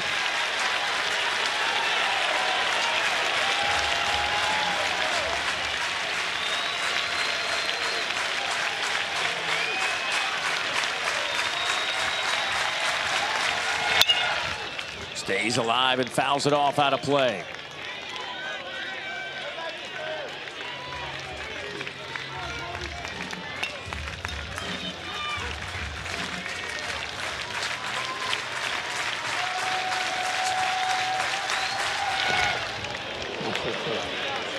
Jimmy Overtop has had some kind of day, and he almost got crossed up with his glove there, Dave. That it looked like he was going to backhand that ball, and then late decided to block it. This was close right here. This ball almost got past Overtop. You see how late he decided to keep that one in front. Foul tipped at the plate.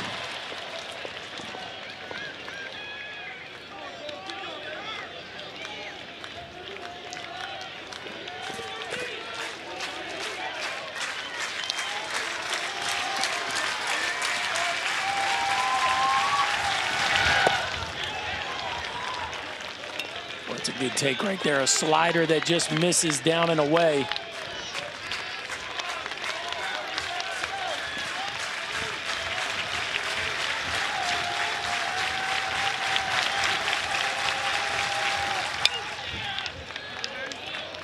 Out of play.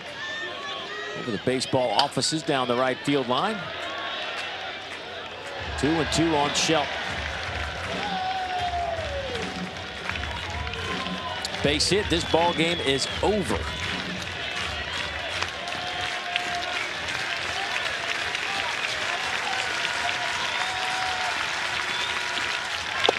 Oh, what a take. Another good take. And he is seeing that slider. If you're Darden, it'd be hard to go back to that. He looks like he is on top of that one. It is now full 3-2. First base is open. They don't need it, though. Darden is pumped up. Barking off the mound. We're heading to the 13th.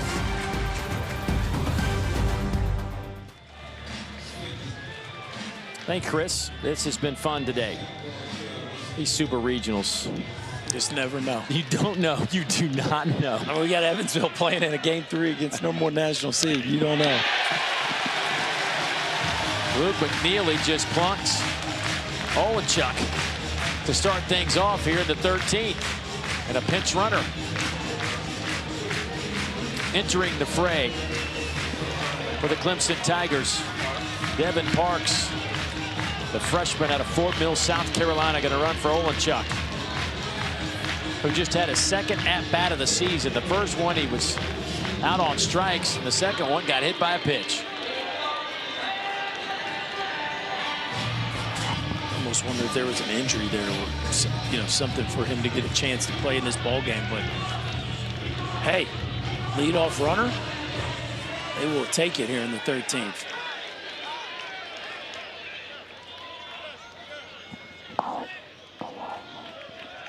Do you play for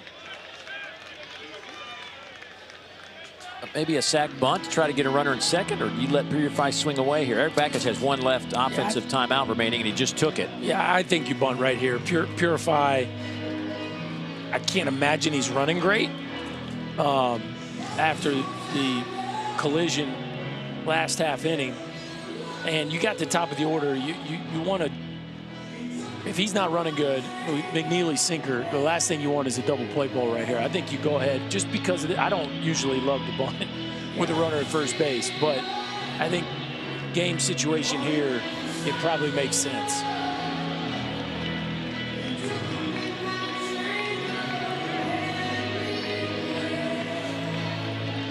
Well, these fans have hung in here. We're going on 5 hours.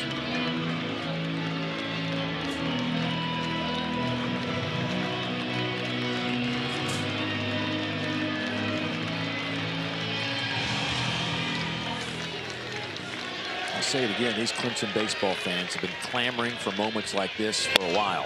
Go back to first. Oh, no. Got him. Wow. Done came out of that crouch and threw a seed down to first.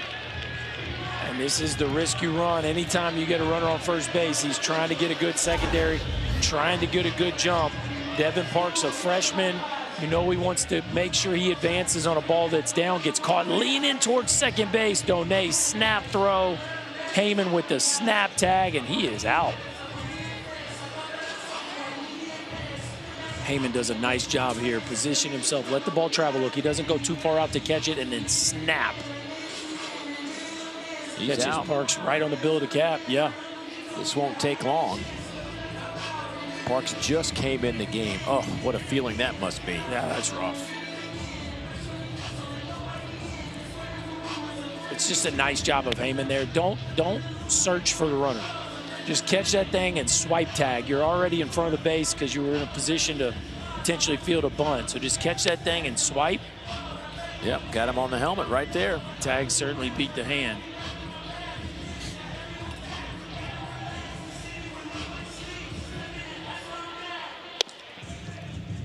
Again, they should just check with us. The Dave Neal hotline would come in handy right now.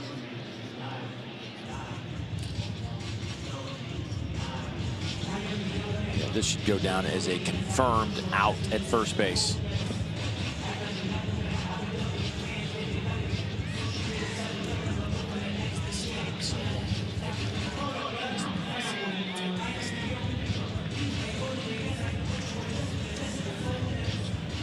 I have no idea why this takes so long. I mean, it was clear as day. What are we looking at? I'd love to know. One of these days, we'll find out.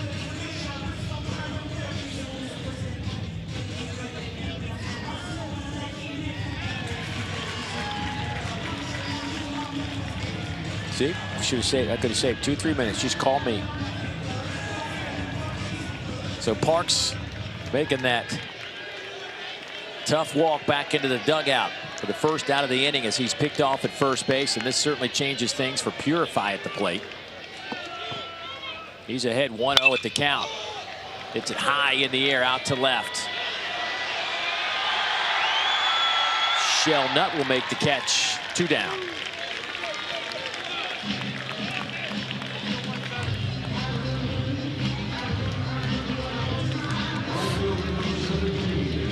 And here's the top of the lineup, and Alden Mathis.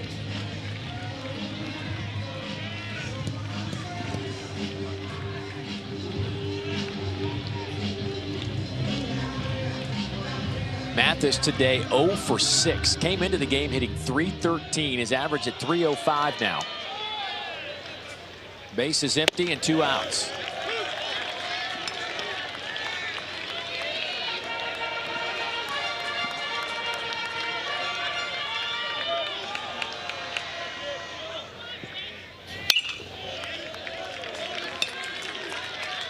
Linderlighter's on deck.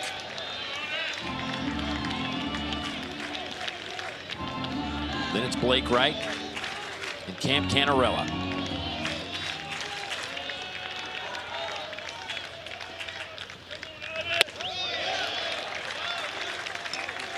One and 2 now to Mathis. Luke McNeely, a freshman right-hander, on the mound.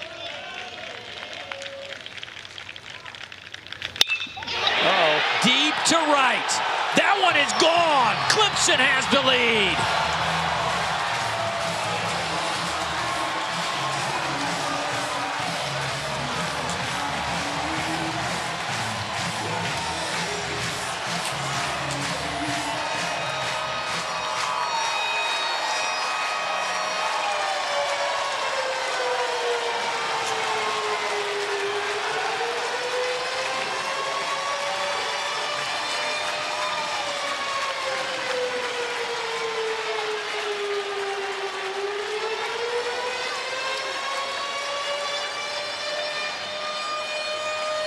Mathis was 0 for 6 and just gave his team the 1-run lead. It's the Tigers' 4th home run of the afternoon. Well, the do factor was heavy with Mr. Mathis. As you said, Dave, it's been a rough afternoon, but you can't keep a good man down too long. A no-doubter, a sinker that did not sink, and that one gets launched. And I don't know if the bat spike was too much or what we have here, but it looks like there's a meeting to discuss an ejection.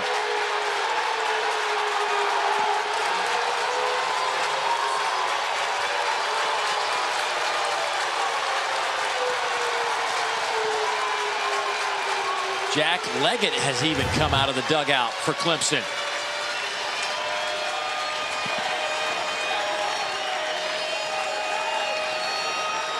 I think they just threw out Alden Mathis for that bat flip, toss, whatever it was. Now, both teams had been warned. So obviously, umpires on high alert. Teams had been warned about behaviors such as that.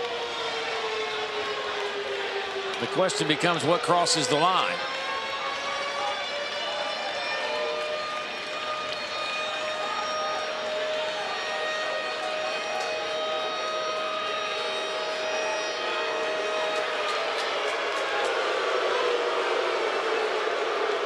When Jack Leggett was like way out of the dugout. And then Eric Bakich came out. He had to get the crowd revved up. They are, I don't know if it's Mathis. If it's Mathis, he. Uh-oh, he just retreated.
Again, I wish we had better communication. I mean, it's at this point, it's very disappointing with so much going on that we really don't have any contact with our umpires, and he just threw Eric Bakich out of the game, too.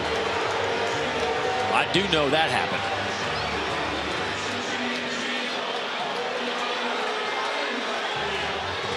So I assume, and I hope to get some clarification, that Alden Mathis was the one they threw out earlier, and Eric Bakich still trying to get out to Billy Van Raphorst.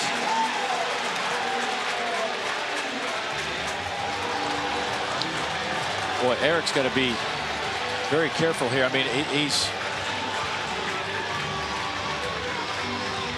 See Nick Schnabel in there trying to...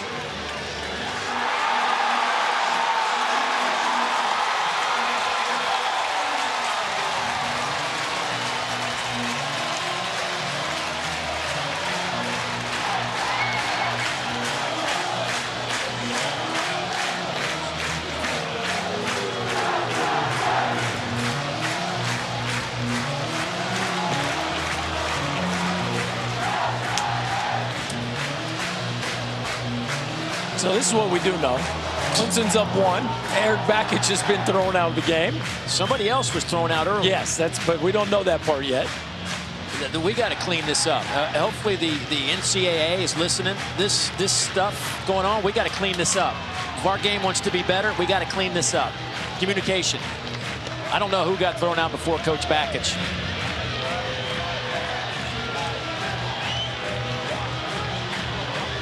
I wish I could give some definitive answers. I assume, I'm just assuming, it's probably not the greatest to assume this, but it's got to be Mathis over the bat flip.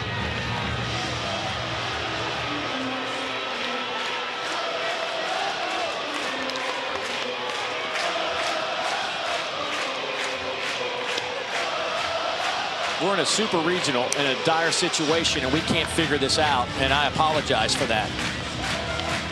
That's our NCAA representative talking to Billy Van Raphorst down the first baseline.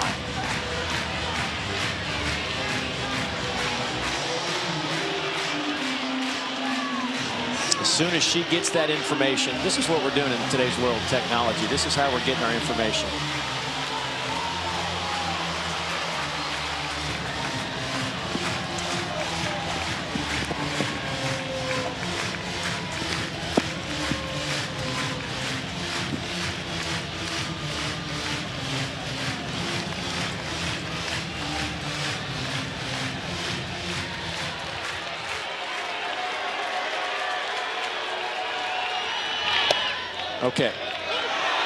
Okay, so now we have some clarification.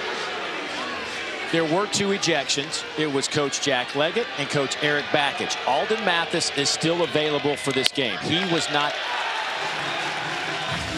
And both coaches will be suspended for 2 games now for their ejections.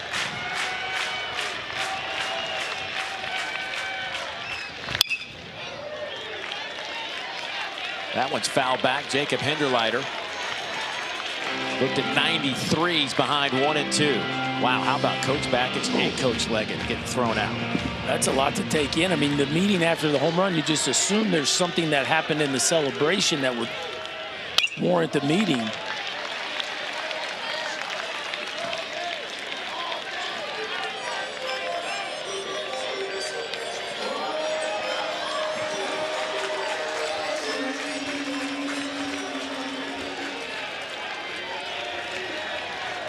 There's Jimmy Bellinger, who will take over the reins.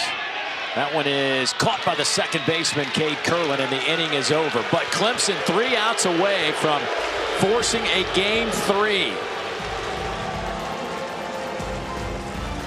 We're heading to the bottom of the 13th. I mean, if it could happen in a baseball game, I'm talking about, you name it. It has happened here in the last 5 hours now. It has been one of the most incredible baseball games, and we're heading to the bottom of the 13th inning with Clemson looking for their 26th come-from-behind win of the season. This one would force a deciding game 3 tomorrow right here in Clemson, South Carolina. We've had players ejected. We've had home runs, unbelievable catches. 2 coaches ejected. 2 coaches ejected, a near fight down the first baseline. It's just been incredible is the best way to say it. Just an incredible baseball game.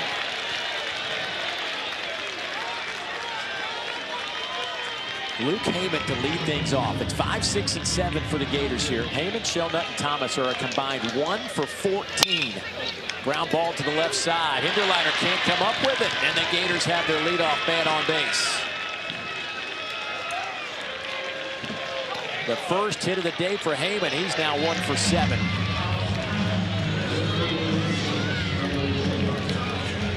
Alden Mathis was 0 for 6 until he went yard to give his team the 1-run lead. Yeah, the do factor's a real thing, and Tyler Shelnut fits in that category. Tyler Shelnut 0 for 5 with 4 strikeouts and a walk.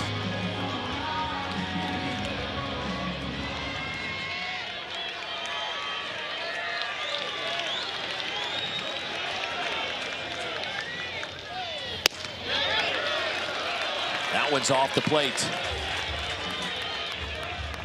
Ethan Darden, who has been a starter for this Clemson team.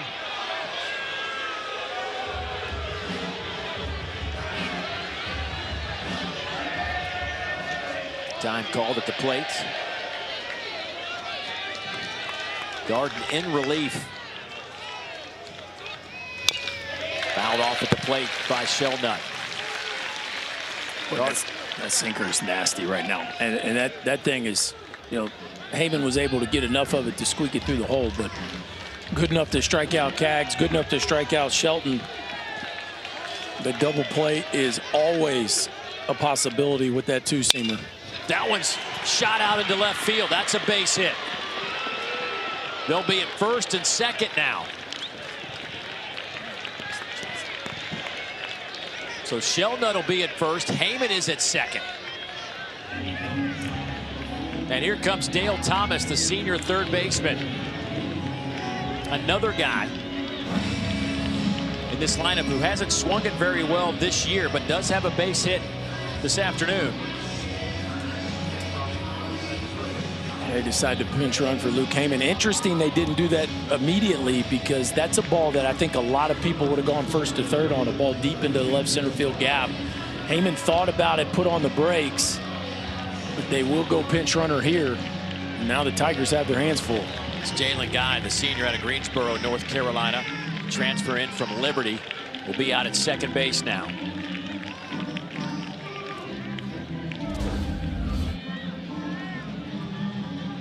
Interesting decision right here, Dave, is this ball is dead in the gap, and you can see Heyman thought about it right here. No. Put on the brakes, probably wise with no outs. But after that, the Gators decide to go to one of their reserve outfielders just to make sure if it's a ball that you need an extra step of speed, they have it on the base pass.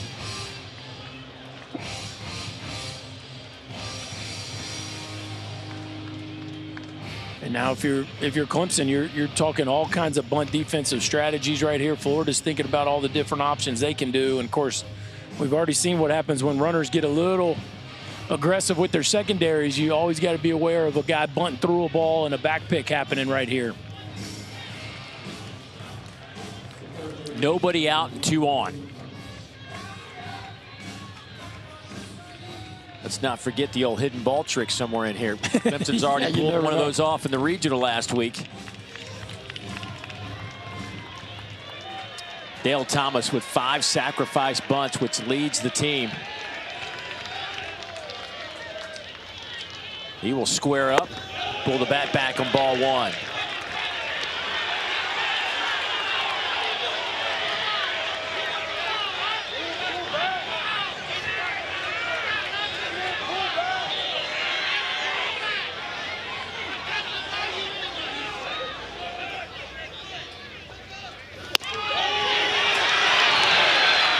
Good late take right there by Dale Thomas. That ball just off the plate. Of course, in a perfect world, you'd love to be able to bunt this ball down the third baseline. And you got a freshman with Claddy at first base. He really needs to be uber aggressive coming downhill. I think that little girl was a little upset with that last call. There's the bunt. Play's going to be to first. Thomas does his job and gets the runners over to second and third now. And Brody Donay coming to the plate. The Gator catcher with a home run earlier today. Back in the 6th inning, launched one out of this ballpark. Yeah, it's big time power. And this one was about as easy as you will ever see a right-hander run one out of a ballpark to the backside gap. A no-doubter off the top of the bleachers there in right center field, end up hitting the hitting facility, and they're going to put him on, set up the double play. Of course, speedy Michael Robertson here can really run, and that makes the double play very difficult. And now with the force out, the safety squeeze becomes, or suicide squeeze even becomes very difficult because it's a force out and not a tag out at the plate. Michael Robertson, who's the 9-hole hitter. He is 1 for 5 today with a couple of strikeouts. So what's going through Robertson's mind now? What's he trying to do at the plate? Well, I saw Chuck Drolleman just motion to him, get the ball up, right? He got Cags and Shelton with sinkers down. So you got to get the ball up and get it to the outfield. There it is. That's going to drop in, and the Gators are going to walk it off. They're going to Omaha. They win it 11-9.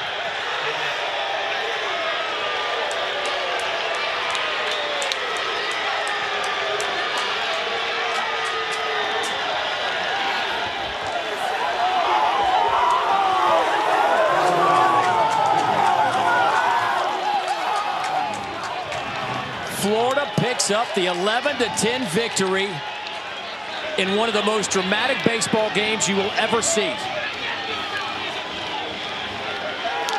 Just incredible. An incredible baseball game, a marathon with so many highs and lows for both teams. And for the University of Florida, a team that was the only 3 seed out of a conference that got 11 teams in the NCAA tournament, 13-17, one game above 500 entering the postseason. And they are going to the College World Series for the 9th time under Kevin O'Sullivan. What a run.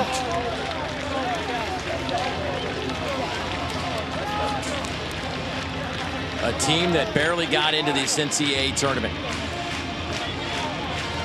And Michael Robertson delivers the winning base knock to give Florida this 11-10 victory.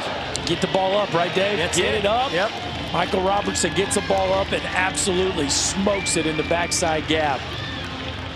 A no-doubter double the moment it left his barrel. Clemson left shell-shocked as they emptied their guts out on this field here today. At some point, somebody was going to have to lose this ball game, but it was a championship effort by the Tigers. But how about them Gators? Unbelievable. We talk about the come-from-behind wins, the dramatic wins from Clemson all season long. Let's not forget, the Gators have now done it 19 times. 12 of their 13 SEC victories were come-from-behind style. And they pull it off here. And you can't forget the effort by Brandon Neely. No. But what he did in now what ends up being the middle part of this game will be stuff that they talk about in this program for a very long time. And the Florida Gators have won 9 straight Super Regionals under Kevin O'Sullivan. 9 in a row. So the Gators become the first SEC team to make it to Omaha. Another trip for Kevin O'Sullivan and his crew. They know that landscape quite well. Who will be next? Only time will tell. Just an amazing 5 hours and 5 minutes of baseball that really had everything you could want. And some things maybe you didn't want. Yeah, that's right. 13 hits and 10 runs, not enough for Clemson. Florida wins it 11-10. Cam Canella, what an unbelievable story for him, and it just wasn't enough. The drama he provided was quite amazing. But the Gators found a way, and they win 2 games here in Clemson. Found a way is right. The offense, 10 runs yesterday, 11 runs today. The pitching just enough to get them over the hump. The first time these two teams have met here in Clemson since 1930, and the first time they have squared off, period, since 1983. The Gators win it. Kevin O'Sullivan coming back to a place he coached for 9 years before getting the Florida head job. 9 straight Super Regionals. They lost their first one and have rolled 9 in a row. Kevin O'Sullivan been coaching the Gators 17 years. They've been on one 9 times. Absolutely amazing. That's a heck of a program over there at Clemson, by the way. Yeah, they're far from done. They will be back. Hosted a regional last year, won and hosted a regional this year. This is a program that just getting going under Eric Bakich.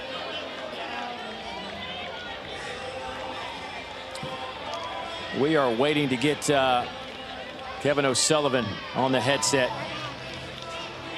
And I think he has grabbed one, and he is turning around. There's so much going on down there. Sully, what in the world? Just try to tell me what that one felt like. It was just back and forth, and really had a tough decision to make with bringing Neely back in. Really tried to get through the 8th inning there and just use it for the 9th, and obviously we weren't able to do that.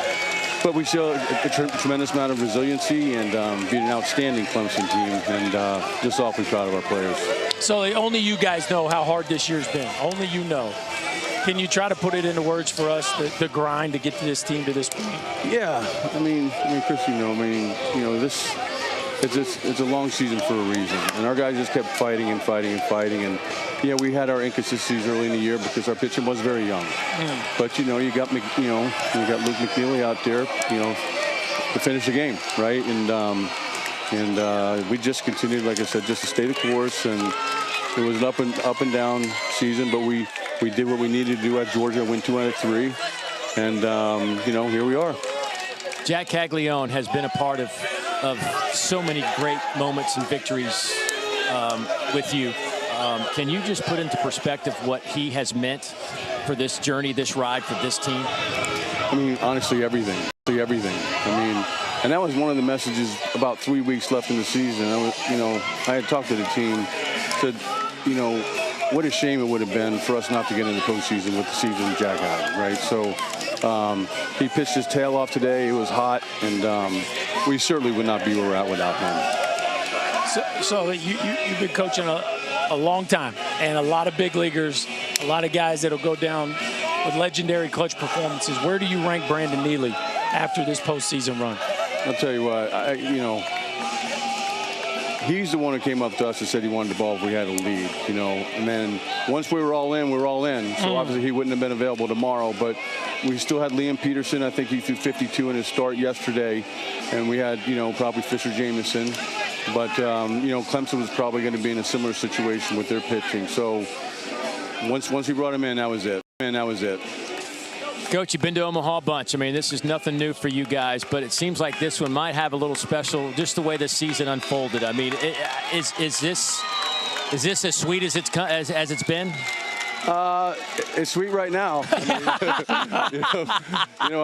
I know we got a lot of criticism throughout the year, but right now, but all the teams, it's really hard to get to this point, and have to go on the road in Oklahoma State last weekend, who was an outstanding team on the road, and then turn around and have to come to Clemson. The fans, the atmosphere was just outstanding this weekend, and yeah, I mean it's certainly exciting right now, but we're going to let this one savor here just a little bit. All right, buddy. Listen, I can't see Jack. So here we go.